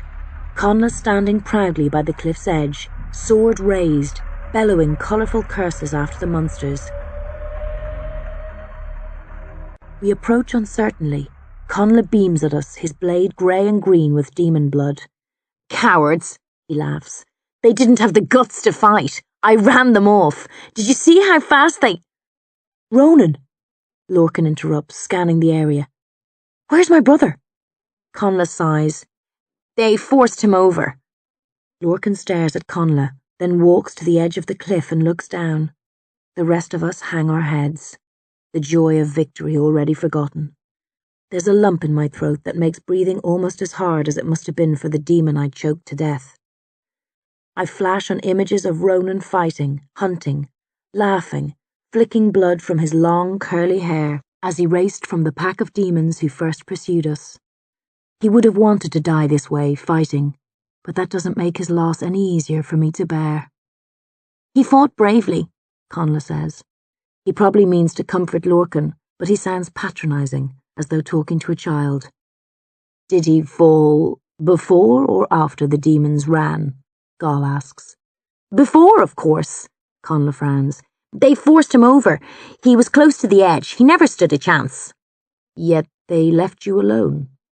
Gall doesn't phrase it as a challenge, but it's hard not to interpret it as such. "They killed Ronan, then ran." "They saw I wasn't such an easy touch," Conla snorts. "They got lucky with Ronan, but when they tangled with me and realised they were out of their depth, they ran for their miserable demonic lives." Conla's face hardens and he looks at each of us in turn.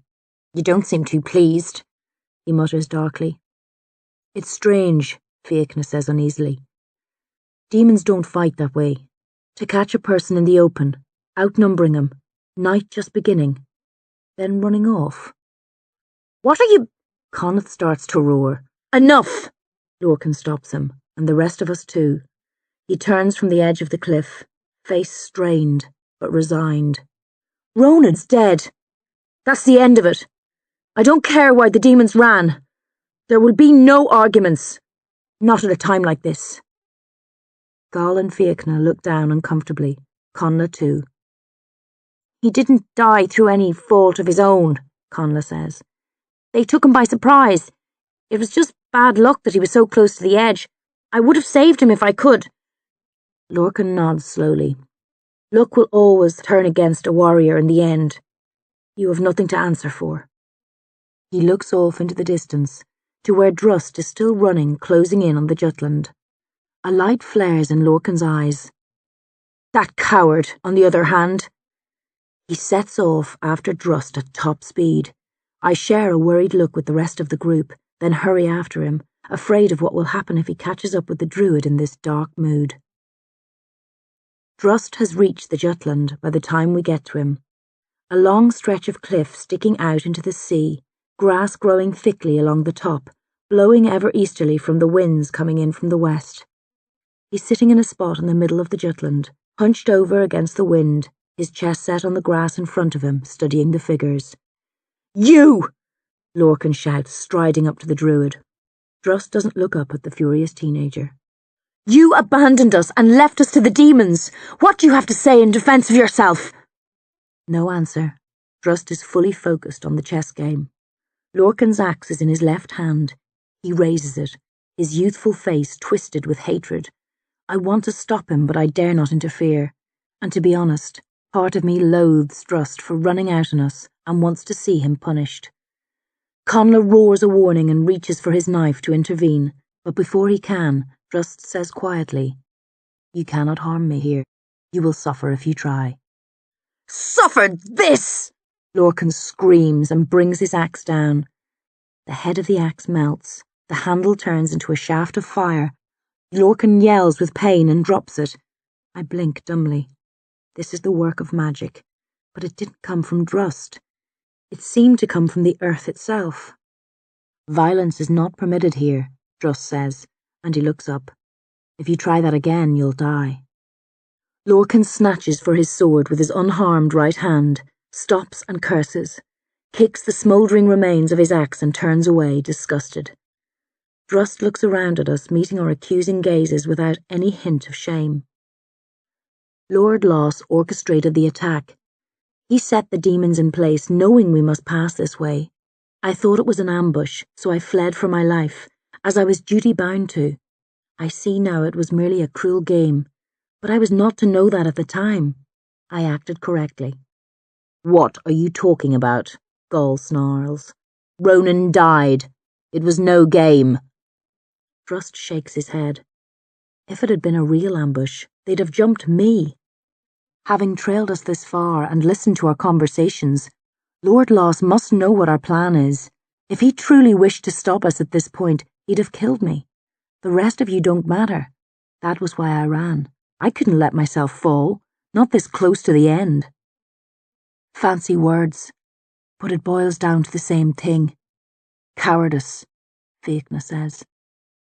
"You may call it that if you wish," Drust says coolly. "But I told you from the start that your lives meant nothing to me. You've helped me come this far and so served a noble purpose. I'm grateful for that, but it makes you no less insignificant in the greater scheme of things." Gaul laughs bitterly. "I bet you didn't have many friends when you were a child." "Druids don't need friends," Drust replies, then regards his chess set again. I study the Jutland uncertainly. Night is upon us, and I can hear the howls of the demons that Connla ran off. And Lord Loss is still out there. I feel exposed, open to attack. "Are you sure we're safe?" I ask. "Aye," Drust says. "This is a place of old magic. No lesser demon can set foot here. A demon master can, but like us, they can commit no violence on this soil." "Thank the gods for small mercies," Connla sniffs. "Are there more places like this along the coast where we can shelter in the coming nights?" "No," Drust says. "But we would have no need of them, even if there were. This is the place I've been heading for. It's the end of the road." Then he gives his attention over fully to the chess game, leaving us to stare at the grass, the drop on either side, the sea which stretches off into the distance, and wonder what exactly he brought us to this desolate place for. Night darkens. Black clouds blow in off the sea, unloading their rain on top of us.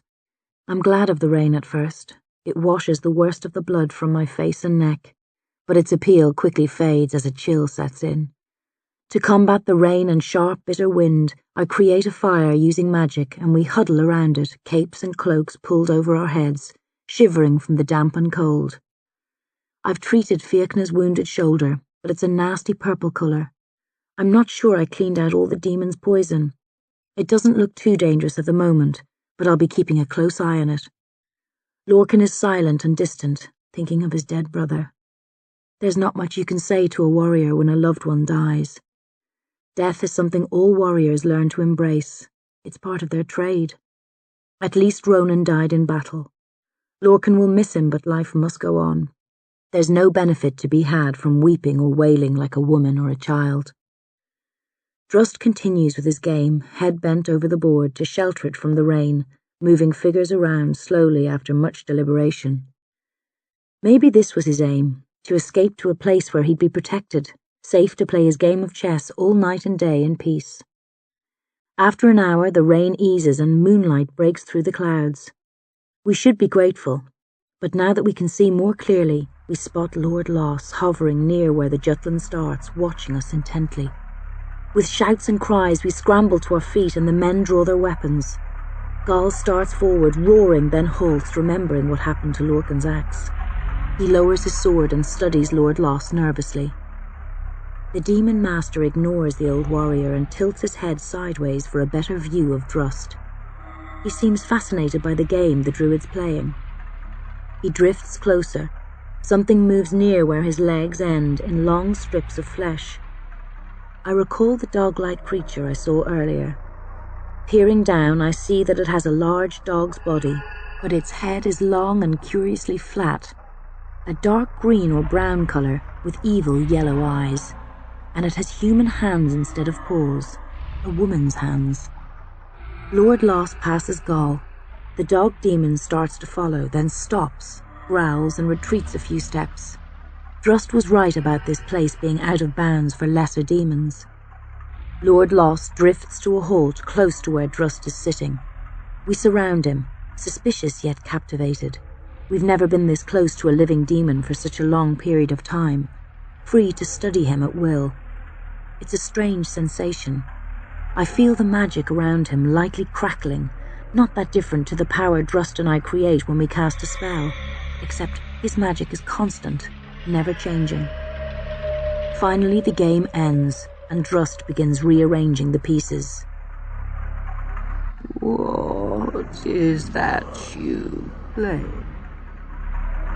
Lord Loss asks, his voice laced with sorrow. Chess, Drust says and peers up. You don't play? No. A pity. But I would like to learn.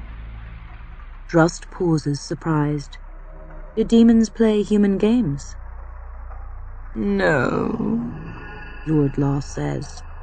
But this interests me. I have never seen it before. And the board. There is magic in it. This board is unique, Drust says, smiling proudly. My master told me it is the original board, a gift to us from the old creatures. My people have guarded it for many centuries, and others of magic protected it before the druids. Long ago, one of its owners fashioned a game to play in it, to pass the time. He crafted the pieces which have developed into what you see now, and so the game of chess came into being. Then the board was not created for the game? Lord Loss asks. No. What was its original purpose? Drust shrugs. Nobody knows. As you noticed, it is an artifact of magic, but we have never been able to unlock its secrets. Perhaps I could, Lord Loss says. Perhaps, Drust agrees, then smiles. Some other time. Why not now? Lord Loss asks eagerly. Drust's smile spreads. That's not possible. You have to leave.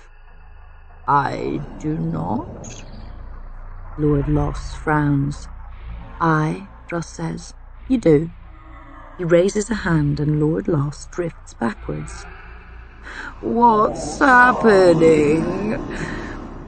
The demon master shouts, trying to stop but unable to. A minor spell, Drust chuckles. I tire of having you hound our trail. This will keep you at a safe distance for a while. No! Lord Loss roars. You have no power over me. You're just a human. You cannot command a demon master. Normally, no, Drust murmurs, but magic works differently here. I'm able to do things on this Jutland which I could do nowhere else, and you are helpless to resist, since this magic is more mine than yours. Lord Loss's features darken, and 8 arms extend outwards. I feel power build within him, directed at Drust. Then it stops suddenly, as he realizes what will happen if he strikes in anger. You are very clever, the demon snarls, drifting further away. But once I'm back on normal land, my powers will be mine again. I will wait and follow, and next time I will kill. Drust shakes his head. The spell won't last for long, but it will hold for a few days no matter where you go. He crooks a finger at Lord Loss, and the Demon Master stops. But I can break the spell now, if you wish to bargain. Bargain with what? Lord Loss spits. Information, Drust says. Tell me why you follow us, why you laid the trap but did not kill me. What's in this for you?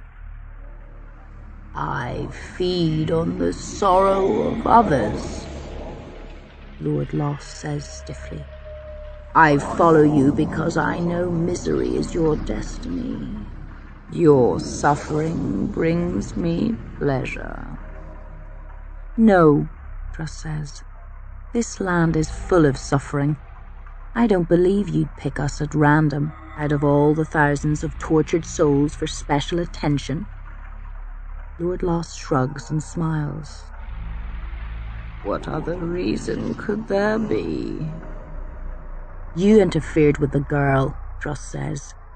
The others look at me questioningly, but I avoid their gaze. You filled her with magic of your own. Why? I like her, the demon gurgles. I wanted to help. Answer me honestly, Drust growls, or I'll banish you. Actually, I don't think you will. Lord Loss purrs, then points an arm at Gaul. Abruptly, unwillingly, with a startled roar, Gaul turns away from the rest of us and runs. For an awful second, I think Lord Loss plans to run him over the edge of the cliff. But then I see he's more cunning than that. He's making Gaul race to the mainland, where the dog demon is yapping with delight, ready to tear Gaul to pieces on a patch of ground where there's no magical protection. Gaul! I scream and try and stop him with magic, but I can't find a way to unlock Lord Loss's spell. Release me, Lord Loss says. Immediately, or the human dies at the hands of the ever-faithful, ever-vicious Vane. No, Drust says. You must, Lord Loss growls. Or I'll send the others to their deaths too. No, Drust repeats. Very well. The Demon Master sneers. Vane, destroy him. The dog demon barks and howls, leaping around, jaws snapping open and shut. Gaul's almost at the mainland. A few more seconds and... Suddenly, Bran is in front of the old warrior, by the side of Vane, patting his knees, whistling as though calling to a tame dog and not some demon half-breed. Vane leaps at Bran. Lord Loss laughs. The rest of us gasp with horror. Then everybody's jaw drops as the dog demon licks Bran's face before rolling over onto her back and offering her stomach to be tickled. Vane! Lord Loss bellows. Stop that! Kill him! The demon ignores her master's call and whines with pleasure as Bran scratches under her chin. He's giggling, playing with her as he would with any normal dog, making cooing sounds and uttering the odd insensible word or two. Lord Loss can't believe it. Nobody can. But then Fiachna laughs out loud, and soon all of us are laughing, pointing at the boy and the dog, and Gaul standing beside the pair of them having come to a stop at last. We double over, tears of mirth streaming down our faces. Even Drust is smiling. Lord Loss doesn't see the funny side of it. He glares at the dog demon, then the rest of us. When his eyes eventually settle on Drust, he snarls and says, What manner of thing is that boy? I'm not sure, Drust chuckles. I knew he'd been blessed with some special form of magic, but I never guessed he was this powerful. It seems he can charm any creature he wishes, and maybe that's only one of his lesser gifts. Who knows what else he might be capable of? Drust's smile tightens. Maybe he can kill a demon master. Lord Loss quivers, but I'm not sure if it's with fear or outrage. You have humiliated me, he hisses. Aye, Drust agrees cheerfully. You will pay for that. 7 of Lord Loss's arms come up and he points at each of us. I place a gesh upon you, a curse to destroy you all, whether you succeed in your quest or not. None of you will know anything but misery for the rest of your pitifully short lives. Your gesh doesn't frighten us, Drust snorts. Now be gone, and I don't want to see you again any time soon. He waves his right hand and Lord Loss peels away as though blown by a strong wind. He shoots off the Jutland, managing to grab his dog as he flies past, yanking her away from Bran by grabbing her snout. Vane gives a muffled howl. Bran's hands stretch out after the dog and he waves goodbye. Soon the pair vanish from sight, separated from us by Drust's spell and the darkness of the night. On the Jutland, we carry on laughing, delighted to have thwarted the demon master. But there's an edge to our laughter. A demon's gesh is nothing to sneer at. As happy as we are, I'm certain that each of us is inwardly pondering Lord Loss's curse and wondering what sort of a price we might ultimately be made to pay for our meagre victory.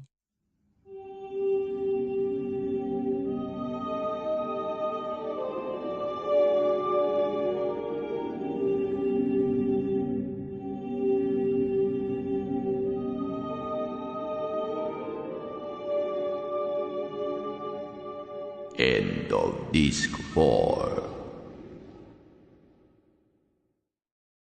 Disc 5.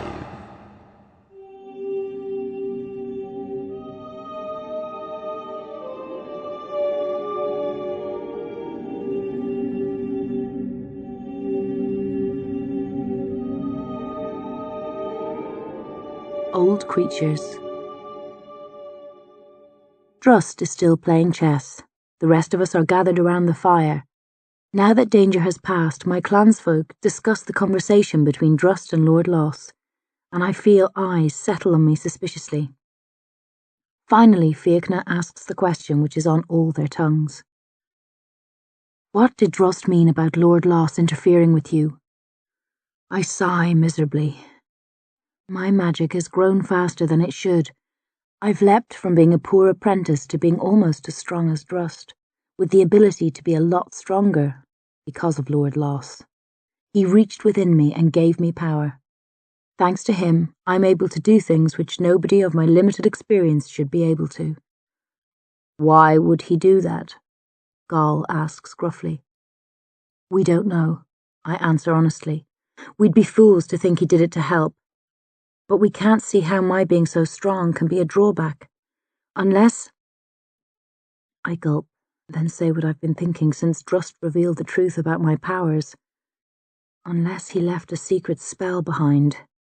Maybe when I'm powerful enough, a force will explode inside me and destroy everything around me. A demon in the fold, Lorcan growls bitterly with venom born out of the loss of his brother. We can't harm her here. But I say we take her back to the mainland and slit her throat before... Peace, Gall hushes him. But peace, Gall says again, harshly this time. Then he smiles at me. I don't believe that, Beck. I've known you since you were a baby. You wouldn't hurt anyone, intentionally or otherwise. If the Demon Master thinks he can use you to harm us, he's wrong. Tears spring to my eyes. I haven't cried since I was a very young child. Tears are for the weak, but the warmth of Gall's words unleashes a spring within me, and soon my cheeks are wet with warm, salty water. Gall's right, Fiachna says, putting a thumb to my cheeks and wiping some of the tears away. We have nothing to fear from you, Beck. Of course we don't, Connla agrees, stunning us all by giving me a quick hug. Then he looks pointedly at Lorcan. The teenager pulls a face. If that's how you feel, I won't argue, but I'll be keeping an eye on her, especially when there's a full moon, because there's the threat of her turning into a wild beast too, in case you've forgotten. And if I ever think she's going to act against us, you'll tell us and we'll have a calm chat about it, Connla finishes sternly, in the authoritative tone of a true king. Understood? Lorcan bares his teeth, but then nods roughly and turns away to sulk. I don't blame him for this unusual show of hatred. It's hard when you lose one you love, even if you're a warrior who isn't supposed to let sorrow affect you. Bran shuffles up beside me a few seconds later, stares at my damp cheeks, touches them with a finger, then tastes it. Stony, he declares mysteriously, and then lays his head on my shoulder, closes his eyes, smiles, and goes to sleep. Some hours later, having finished another game of chess, Drust packs the pieces and board away, sets his bag down and rises. Beck, he summons me. I gently move Bran's head and go see what the druid wants. It's time, Drust says, looking down at me solemnly. For what? I frown. I've been waiting for the tide, he answers cryptically. The level is correct now, but it won't remain that way for long. We must hurry. I don't understand. What? I stop. Drust is taking off his robes. Soon he's naked. I've seen many naked men. A lot of warriors fight the old way, stripped bare. But Drust looks different in the flesh. His nudity is unsettling, as if I'm seeing an aspect of him I shouldn't. Hey, Gall grunts, getting up. What are you... Stay back, Drust says, eyes flashing. Beck and I must go for a while, but we'll return shortly. Go where? Fiachna asks. He's standing beside Gall now, as is Lorcan. Connla watches us with mild interest, lying on his back. Bran still sleeps. Drust nods towards the edge of the cliff. Old creatures reside beneath our feet. They are maybe the only true beings of old magic left in the world. They can tell us where to find the tunnel between this world and the Demonatas. Now stay back and keep quiet. This is a delicate business, and we need to concentrate. Drust faces me again. Remove your clothes, he says. And though I feel uneasy, I do as he commands. We're going to walk to the edge of the cliff, then step off. Before that, we'll cast 2 spells. One will let us hold our breath for several minutes. The other will keep us warm. The water's extremely cold. But the fall, I can't swim. The rocks, I stammer. You have nothing to fear, Drust says. He takes hold of my right hand.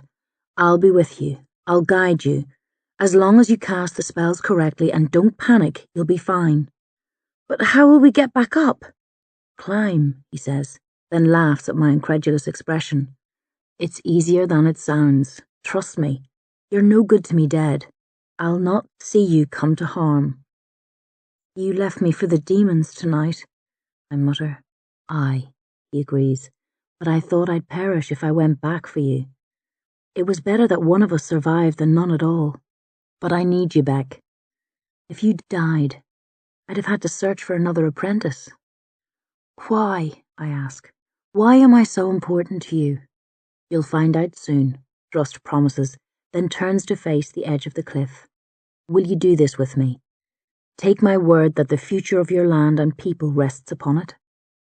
I don't want to, but we've come too far, faced too many dangers, and lost too many friends to stop now. I start walking, Drust beside me. We mutter spells, warming ourselves, holding our breath and extending it. Behind us the others watch, except Bran, unsure of what to expect. We reach the edge. The waves are rough below, smashing into the rocks of the cliff, tearing themselves to pieces along the length of the Jutland.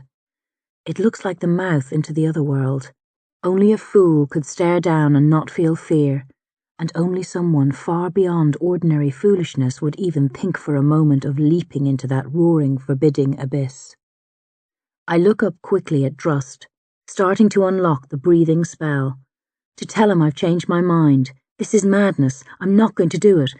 But before I can, Drust hops forward. His fingers are tight around mine. He drags me after him. I fall. The land disappears behind me. I plummet into darkness, violent roaring, into terror and certain death.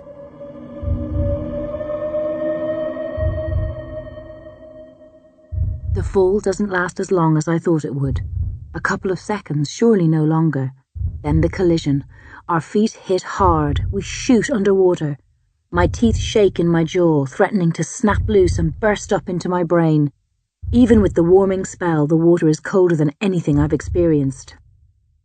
Dark down here, much darker than the night world above. We slow. Water presses tight around me. I feel the swell of the waves. Inside my head, I see myself being smashed against the rocks. I start to panic, to kick defensively against the rocks, which must be close, breaking for the surface so I can scream. Drust's fingers squeeze mine. Pain forces me to ignore the cold and dark. I try to wrench my hand free, but Drust squeezes again. Then a light flares, and his face is next to mine. His eyes are furious, warning me to stop struggling, to obey his commands. I go limp, and Drust relaxes his grip. The light is coming from his right hand, flames glowing dully despite being underwater. That's a spell I don't know. I wonder if I could do it. While I'm wondering, Drust looks around, then moves slowly through the water. He's not swimming exactly, although his legs kick out softly behind him, and his right arm sways to the left and right, guiding us. A shoal of fish glides by, either not seeing us or unworried by our presence. I watch them swish past, amazed, taking a moment to reflect on the strange twists my life has taken, the marvels I've become part of. So easy to take it for granted, but this is something no normal human was made to see. The world of magic has blessed me with wonders, and it's only right to stop every now and then to appreciate them. Then, rock. The cliff studded with shells, draped with seaweed, jagged and immense.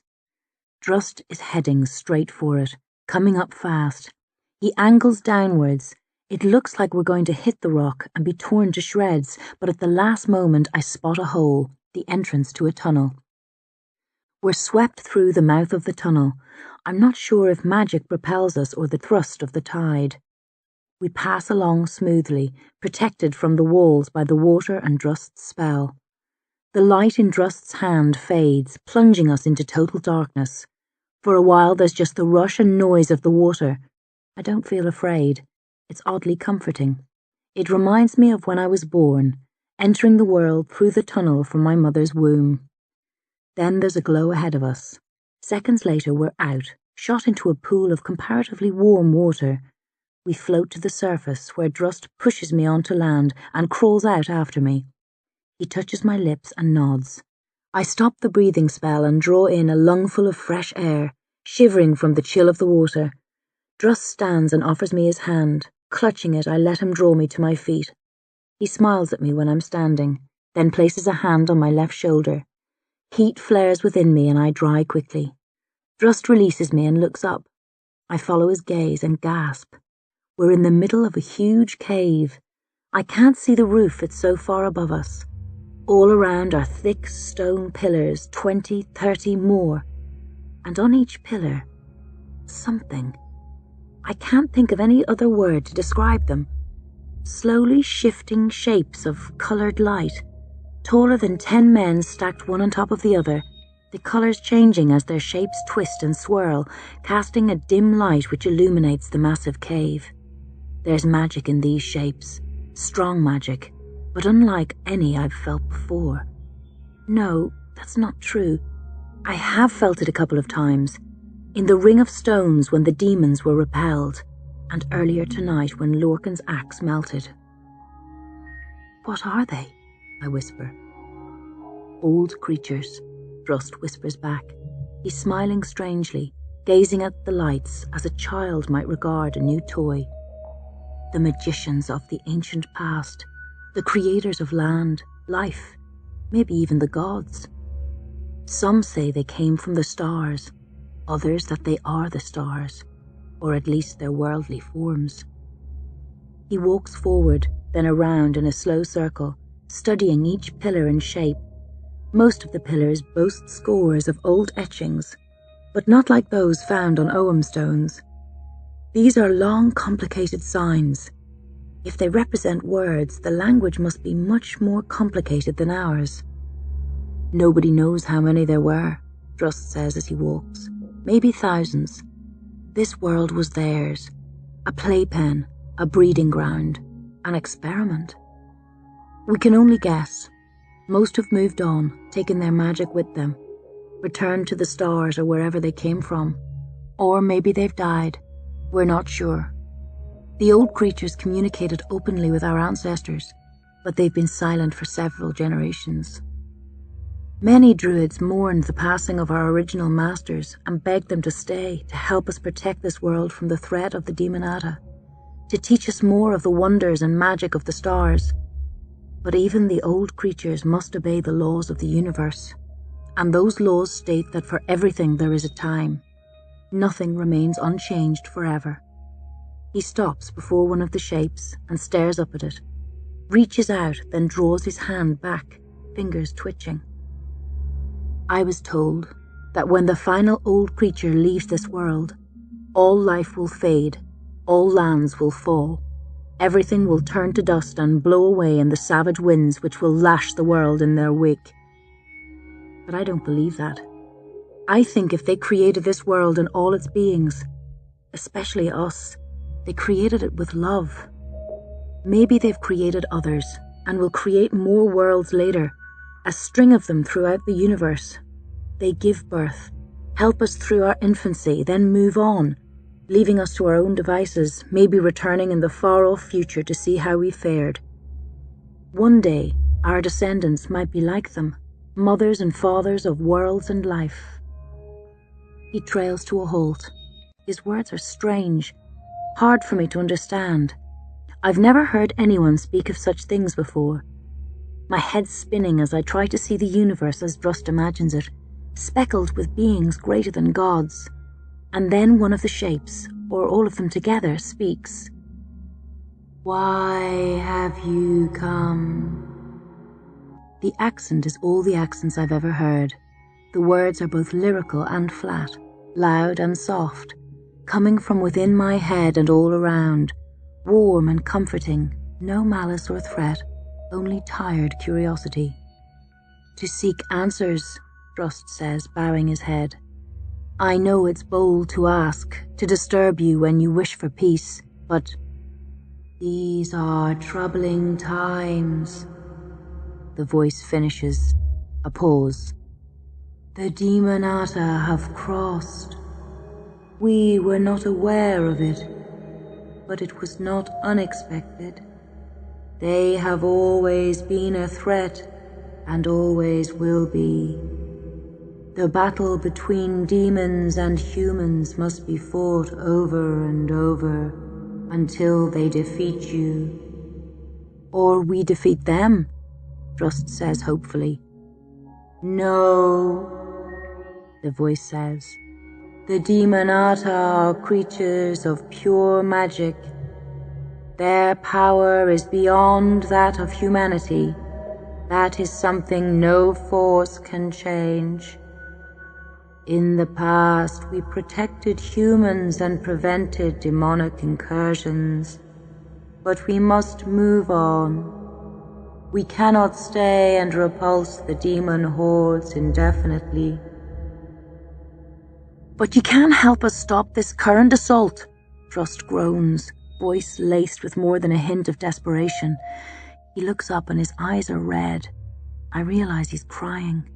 "You can show me the location of the tunnel entrance. You can tell me how to close it." Another pause. Then the voice says, "Our time here is almost at an end, but while we remain, we will assist, as we always have." One of the shapes contracts and changes color, becoming green, brown, grey, blue.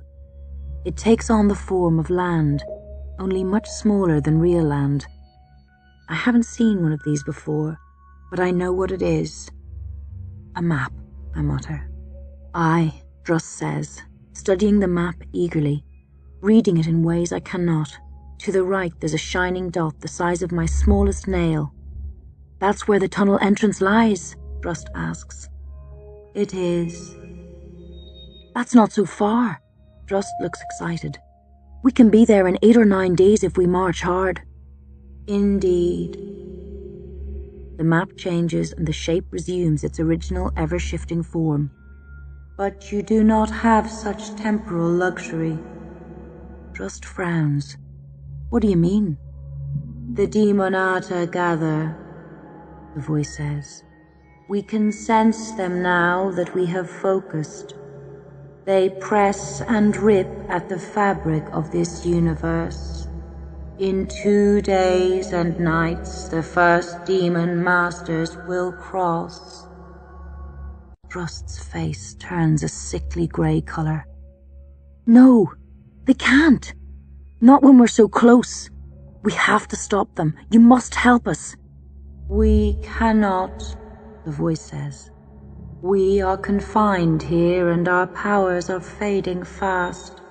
From this place, in our condition, we cannot speed you on your way. But Drust drops to his knees. We're damned then. There's no hope. There is always hope, the voice answers. You have 2 days and nights. But we can't move that quickly, even with magic, Drust complains. You must find a way, the voice says, or perish. Drust nods bitterly, getting his emotions under control. When he addresses the old creatures again, he speaks neutrally. If we make it in time, we can close the tunnel? You can, the voice says. But you already knew the answer to that question. Drust looks sideways at me, then licks his lips. Aye, he croaks. But I thought there might be other ways. No, the voice says. There is only one. So be it, Drust says, even more stone-faced than usual. Will she suffice? A demon master worked a charm on her. She has not been warped by his touch. No, the voice says. Actually, without it, she would not have been suitable. Drust looks puzzled. Do you know why?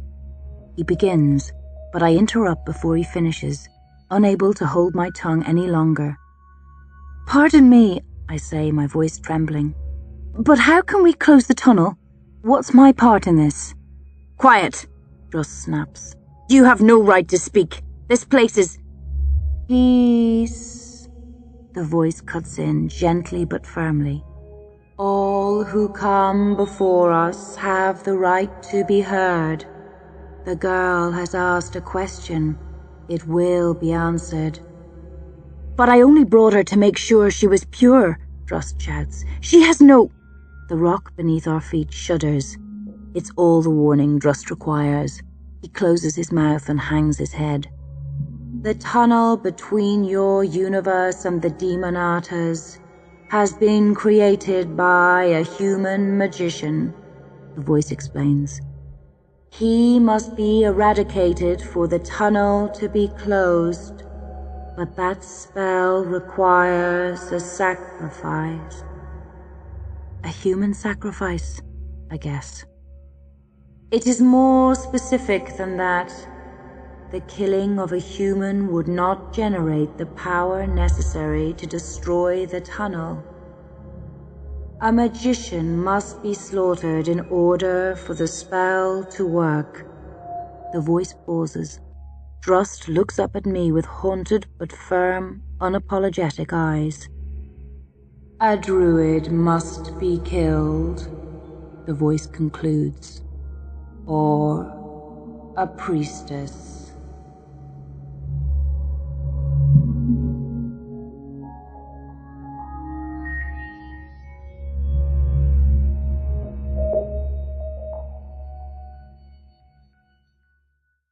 Taming the Wild. The old creatures fall silent, and I get the sense that they won't talk to us again. Drust senses it too, and prepares to leave in a hurry, without asking any further questions. Once we've recast the breathing and warming spells, he takes my hand, without looking me in the eye, and we jump into the pool, sink, then return through the tunnel. I thought we'd move slower this time because the force of the water is against us, but it's exactly the same as before. Shooting out of the tunnel, we rise to the surface where we hang, bobbing up and down with the swell of the waves. I don't break my breathing spell. The water is still foaming over my head. With his free hand, Drust points at the cliff face. I think he's mad. There's no way we can make the cliff safely or climb it even if we could.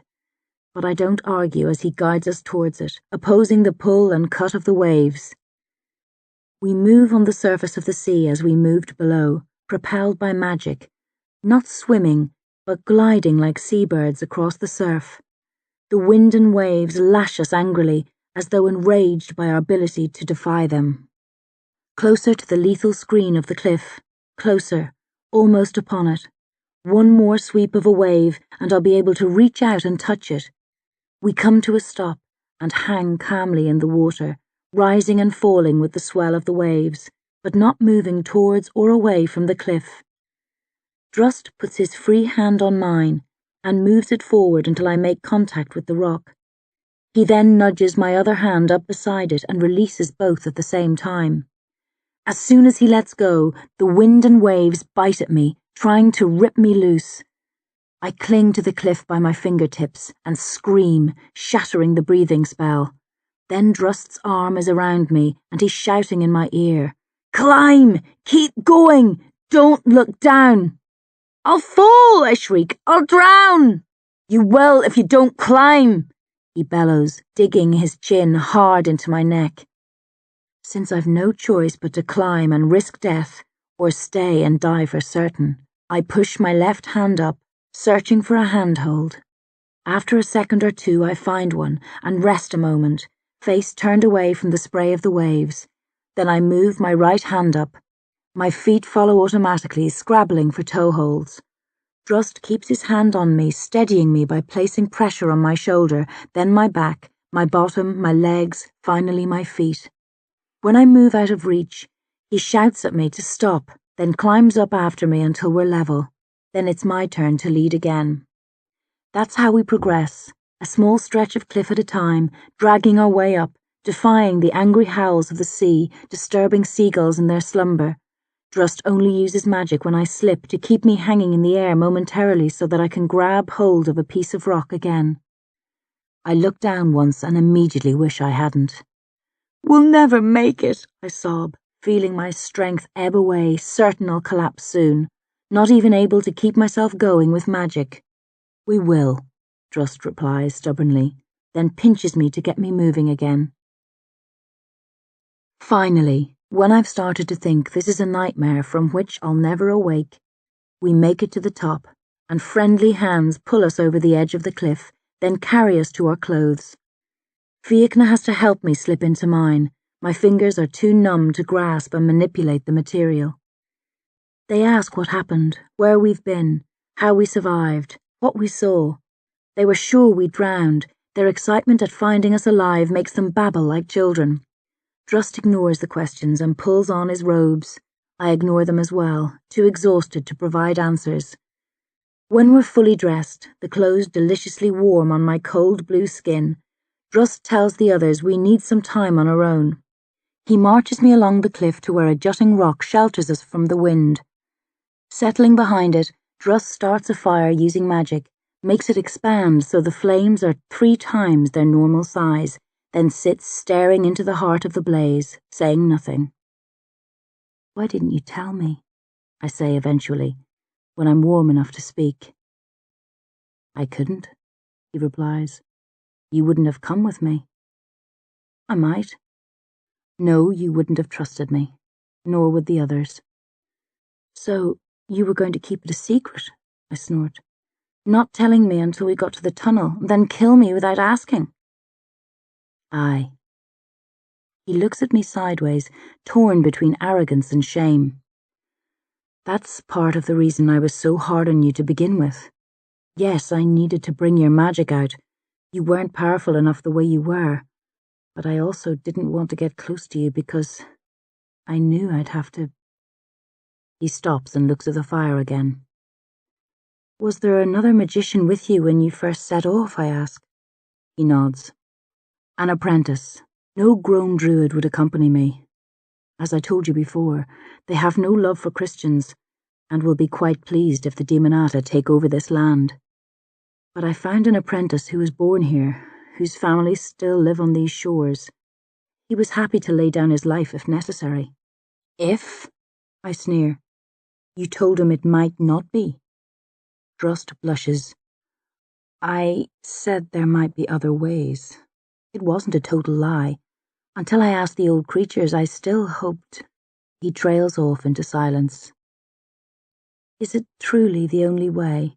I murmur after a while. So the old creatures said, he sighs. They couldn't be wrong? He shakes his head.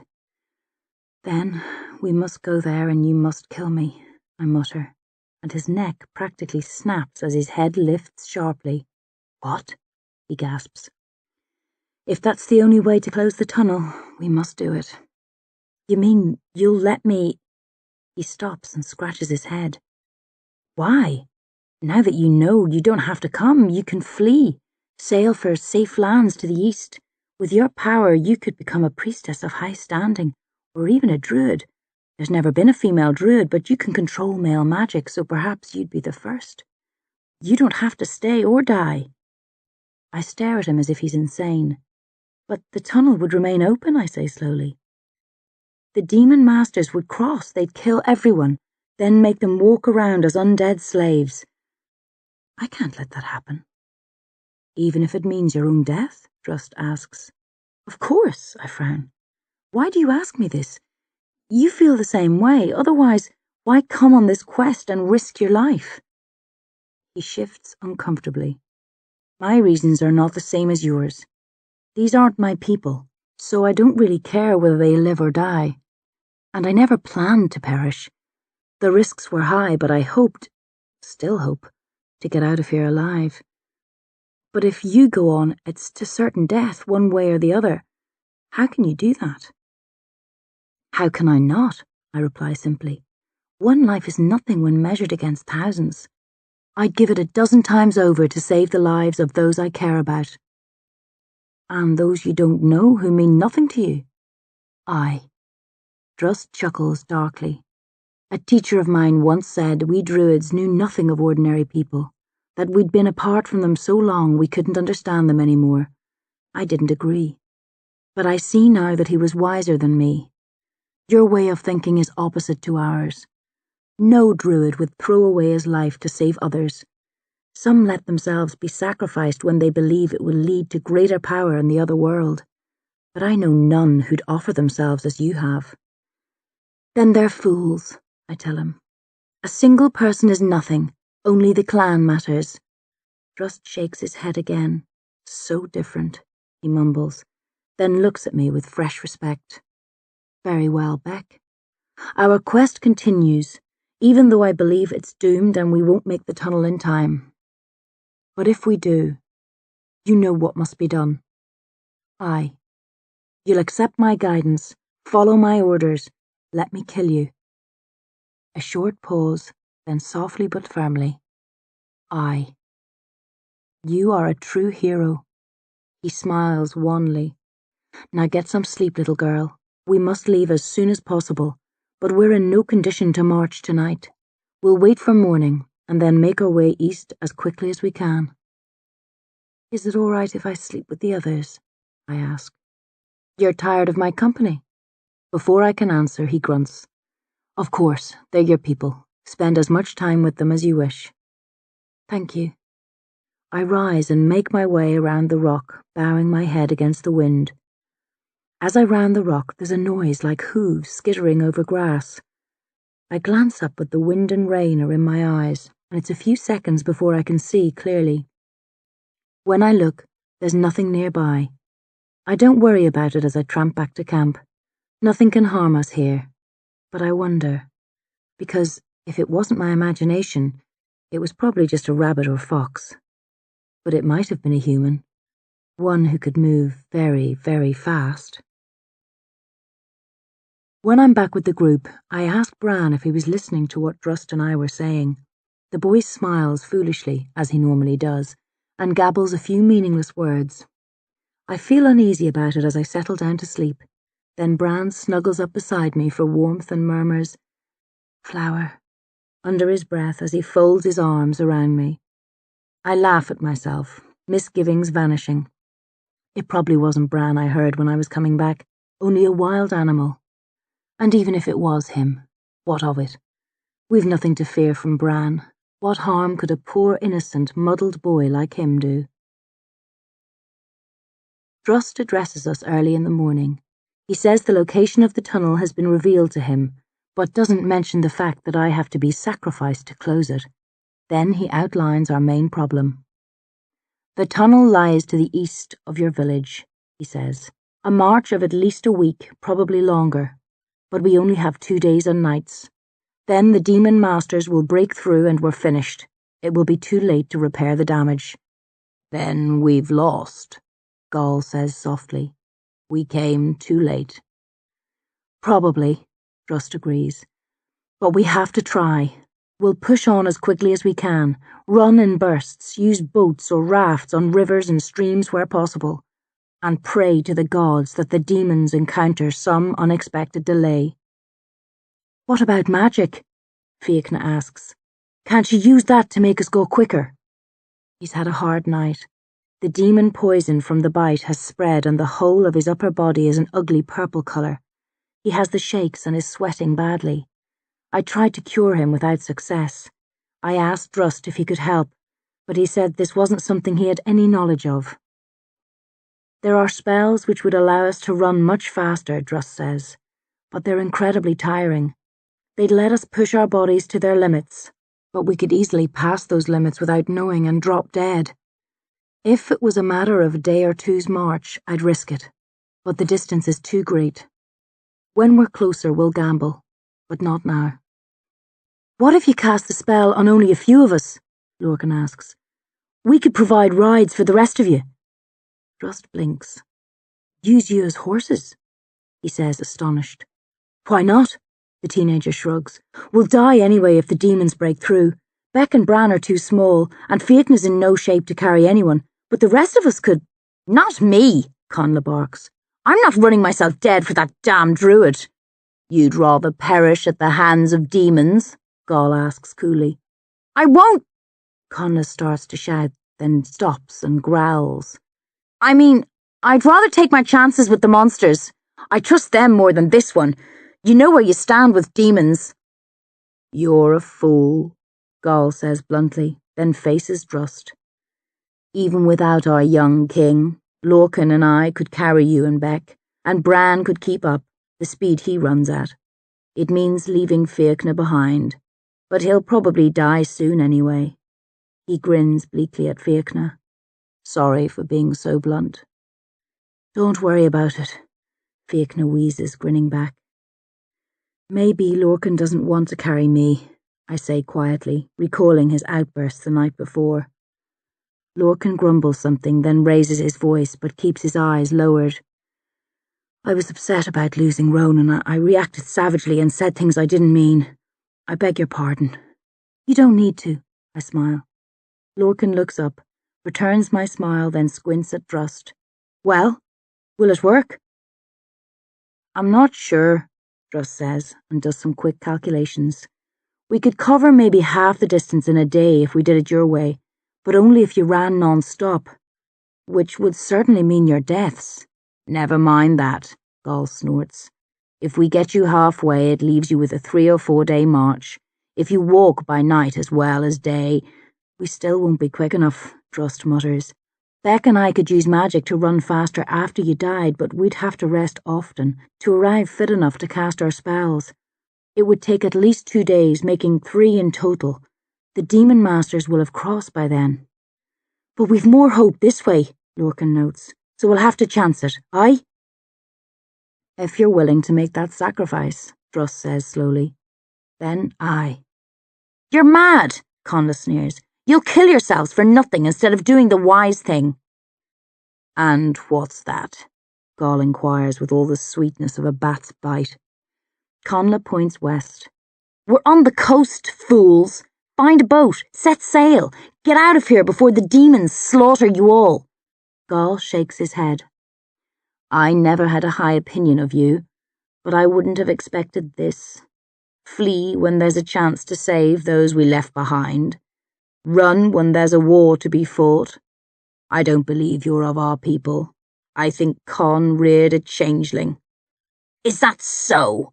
Connla growls, drawing his sword. Well, watch closely, old man, while this changeling rips your guts out and— Run fast! The shout jolts us all. Bran roared it at the top of his voice, which is louder than anyone expected. Lorcan, who was closest to him, has covered his ears with his hands and is grimacing. The strange boy from the Crannog is glaring at us, hands on hips. Run fast! He repeats, stiffly this time, looking from one of us to the other like a Brehon passing judgment on a pack of bickering complainants. Then he points at the scraggly pony in the distance. It survived the night, and says in a tone which brooks no argument, Bubbly! Then he takes off, running as swiftly as he can, becoming a fast-moving speck within seconds. We stare after Bran, bewildered, then at each other. The heat of the moment has dwindled away, and those who are arguing look embarrassed. Where do you think he's going? Fiachna asks of no one in particular. That boy's a mystery even to himself, Drust answers, then sighs and looks at Lorcan and Gall. But we can't wait here to wonder about him. If we're to set off as agreed, it's best we start now, if both of you are still sure. Gall and Lorcan nod. Drust beckons them forward. I see his lips move as he begins to cast a spell. Wait!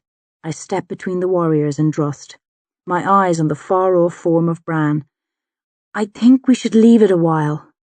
Beck, I know you care about us, Gall begins, but I shake my head. It's not that. I think Bran has a plan. He can help us. How? Drust frowns. By being bubbly? I don't know, but my instinct tells me we should wait. We can march, but we shouldn't cast any spells, not until we see what Bran's up to. And if he's up to nothing, Drust asks, if he's simply running around for the sake of it, or because we upset him, if he never returns. I can't answer that. I don't know.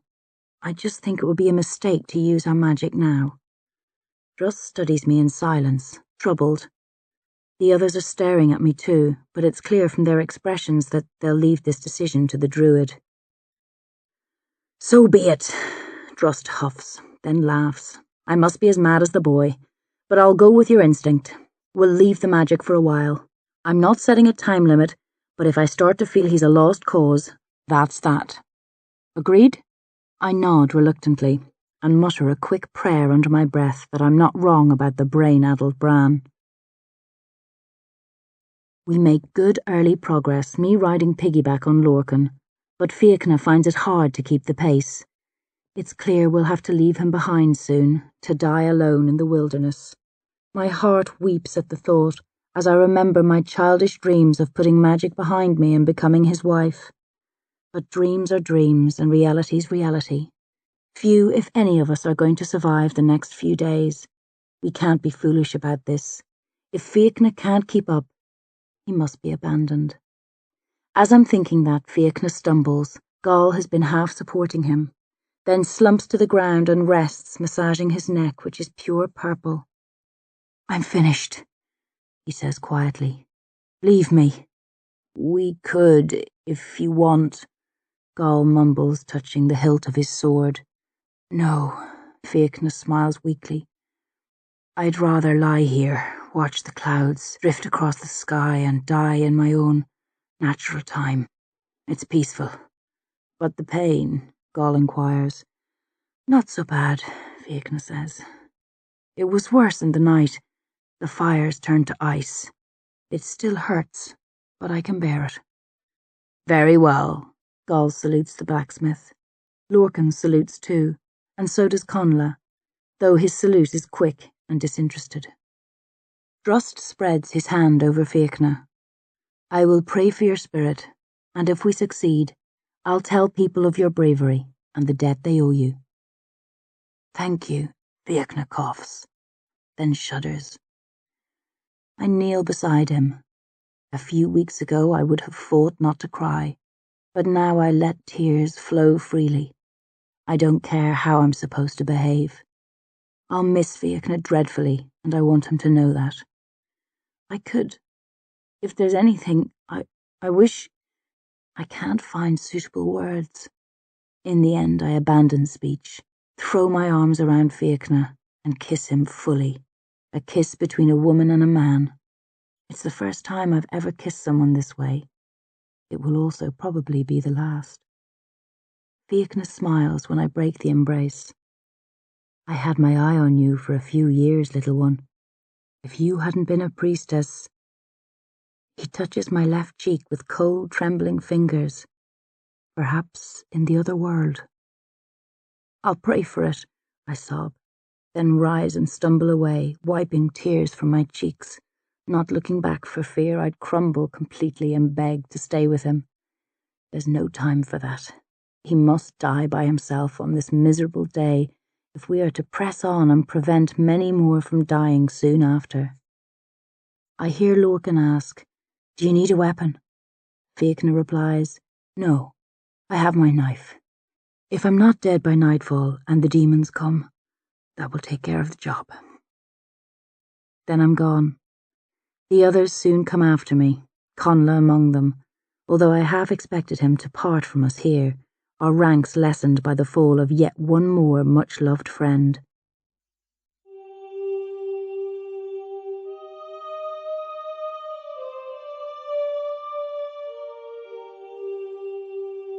An hour later, jogging steadily, silent, thoughts heavy, wondering if Fiachna has succumbed to the disease yet, or is still clinging on. Then noises from the far side of a hill, like the growing sound of thunder, only coming from the ground, not the sky. We look around, puzzled. Then Conla gasps, "Horses!" Moments later they appear, galloping over the hill, 7 of them, 6 are bareback. On the 7th, a rider. Bran. He laughs as the horses surge around us and come to a stop. He hops off and beams, pointing to the steeds. "Bubbly," he says proudly. "Run fast." "I don't believe it." Gall howls with delight. "Will the spells work on them?" I asked Drust quickly. "Aye," he smiles softly with wonder. "And they can run much quicker than we could. We'll be able to rest them every few hours and still make great time." "Enough?" I ask. "Will we get to the tunnel before—" "Possibly," Drust says, "but let's not waste precious minutes talking about it. Mount up." As Gall puts me atop one of the smaller horses, I've never been on one before, so I'm nervous, and the other men mount theirs, Bran looks for Fiachna. "Drust," I call, then nod backwards. "Could we—" "There's no point," Drust says as kindly as he can. "Whether he dies on the ground or on horseback, he'll surely die, if he hasn't already." I think about that and how hard it would be to bid Fiachna farewell a second time. I nod sadly, shedding a few fresh tears. "Do you want a horse?" Gall grunts at Conla. The arrogant warrior stares back haughtily. "Why wouldn't I?" "I thought from what you said earlier you might have other plans. You don't need a horse to get to the coast or hunt for a boat." Conla sneers. "I never said I was leaving. I simply said it would be the wise thing for the rest of you to do. I'm not one for running away from a challenge." And with Gall staring at him in disbelief, he leaps up on one of the horses' backs and sits there regally, looking calmer and more relaxed than any of us. Drust works his spell. I help, once he's demonstrated on the first horse, and moments later, we're off. The 7th riderless horse runs along behind us, but we're going too fast for it, sped along by magic.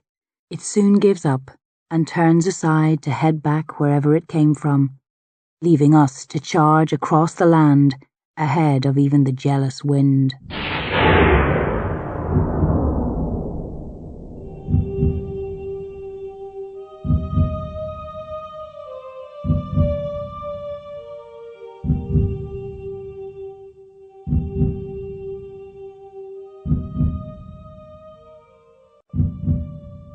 The final day.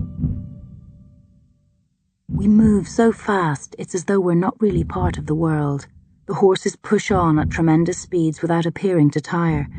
It's only when we stop at Drust's command that they sweat and pant, trembling from exhaustion. We rub them down to warm them, find waters for the beasts to drink, and let them graze for a while. The others are keen to continue, but Drust says we mustn't rush the horses. I'm keeping a close eye on the time, he snaps, irritated at being questioned. This is my quest. I'm the one who knows what we can and can't do, when to race and when to rest. While the horses are grazing, the druid approaches me. I want you to ride beside me when we remount, he says. I'm going to teach you the spells needed to close the tunnel. Why? I thought you were going to cast them. I am, but if anything should happen to me... The old creature said it would only work if a magician or priestess was sacrificed. Drust sighs. Aye, but if the worst comes to the worst, you might as well try it on one of the others. Cast the spell. It's complicated, but I think you'll be able to master it. Then pick someone for sacrifice. He hesitates, gaze flickering over my friends. It comes to rest on Bran. No, I say instantly. He's a kind of magician, Drust says. Of the four, he'd be most suitable. You'd stand a better chance with him than... No, I say again. Gall or Lorcan would give their lives willingly, maybe even Connla, though I doubt it, but Bran wouldn't understand. He couldn't make a choice. I won't kill someone who doesn't know what's being asked of him. I'm not so sure he wouldn't understand, Drust murmurs. But if he didn't, wouldn't that be for the best? You could do it quickly, mercifully. He needn't even know what's happening. I shake my head stubbornly.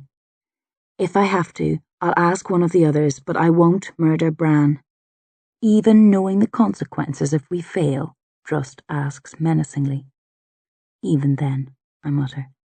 There are certain things we should never do, otherwise we'll become like the demons, mere monsters, best suited to the dark.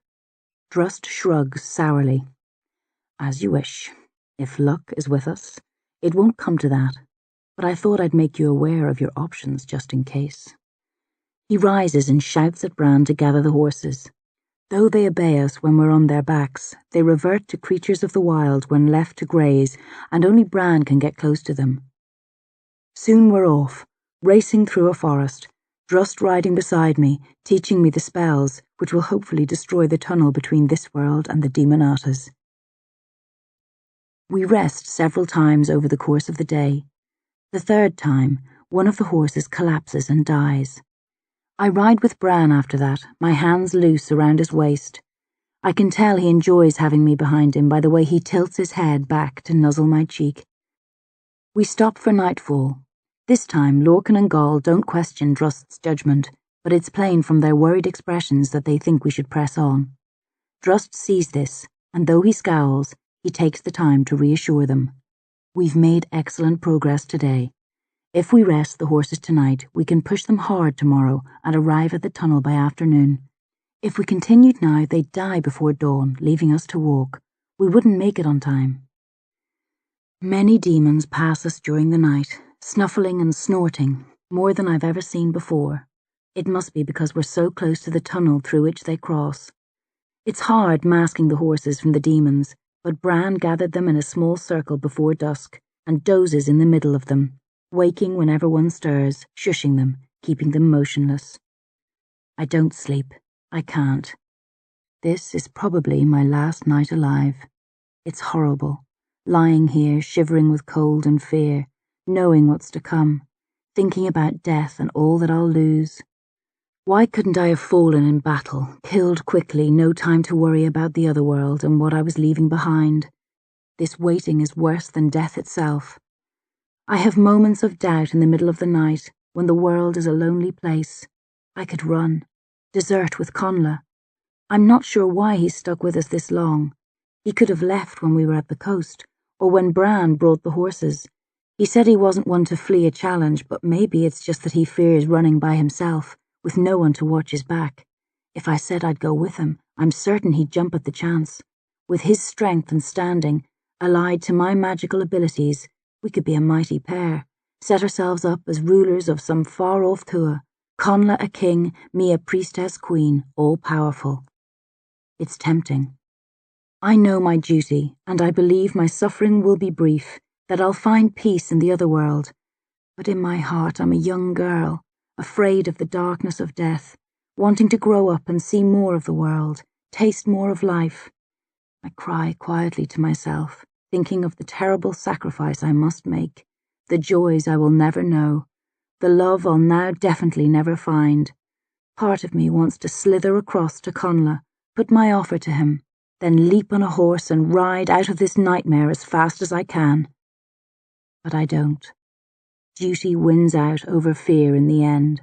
I can't stop the shivers or the fast beat of my heart, but I can wipe away tears and hold my ground, and I do. I hate the prospect of dying, and I'm more afraid than I ever thought I could be. But if this is my destiny, if it's what the gods ask of me, so be it. Better to die for my people in my own land than rule in another and suffer a lifetime of cowardly guilt. Many of the demons return in the hour before dawn, some bearing trophies of their battles with humans, heads, limbs, torsos, sometimes children who are still alive, kicking and screaming in terror. It's hard to ignore the cries of the young, but there's nothing we can do without giving our position away. If we did that, the demons would attack in great and unmerciful force, and we'd all perish. They'll be the last, Drust whispers, his eyes hard. After tomorrow, no more will die at the hands of the Demonata. You promise? I ask, my fears and doubts causing me to question him, desperately searching his face for a hint of the lie that would provide me with an excuse to bail out. I promise, Drust says calmly. It won't be easy, but having come this far, I'm sure we won't fail. He pauses. You're still prepared to... Of course, I snap, pretending to be offended by the notion that I might have had second thoughts. He lays a gentle hand on my right knee. It will be quick. It won't hurt. You have my word. I shrug as if that was the farthest thing from my thoughts, then listen to the demons crashing by and try to drown out the echoes of the children's screams.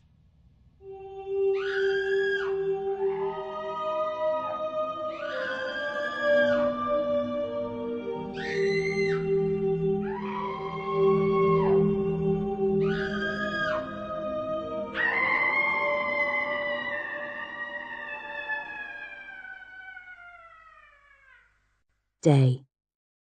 The order of the world restored. My final sun. Fittingly, it's obscured by heavy grey clouds. I've heard that clouds are rare in some lands, that the sun shines all day in a clear blue sky, but surely those are fanciful tales, told for the amusement of the young. This world was made to be cloaked in grey. It wouldn't feel natural if the sun shone brightly all the time. Drust examines the horses and declares one of them unfit for the trek. We let it go, and after a few mumbles from Bran, it wanders off to find a good grazing spot. Perhaps it will be the only survivor of our group this day.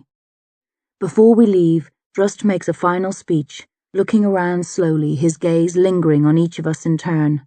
First Conla, then Lorcan, Gaul, Bran, and me. I've acted as if I don't care about you. In the beginning it was true. You were figures for me to manipulate, like pieces on my chessboard. I didn't care if you lived or died. I couldn't afford to. But I've changed. I wasn't aware of it happening, but it did. I think of you as friends now. You've been loyal and brave, putting the welfare of others before your own, risking all on the strength of my promise to rid this world of demons. So I say to you now as friends, you can leave. Only Beck and I need to go on. If our plan works, there won't be any battle. If something goes wrong and we have to fight, the chances are you won't make much difference against the masses of demons. You can step aside and return home without any shame or guilt. He stops and awaits the men's response. A gracious offer, Gall says warmly, but I'll stay. I want to see how it finishes, so I can tell those in Artua and bask in the glory. I've always wanted to be part of a legend. Me too, Lorcan says. Besides, I want to kill a few more demons before you banish them from our land. For Ronan. We all look at Conla. I'm going nowhere, he says quietly, defiantly. Drust smiles. True warriors, one and all. He puts a hand out and one by one we touch it, until all of us are joined. Even Bran, who squints at the hands as if he expects a trick. To the end, Drust says simply. To the end, we repeat. Of the demons, Gall adds, and we laugh. Then we mount up. Drust rides with Bran, while I sit behind Lorcan and set off. Our final journey, our final challenge, my final day.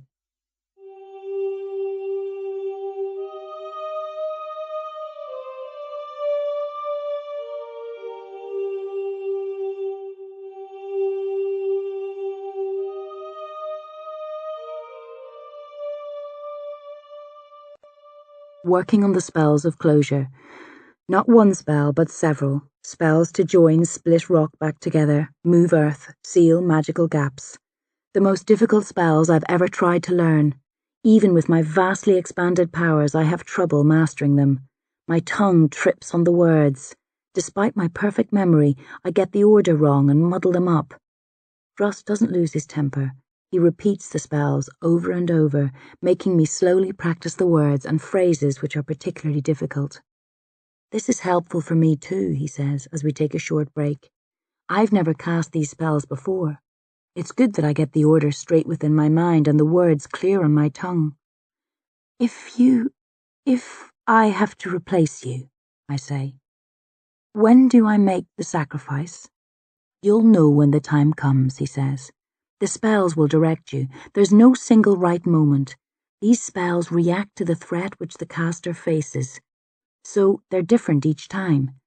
Even as you're uttering them, they'll change. As long as you keep the original spells clear within your thoughts and don't stumble, you'll be fine. The new spells will carry you along. And if I make a mistake, should I stop and start again? No, he says quickly. Once you start, you must continue. If you say a wrong word or stutter, don't stop. Push on and hope the error wasn't important.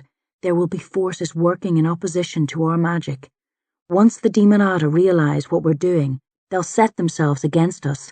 The spells will protect us, I hope. But if they break down, a second is all it will take for our enemies to destroy us.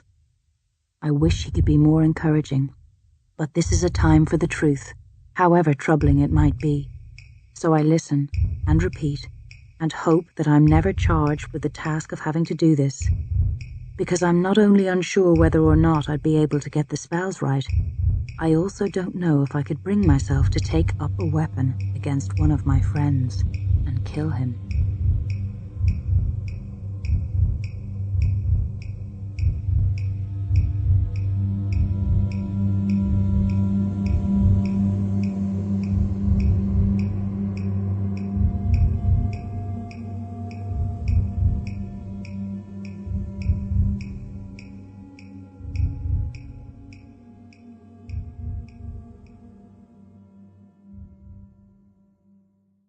End of Disc 5.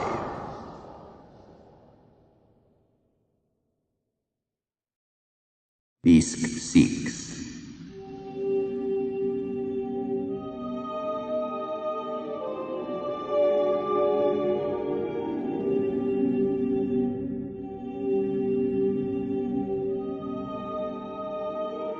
The world beneath. The tunnel. The rent between this world and the Demonatas. The passageway for demons. The source of the nightmares. We're here. It's an hour or so before sunset. We've set the horses free and are on our knees, hiding behind bushes, studying the scene. A hole in the ground ahead is the focal point. The branches of the trees around it are thick with strips of cloth, bits of wood, bodies of the dead, a solid ceiling like the one around the ring of magical stones where we sheltered earlier, in what feels now like a separate age.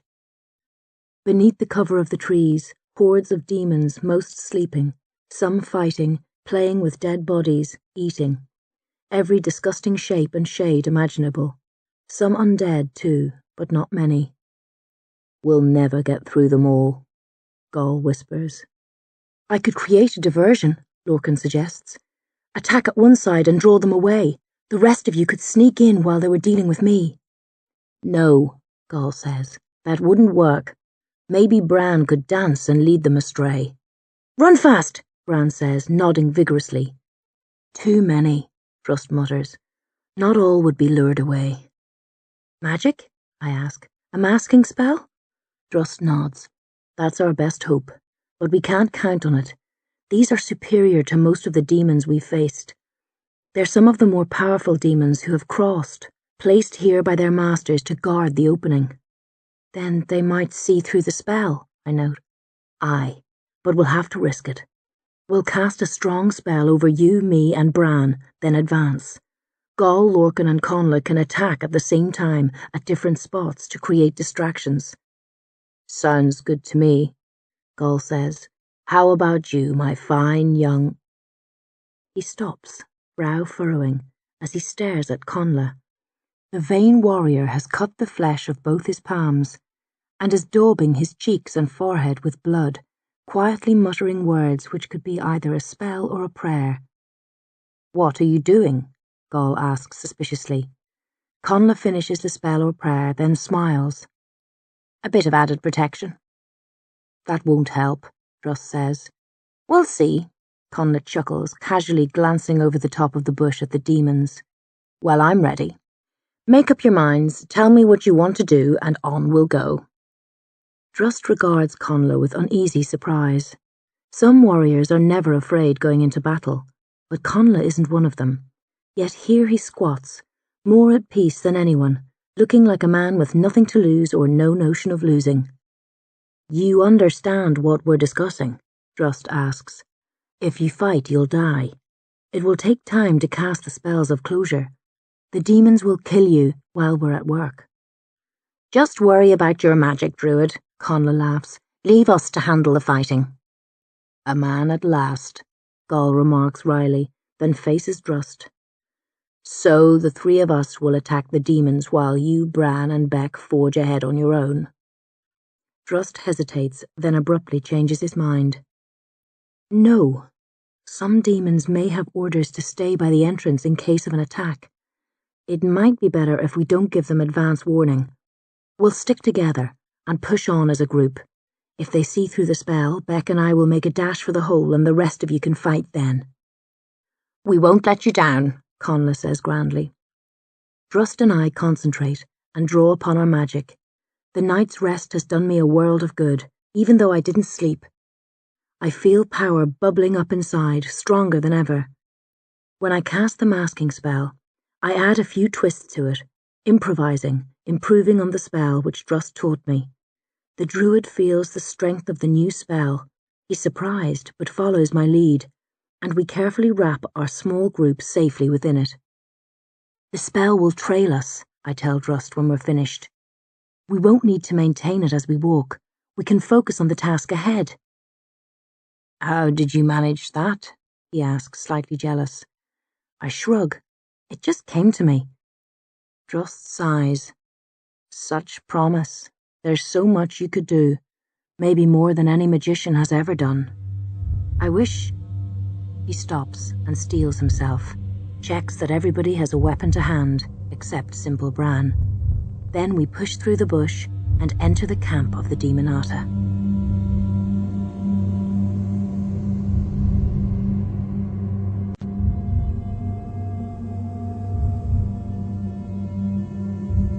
The spell holds. We edge through the demonic ranks, carefully stepping over tentacles and twisted limbs, ignoring the stench of rotting human bodies and the even fouler smells of the demons. Most are larger than any who attacked our wrath. They look fiercer and stronger. I don't think we would have survived an assault by this lot. Yet these aren't the strongest Demonata, only the more worthy servants of the demon masters. Until this moment, I didn't truly believe the demons would overrun the land. I was inwardly sure that my people would fight hard and win in some places, repel the demons, hold their own. Now I know I was wrong. If we fail, and the demon masters cross, all will fall in quick succession. Depending on how fast the demons move, this entire land could be a steaming pile of ruins, broken bones, and decaying flesh within a week. Bran studies the demons with interest, smiling at some of the more hideously deformed monsters. Connla casts a cool eye over them, acting unimpressed, as if they were a flock of scraggly sheep. Everybody else looks at them with disgust and fear. A four-headed, red-skinned demon stirs and looks right at me. I freeze, certain he's seen through the spell.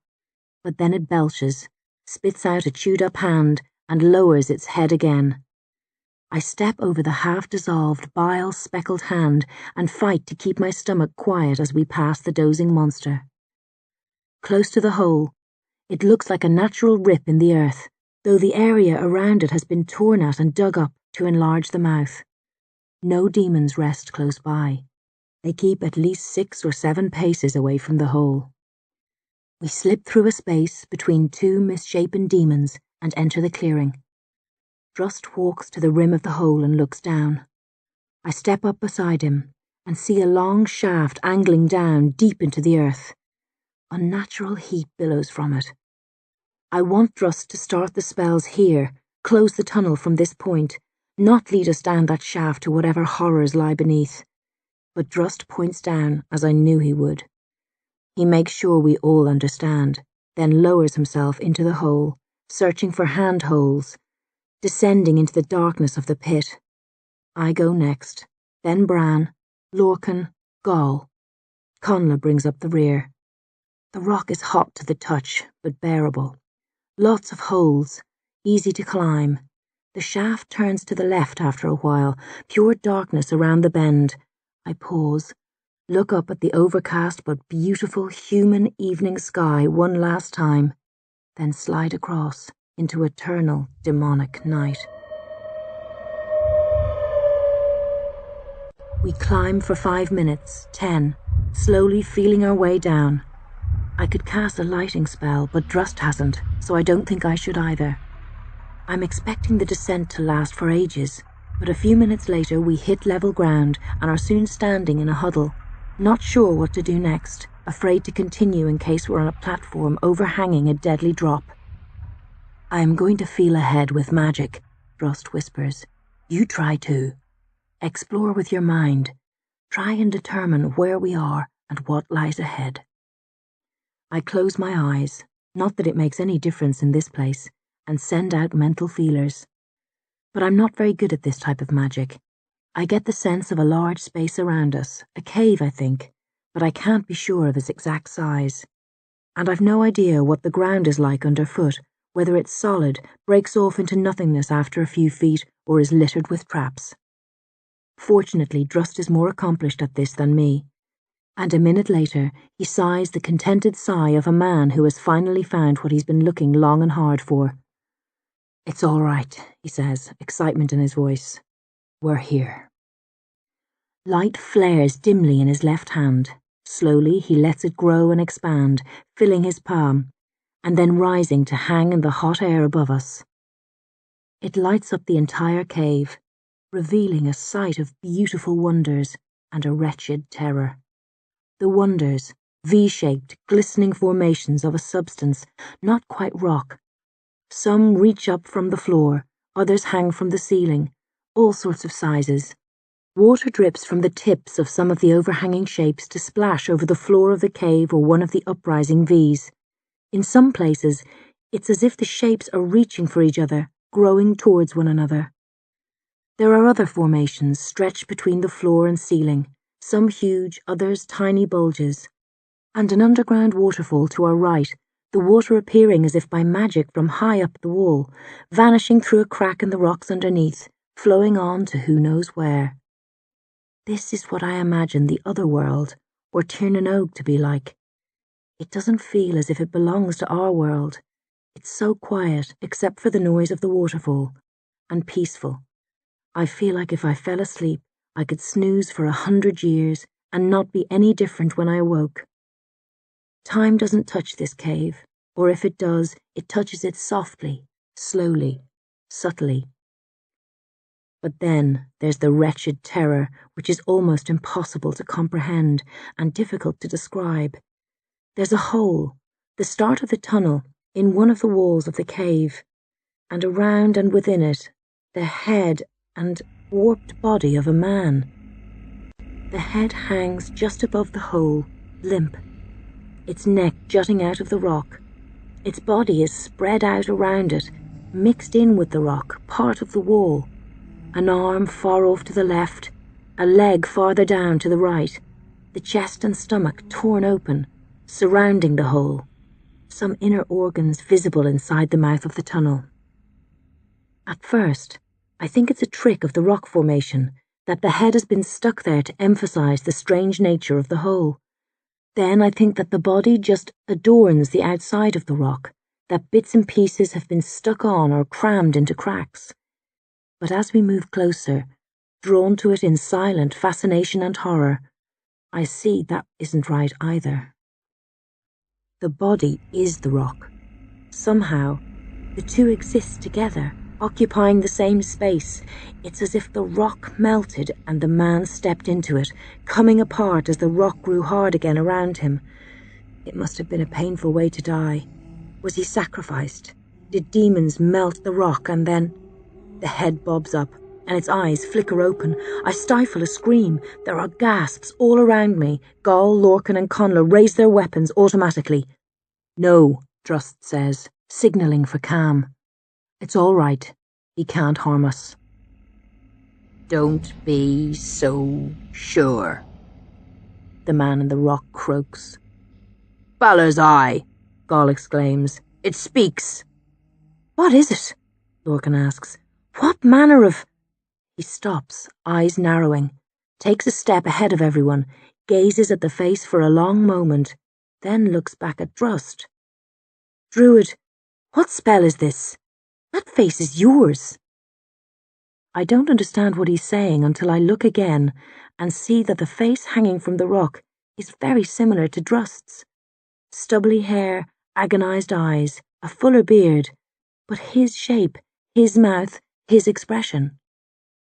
"His name was Brood," Drust says quietly, eyes locked with the man's. "My twin brother. A druid like me." "Brother." The man who once was, or still is, Brood sighs, then chuckles creakily. "You have come to witness the glory." Brood hated Christians more than most, Drust says, ignoring the question. I was never sure why. "Because they corrupt," Brood hisses, eyes filling with fury. "They change that which should not be changed. They destroy."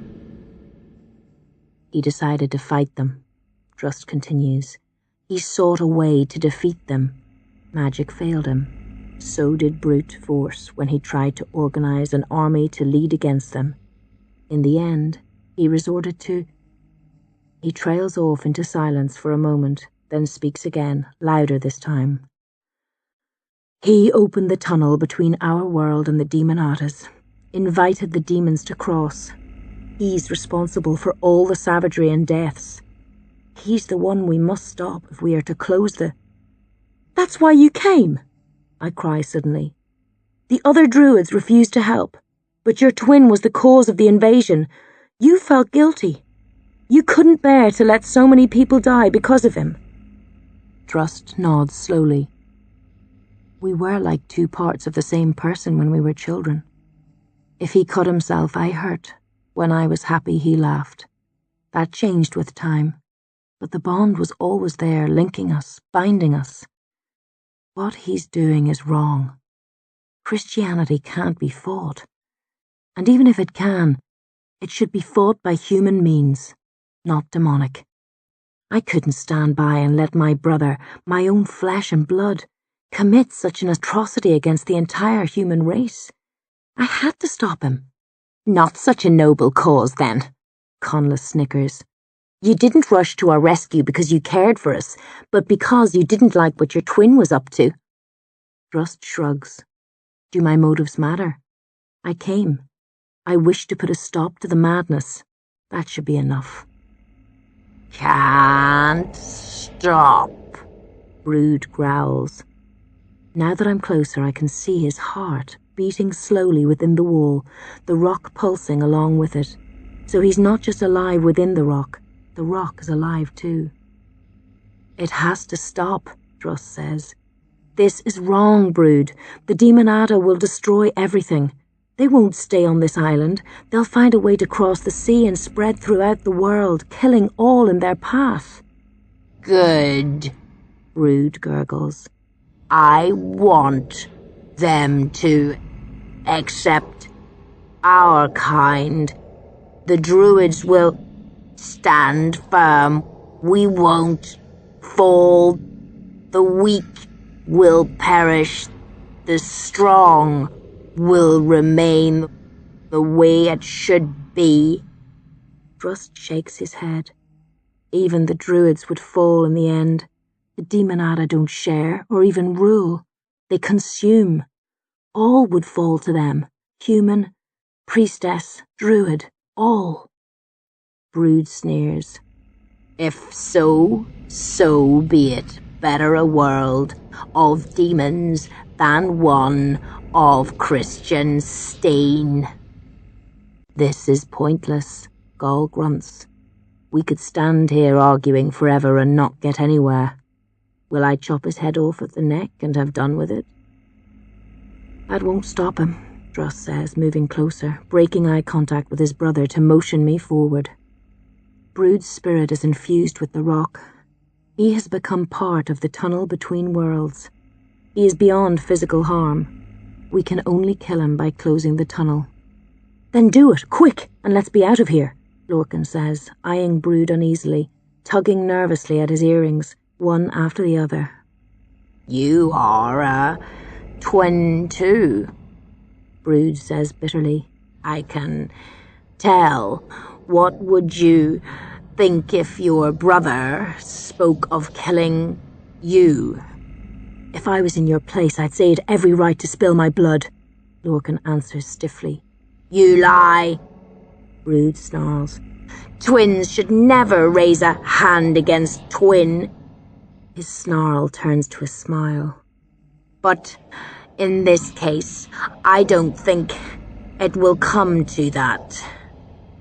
I smell a friend among my foes. He will protect me. Gaul frowns. What's he talking about? Ignore him, Rust mutters. He's mad. Let's push on and... A cry of pain stops him. It's Lorcan. As I whirl, the teenage warrior falls to the ground, clutching his chest, blood pouring out around his fingers. Demons! Gaul shouts, turning sharply, sword raised. He stops, bewildered. There are no demons in the cave behind Lorcan. Only Conla, with a blood-red knife and a killer's smile. Before anyone can react, Conla races to the cave entrance and roars up the shaft. Demonata, hurry to my side. There are enemies in your midst. Gaul curses vilely and starts across the cave, but then we hear the sounds of demons pouring into the hole above and scrambling down the shaft. Gaul stops, not sure what to do. Rust ignores the chaos above us. He steps up so he's almost face to face with his twin, then speaks to me from the side of his mouth. I'm going to start the spells. When I complete the first one, we'll be able to enter the tunnel, where I'll finish the rest. What about... I begin. No time, he shouts. Ask them to fight and buy a few seconds for us and pray that's enough. His lips start moving at an unnatural speed, and his hands come up, glowing a dark blue hue. Brood curses him, but Drust ignores the foul insults and carries on with the spell. I turn my attention to Conla and Gall. Conla is standing by the side of the entrance, whistling merrily, cleaning under his fingernails with the tip of his bloodied knife. Gall has helped Lorcan back to his feet. Conla must have missed the young warrior's heart, because although he's wounded fatally, he isn't dead. Bran stares at the blood on Lorcan's chest, head cocked sideways, not sure what to make of it. From the shaft comes screams of outrage. The demons must have piled down too fast, too many of them, and jammed. But the blockage can't last long. They'll be upon us in a minute or so, I guess. Why? Gall roars at Conla. We'll all die now. You'll die, Conla replies smugly. Not me. I've cut a deal with the Demon Master, Lord Loss. The night when he was talking to you, I gasp, remembering our first encounter with Lord Loss, finding him crouched over Conla whispering. Aye, Conla smiles. I wasn't asleep. He came to me, told me everything of Drust's quest, his real reason for coming, what would happen when he failed. For my cooperation, he promised great power. In the new world, I will be a High King, in command of all those whom the demons choose to spare. Weren't you listening? I cry. They won't spare anyone. Of course they will, Conla laughs. Every master needs slaves. Did Lord Loss actually say that? I ask. Not directly, no, but it was implied. You're an ass, Gall spits. Then he squints at Conla. What do you mean by cooperation? What did you do for the demon? Information, Conla murmurs. I told him about you all, your pasts, your strengths and weaknesses. I told him about Orna's children.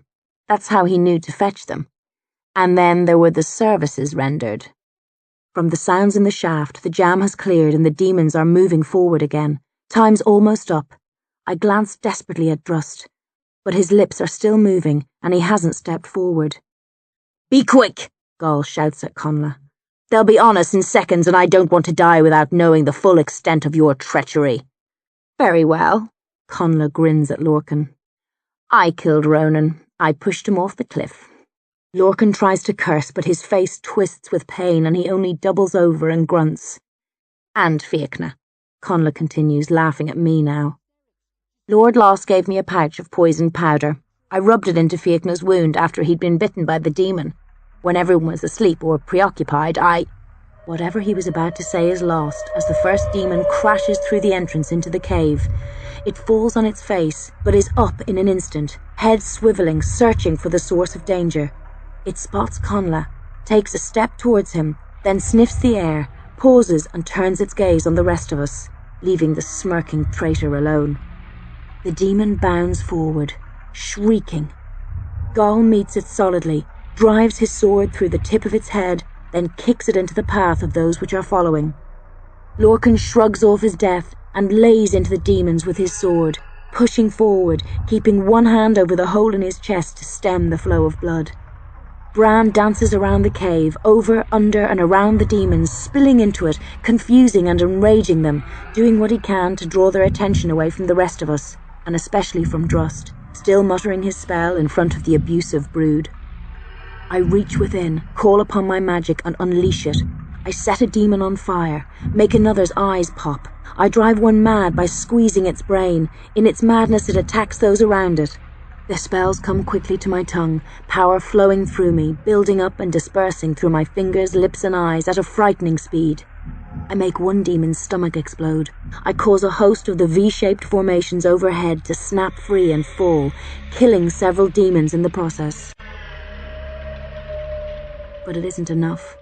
More come, an endless flow, streaming into the cave. Lorcan has disappeared under an avalanche of monsters. I see one of his ring-pierced ears fly high into the air. My final glimpse of him. Gall's stomach has been ripped open and half his face clawed away. He fights on, but it's hopeless. I can't save the old warrior. Bran is still going strong, fast and agile as ever, but what good is that? I catch sight of Conla, moving among the demons like a master through a pack of hounds. Many growl at him suspiciously, but when they smell his blood, they leave him be. He's laughing at the carnage, angling for Drust, twirling a knife, preparing to kill the druid. I start a spell to make his brain melt in his head. But then I have a better idea. A moving spell. I cast it quickly and Connla flies across the cave, colliding with the wall beneath the waterfall. He falls heavily, then sits up, wincing, but otherwise unharmed, shaking his head as water cascades over him. "You'll have to do better than that," he chortles, wiping water from his eyes. "I don't think so," I retort. He frowns at my tone.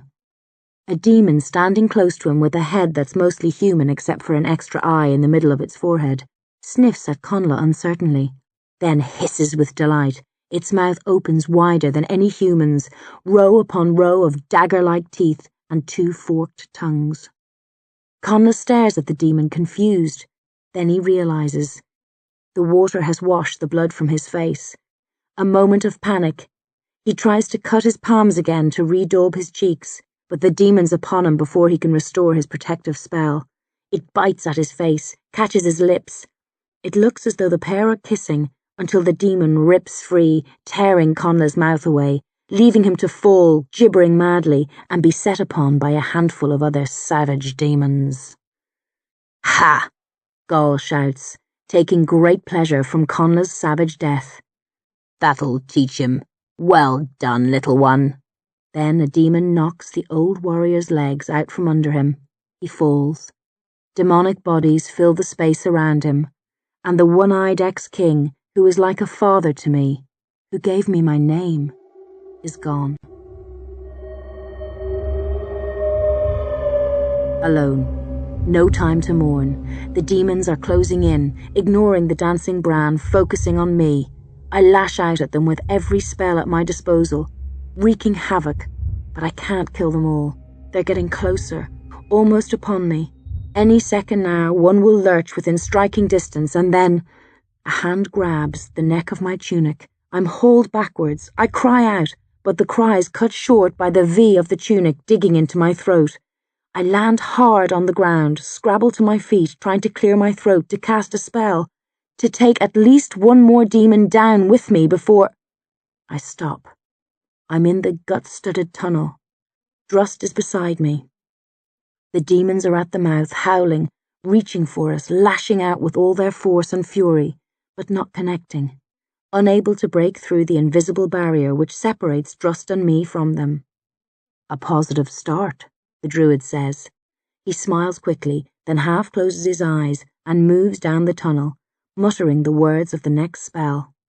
I laugh hysterically and pull faces at the furious, thrashing demons, but then I recall the deaths of my friends and my crazy humour passes. I look for the bodies of Gaul and Lorcan, but I can't see through the demons crowded around the mouth of the tunnel. There's no sign of Bran either, but I'm sure he's safe. Daft as he is, he leads a charmed existence. I don't think any of these demons can harm him. I sigh heavily and wipe tears from my eyes, thinking about Gaul and Lorcan, all the good times and adventures we shared. Then, putting soft thoughts behind me, I make myself hard, turn my back on the demonic chaos, and set off after Drust, readying myself for a swift, victorious death.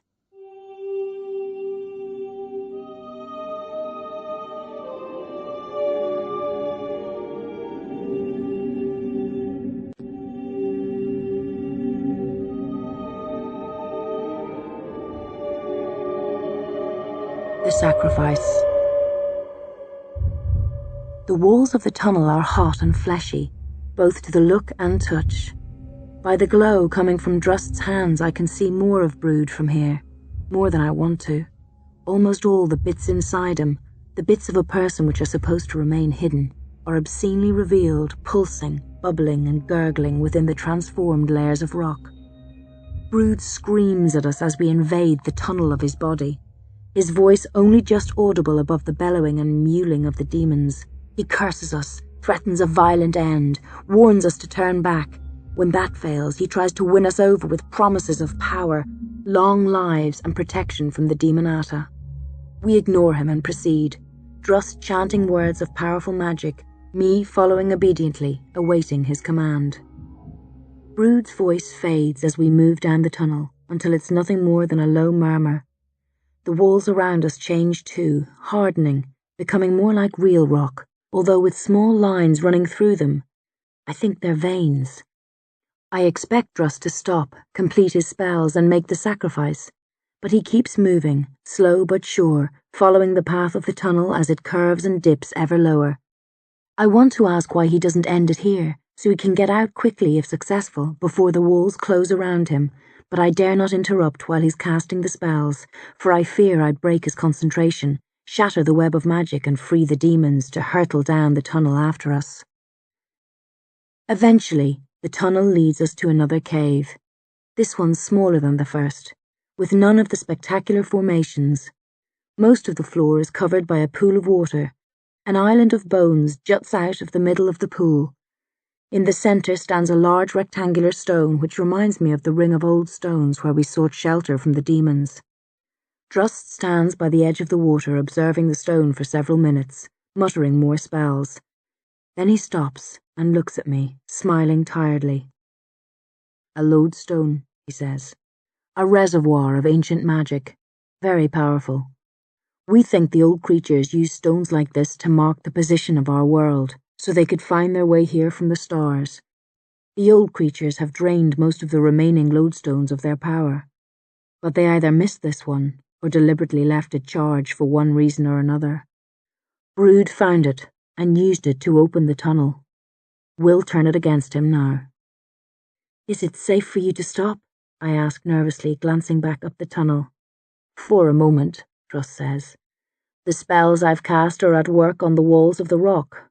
Brood He nods towards a point beyond the island. Staring hard, I see the mouth of a second tunnel in the rock on the far side of the pool. But the walls of this tunnel are made of red webs and strips of flesh."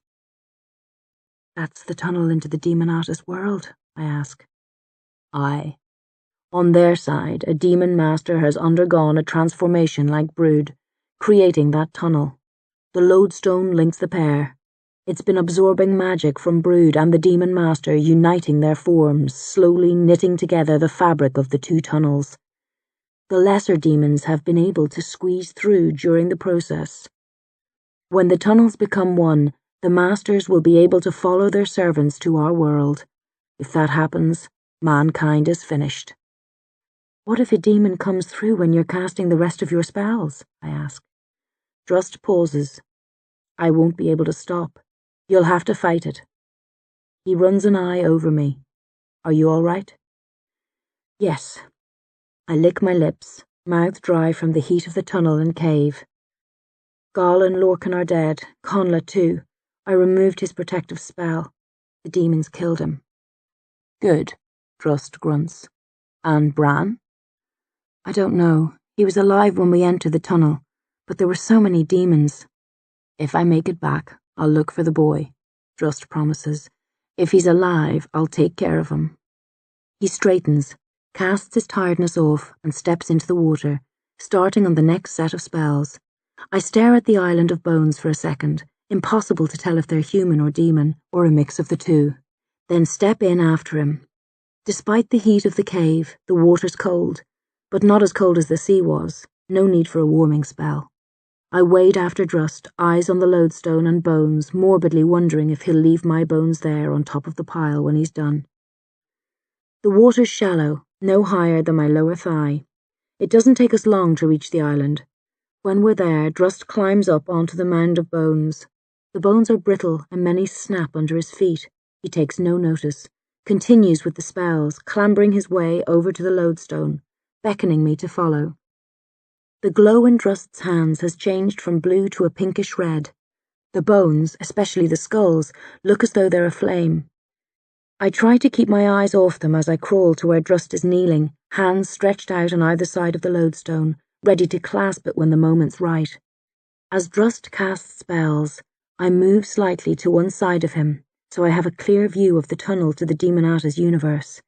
I want plenty of warning if a demon comes through. But the monsters on the other side don't seem to be aware of the threat, or else they can't cross quickly. Nothing stirs, no shadows or sounds. I find myself thinking about the bones and lodestone. Who set them here? The stone was put in place by the old creatures, but did Brood stick the bones underneath it? Have they been left by demons, or are they the work of the old creatures too? Did they sacrifice people to create this place of magic, as Drust plans to sacrifice me? Despite my unease, I can't help studying the skulls, wondering if these people were killed on the surface or if they died down here. Were they volunteers? What were they thinking in their final moments? Did they go bravely to their deaths as I hoped to, or did they crumble at the end and scream for mercy? Drust's voice rises, disturbing my thoughts. His hands close upon the lodestone, drawing gradually closer as he slips deeper inside the intricate web of spells. I listen to his words, and though they're hard to decipher, he's speaking so quickly, after a while I catch a few of them. He's on one of the final spells. It won't be much longer.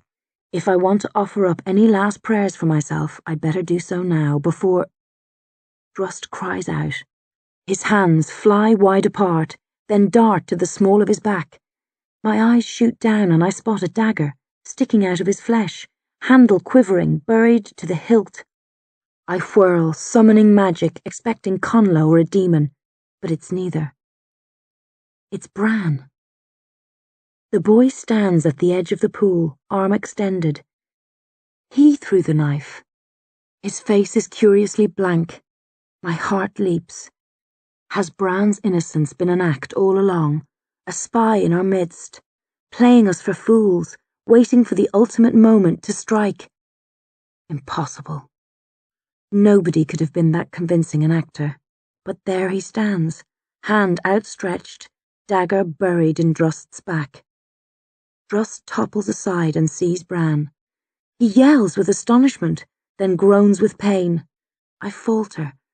I want to unleash a spell, drive the boy, the killer, back, destroy him if I can. But it's Bran. I can't hurt him. Not until I'm sure. Not unless... Why? Drust gasps. Bran blinks. He frowns at Drust, then looks at me and bursts into tears. Flower, he cries.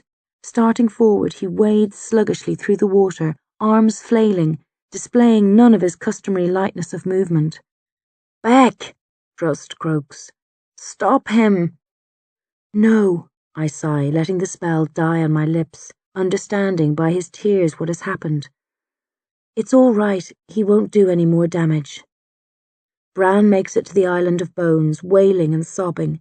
He throws himself at me, yelling, Flower! Again and again. I catch him, let him bury his face in my chest and hold him as he weeps, stroking the back of his head, murmuring quieting words. After a few seconds I look over his head at the wounded druid. He heard us on the cliff, I whisper. He knew you planned to kill me. He couldn't let that happen. In his own crazy way, he loves me. He hasn't done this to sabotage your plans. He did it to save me. Drust grits his teeth with desperate anger. The idiot! Doesn't he know what will happen if... No, I interrupt calmly. He doesn't. I'm his friend, maybe the one person in the world he feels close to. He only knew that he didn't want me to die. Don't blame him. He couldn't control himself. Drust's expression softens. Aye, he chuckles. I think you're right. It's not much comfort to us, but... His eyes flick to the lodestone. He reaches for it, then winces and remains lying on his side. I can't do it, Beck. I go cold. You must. He shakes his head. It's not too late. The spells will work if resumed quickly. But Bran has wounded me deeply. I haven't the strength to continue. You must, I shout again. You have to try. Don't just lie there and give up. I'm not talking about giving up, he smiles sadly. I can't complete the spells, but you can. And sacrifice Bran? I ask quietly, dreading the answer. No, you fool, the druid snaps, more like the Drust of old. Why kill two when one's already half dead? I'm finished. Even if I could cast the rest of the spells, I'd never make my way back to the surface. You need to take over, complete the spells, then slit my throat and let my blood flow over the lodestone. I stare at him stupidly. There's no time for gawping, he growls. I'll last a few more minutes with luck, but not much longer. Do it, Beck. Say the spells. Kill me. Spare your people the wrath of the Demonata. Then save yourself and Bran. That final word jars me into action. Bran's risked all to rescue me. I can't repay him by stranding him here to perish at the hands of the demon masters when they come. Unwrapping his arms from around my shivering frame, I push him back, smile to show everything's all right, then shuffle up beside Drust. What do I have to do? Do you know where I stopped? He asks. No. You must, he insists. You have a perfect memory. Cast your thoughts back. It's not easy, but I force myself to focus. I pick at the strings of my always reliable memory with nimble fingers. Recall the spell Drust was chanting, the place where Bran interrupted him. Got it, I mutter. Continue from there, the dying druid says. Spread your arms, embrace the lodestone as you finish, then launch into the next spell. It should be a clear run from there. And the sacrifice? I ask. When? You'll know, he vows. One deep breath, a quick glance at the tunnel to the Demonata's universe to make sure nothing's barging towards us. I begin. The words come easily. There's great power in this cave. I sensed it as soon as I came here, even before when I was on the surface. But it's only when I open myself up to the magic that I feel the full extent of it. This stone has been filled with some of the most potent magical power imaginable. I believe I could do anything I set my mind to if I tapped into the lodestone long enough. I finish the spell, then grab the stone with both hands. I mean to start the next spell immediately, but the rush of power from the lodestone catches me by surprise, and the words stick in my throat. It's incredible, as if all the magic of the stars was rushing into me. I can see the universe, the entire night sky. I could reach out if I wanted, leave this world, go and explore the stars with the old creatures. This land suddenly seems insignificant, hardly worth bothering about. With this much power, I could create my own worlds and people to inhabit them, not a priestess, not a queen, a goddess. Fate whispers to me, asks me to accept a new destiny, travel a fresh path, blaze a godly trail. I don't ever have to know fear again, pain, want. I don't even have to die. All I need is to reach out and... Rainbow, Bran whispers, touching my left forearm, gazing at me seriously. I feel the power rush into Bran through my flesh, then out of him again. It's not that he can't hold it, he just doesn't want it. The promise of the stars doesn't interest the boy, he cares only for me. If he could express himself with words, I think he'd say something like, all the power in the universe means nothing if you can't be with the one you love. And he's right. What's the point of becoming a goddess if it costs the lives of all those I care about? I don't want a world of worshipful slaves, just a village of welcoming friends. I smile at Bran, nodding slowly. He smiles back and releases my arm. I focus, close my eyes, shut out the seductive temptation of the stars, and cast the next spell. A wind develops as I progress, a hot, biting, swirling wind. It gusts in a circle around the island of bones, gathering speed and power. Drust and Bran huddle up to the lodestone, not touching it, but wriggling in as close as they can, sheltering from the unearthly wind. Screams. At first I think it's the sound of the wind. Then I realize they're coming from the tunnel, which links this cave to the realm of the demons. The Demonata know what's happening. They can sense their gateway to this world collapsing, but all they can do in response is shriek hatefully at the herald of their ill fortune.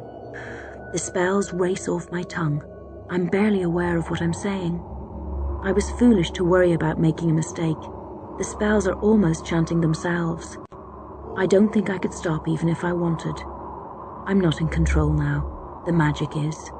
I draw to the end of another spell. lick my lips, open them wide to start on the next, and stop. It's time. Only one spell left, and that comes after the sacrifice. Drust knows too. He hauls himself up, without having to be told, smiles crookedly at me. Live long, Beck. Live well. I don't answer. I can't. My next words can only be words of magic. I can't break the sequence of spells. Drust limps around to the other side of the lodestone.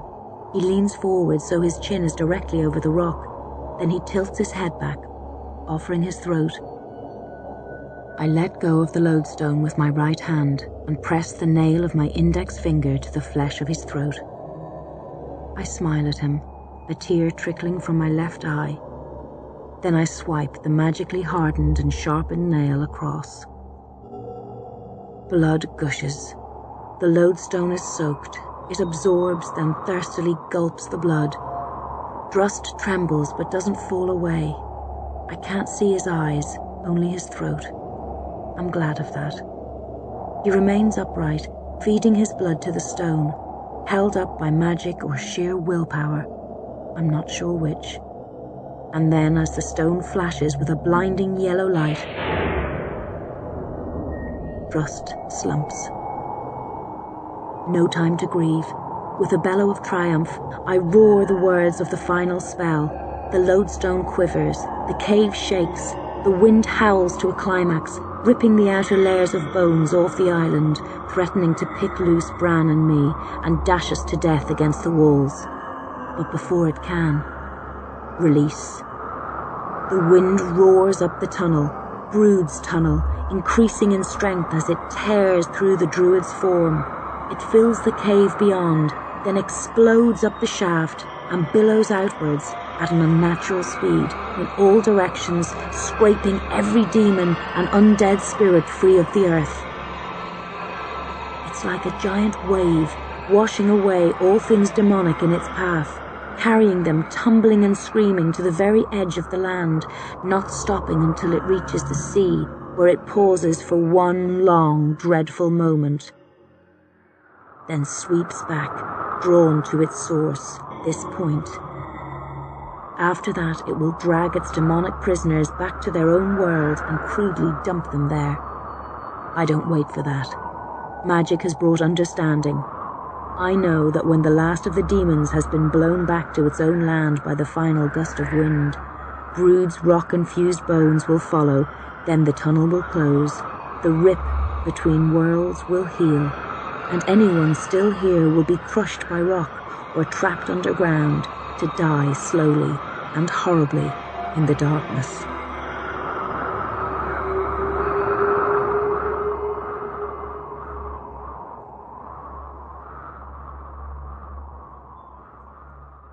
Escape. Trying to race to safety, hindered by the wind which is returning to its source, blowing fiercely against us, a gale in the tunnel. And not just the wind, it contains all the demons and undead which it's captured. They swirl and tumble through the air, smash into us, knock us over, send us sprawling, threaten to drag us back to their world with them. Abandoning our efforts to stand, we lie on our stomachs and crawl side by side.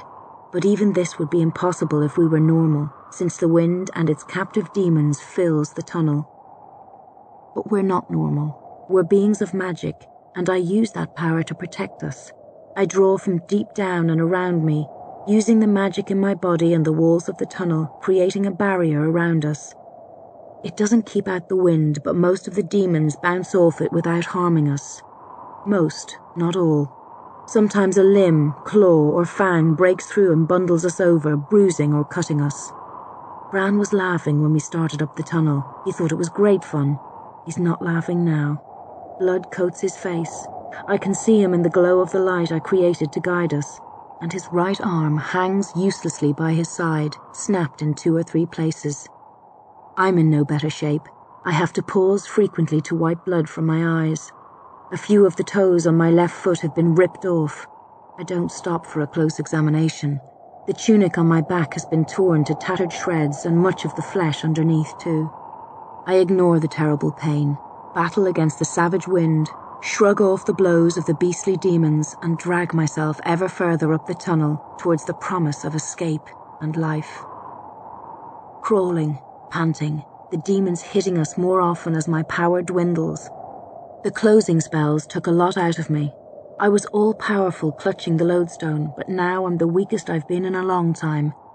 It's a struggle to move, never mind cast spells. I want to abandon the shield and divert all my strength to my flesh and bones, but I'd be swept away within seconds if I did that, and Bran beside me. Part of me thinks about letting Bran go. It's hard enough protecting myself. If I have the problem, I'd stand a better chance of getting out alive. I turn a deaf ear to the treacherous thoughts, gasp as nails dig along the length of my spine, then strengthen the shield around us. At the same time, I let the light die. It didn't require much power, but every last bit of magic might count in the end. I don't want to fall just short of the exit because of some unnecessary ball of light. Impossible to tell in the darkness how much further there is to go. Forcing our way on, the wind deafening, demons striking freely. I can't maintain the shield. I now use magic to root us to the floor when we're struck on the point of being blown away. Quick bursts instead of extended spells. Dangerous. If I'm knocked unconscious, we're doomed. But I don't have the strength for anything else. How long is this damn tunnel? We came down so quickly. Or was that a trick of my mind? What if it has somehow extended, if Brood caused it to double or triple in length to spite us? Is that possible? I don't know. I choose to believe it isn't, otherwise despair will consume me and I'll certainly fail. Onwards by slow, painful, bloody, hard-fought-for patches, so sore and weak, struggling to breathe, every spell dug up from the deepest depths of my spirit, thinking each time I cast one, this is it, the last spell, I can't do any more, but constantly surprising myself, finding a smattering of power here, a glimmer there. Barely aware of Bran, sticking by me doggedly, patting my arm every few seconds to reassure himself that I'm here. Poor Bran. He didn't ask for this. The rest of us understood the risks. Did he? No way of knowing. He can comprehend some things, but how much did he really know of what he was letting himself in for? I listened to him, panting heavy and fast, and the thought dies unfinished. I can hear him panting, but I haven't been able to hear anything since we started crawling, because of the roar of the wind and screams of the demons. I raise my head and realize the wind has died away. It's over, which means... Panicking, I find another burst of magic and create light again. It flares around us, blinding after the darkness. I shut my eyes against it, then force them open, and stare ahead desperately, expecting to find nothing but rock.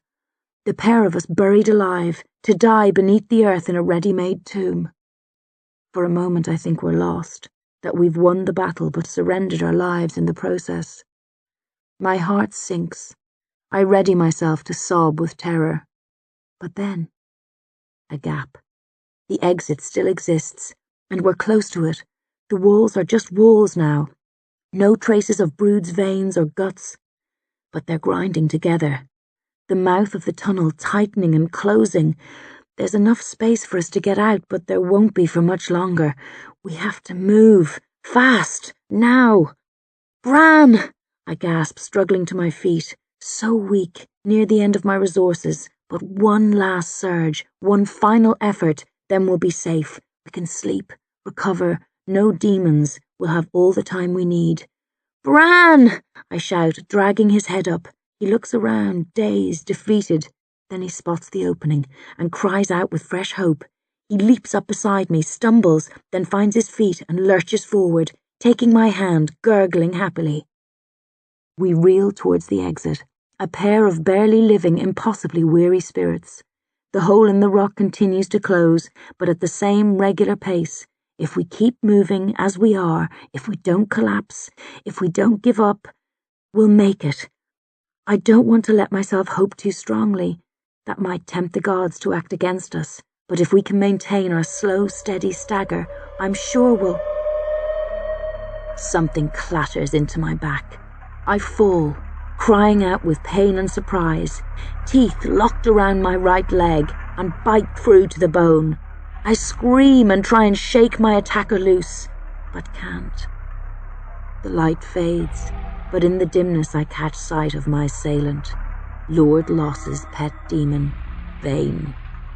The one with a dog's body, strange long head, and a woman's hands. She's gnawing at my leg. The pain is dreadful. I scream again, kicking at her with my free foot to no effect. Then Bran's by her side.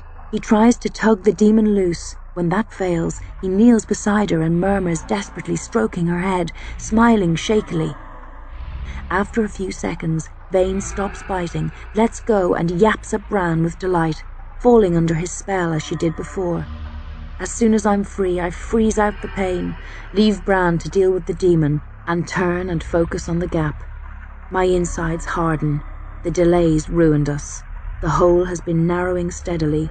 We're not going to make it, even if we pick up our pace. I search within myself, digging deep for magic, going to the very core of my spirit, trying to find enough power to propel us forward and shoot us to safety like a pair of arrows fired from a bow. But it isn't there. I'm magicked out. Enough for one last minor spell, perhaps. Definitely no more. Sorrow overwhelms me. I feel madness coming on, but I force it back and turn my gaze on Bran. He's still playing with the dog, but his eyes are flicking from me to the hole. He knows it's closing. He knows I can't make it in my condition. He also knows that at the speed he can run, he could abandon me and escape. But he won't. He's going to stay with me, protect me from the demon, keep me company as the gap shuts and seals our fate. "Bran," I sob, "you have to go." He just smiles. "Bran, you must." Again the smile. He won't leave. He'll be my faithful friend forever. He'd rather die by my side than skip free without me. I return the smile. "Very well," I sigh and reach out a hand. Bran takes it, expecting only my touch, but what he gets on top of that is the last of my magic. A swift, improvised spell. I reach into his mind and send an image into his thoughts of the hole, him dashing out of it, racing through the cave and not coming back. And then, with all the magical force I can muster, I yell at him, "Run fast!" He shoots off, running without meaning to, roaring with surprise and fright. He flies up the tunnel, leaps through the hole and keeps on going, a temporary slave of my magic. I wave after him sadly, letting out a long, shuddering breath. Alone at last. And damned. I expect Vane to attack again now that Bran's gone, but she doesn't. I hear her growls close to where I'm stranded, but for some reason she leaves me be. Watching the hole in the ever-fading light, it's the size of a baby now, closing all the time, narrower and narrower, until there's barely room to fit an arm through. I'm thinking about quenching the light before the hole shuts. This is just torture. When a face suddenly appears, it's Bran. The spell has passed and he's come back. He wants to get through to be with me, but the hole's too small. He punches it, pulls at it, slips his fingers into the gap and strains with all his might, but it's no good. The rock continues to grind together. The hole gets smaller, the width of a finger now. At the last moment, Bran presses his mouth up to the hole and roars with raw pain and loss at the top of his voice. "Beck!" It's the only time he's ever uttered my name, anyone's name. His anguished cry stabs at my heart, and tears spring to my eyes. I open my mouth to shout his own name back, to offer whatever small shred of comfort I can, but then the rock closes all the way, and a fierce rumbling drowns out the echoes of Bran's cry. I stare at the solid rock. My mouth closes. The light fades. Darkness.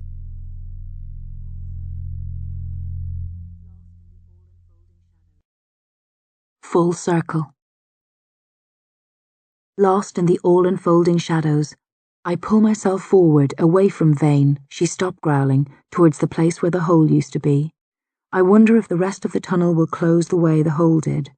Impossible to tell in this total unearthly darkness. Probably better that way. Bamba used to say that knowledge was strength, And for the most part she was right, but in this place knowledge only means more distress and pain. Struggling forward, weeping softly, steeling myself against the bite of Vane's teeth, sure she's playing with me, waiting to jump on my back when I least expect it. Why didn't she return to the Demonata's universe along with the rest of her kind? How did she remain? I'd have made it to safety if she hadn't attacked. I'd be in the cave now with Bran, laughing at our close escape, mourning the deaths of Drust and my friends, looking forward to... No, forget such thoughts. They can only torment me. I didn't get out. Vane delayed me just long enough. I'm trapped here now. Accept it. Take comfort in the fact that it won't be for long.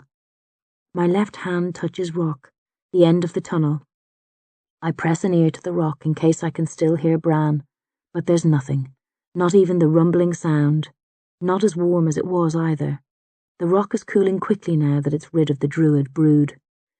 Maybe if Vane isn't here, if she's been sucked back to her own realm a little later than the others, I can rest, return to the lodestone, recharge, then force my way out, break a hole through the rock with magic and... Light behind me, a green, low, throbbing light, and a sad chuckle. I turn slowly, already knowing what I'll find. Poor little Beck, Lord Loss says, floating not far away from me, flesh as lumpy as ever, coated in a red sheen from the blood oozing out of the cracks in his skin, the hole in his chest filled with those wriggling eel-like creatures. He's holding Drust's bag, and a couple of his hands are rooting through the contents, stroking the chessboard stored within. Lord Loss drifts closer. I spot Vane behind him, sitting to attention, eyes hot with evil delight. The demon master picks a piece out of the bag and gazes at it. All alone, he sighs, looking at the chess piece but speaking to me. Friends dead or cut off. No way out. If only you'd known it would end this way. Maybe you would have stayed in your wrath. Or perhaps you wouldn't have used up all your magic on the lodestone. We won, I snarl. We beat you. We sent all the demons back. Really? Lord Loss's crimson eyes widen as he drops the piece back into the bag. Then what am I doing here? He grins when I can't answer. Poor Beck. You know so little of the universe. I didn't come to this world through the tunnel. I was wandering your land long before Brood set about his ignoble task. Your win, impressive as it was, had no claim on me. I was too powerful for it. You weren't so powerful when Drust banished you from sight, I sneer. Lord Loss's features twitch. I grant you that one. But I wouldn't be so boastful if I was in your position. That spell of Drust's was clever, but costly. Remember my gesh.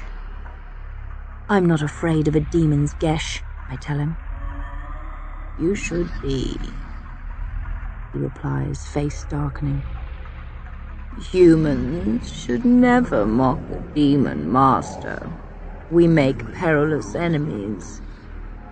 I might have let you live if you hadn't scorned me. I liked you back. I gave you some of my magic. I was looking forward to watching you mature. Why did you give me the magic? I ask, curiosity winning out over fear. We wouldn't have been able to close the tunnel if you hadn't. Lord Loss smiles smugly. I am a sentinel of sorrow. I feed on the misery of humanity. I cherish this world and its sad, pathetic, pain-struck humans. But if my fellow Demonata had been able to come here at will, they would have destroyed it. Demons are vulgar, wrathful creatures. They would have murdered every human in sight, swiftly leaving no survivors. And in a few short years I would have had no more subjects to play with.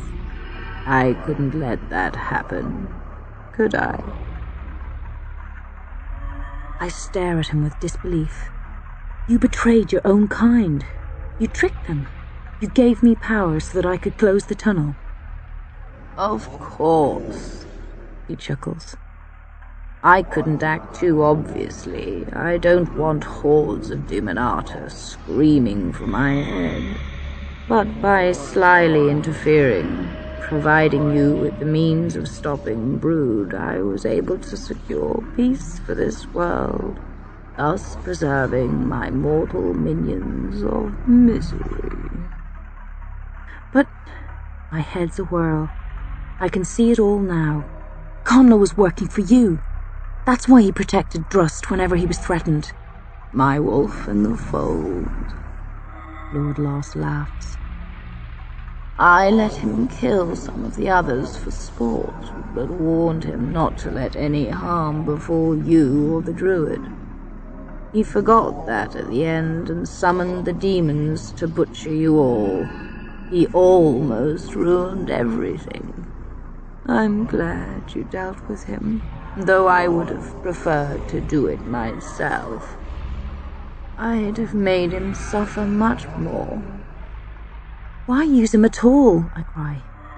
Why set him against the rest of us if we were working towards the same goal? Pain, Lord Lost says, his smile growing. I knew he would create discord and unhappiness, delicious misery for me to relish. I was having so much fun. His smile fades. Until the druid banished me. The demon master clicks his fingers, and Vane trots over. Lord Lost tickles the demon's head with one of his 8 twisted hands. You could have walked away from this, he whispers. Your death serves no purpose. You'd have been more interesting to me alive. Misery would have followed you. I could sense it. I'd have been there, trailing you, delighting in the sorrow you both suffered and caused. But that can't be. In my fury I cast a gesh. I made a solemn vow. And now, as a creature of my word, I must make good on my promise. He drifts away from me. The green light fades slowly. Vane stays where she is. Other demons join her, a score or more. Monstrous creatures, misshapen, one with fire for eyes and the body of a baby. Another covered in scales like a fish. Another a giant insect with a knife-sized stinger in its tail. My familiars, Lord Lost whispers, disappearing from sight in the lengthening shadows. They have more fleshly appetites than me. No, I whimper, cringing against the wall. Please don't do this. I'll do anything you ask. I stop and catch myself. Remember who I am, my heritage, my people. Damn you then, I growl as the light fades away to the dimmest of glows, even the light in the sockets of the demon with fire instead of eyes. Goodbye, Beck, Lord Lost calls softly. Damn you, I shout again, throwing it after him as a challenge. The last light flickers out and everything turns black. Silence for a moment, then a snicker, a growl, the sound of claws and fingers scuttling forward. I relax against the rock, resigned, not crying or begging. I want to die with dignity, like a true priestess or warrior. The sounds come closer, hissing, crackling, the grinding of teeth and fangs. I lay my head against the wall, stare up into nothingness. Try to be strong. Fingers touch my damaged legs. Claws and tendrils explore. Soon I'm being mauled everywhere, pinched, stroked, sliced. Their breath is both hot and cold on my face as they crowd around me. I imagine their savage jaws, twisted faces, and sharpened fangs. I tremble, then grit my teeth hard, determined not to give Lord Lost the satisfaction of crying out. I won't scream, I tell myself. I won't. Teeth and fangs bite into my flesh, every part of me at once. Nails dig in deep, burrowing through to my guts. Hands worm inside me and pull bits of my innards out, scraping at my skin from the inside. I'm being torn apart. The pain is unbearable. I lose control. My mouth shoots open. My senses dissolve. My brain goes wild. The last thing I hear, before madness and demons consume me, is the tunnel filling with my anguished, uncontrollable death howls. Screams in the dark,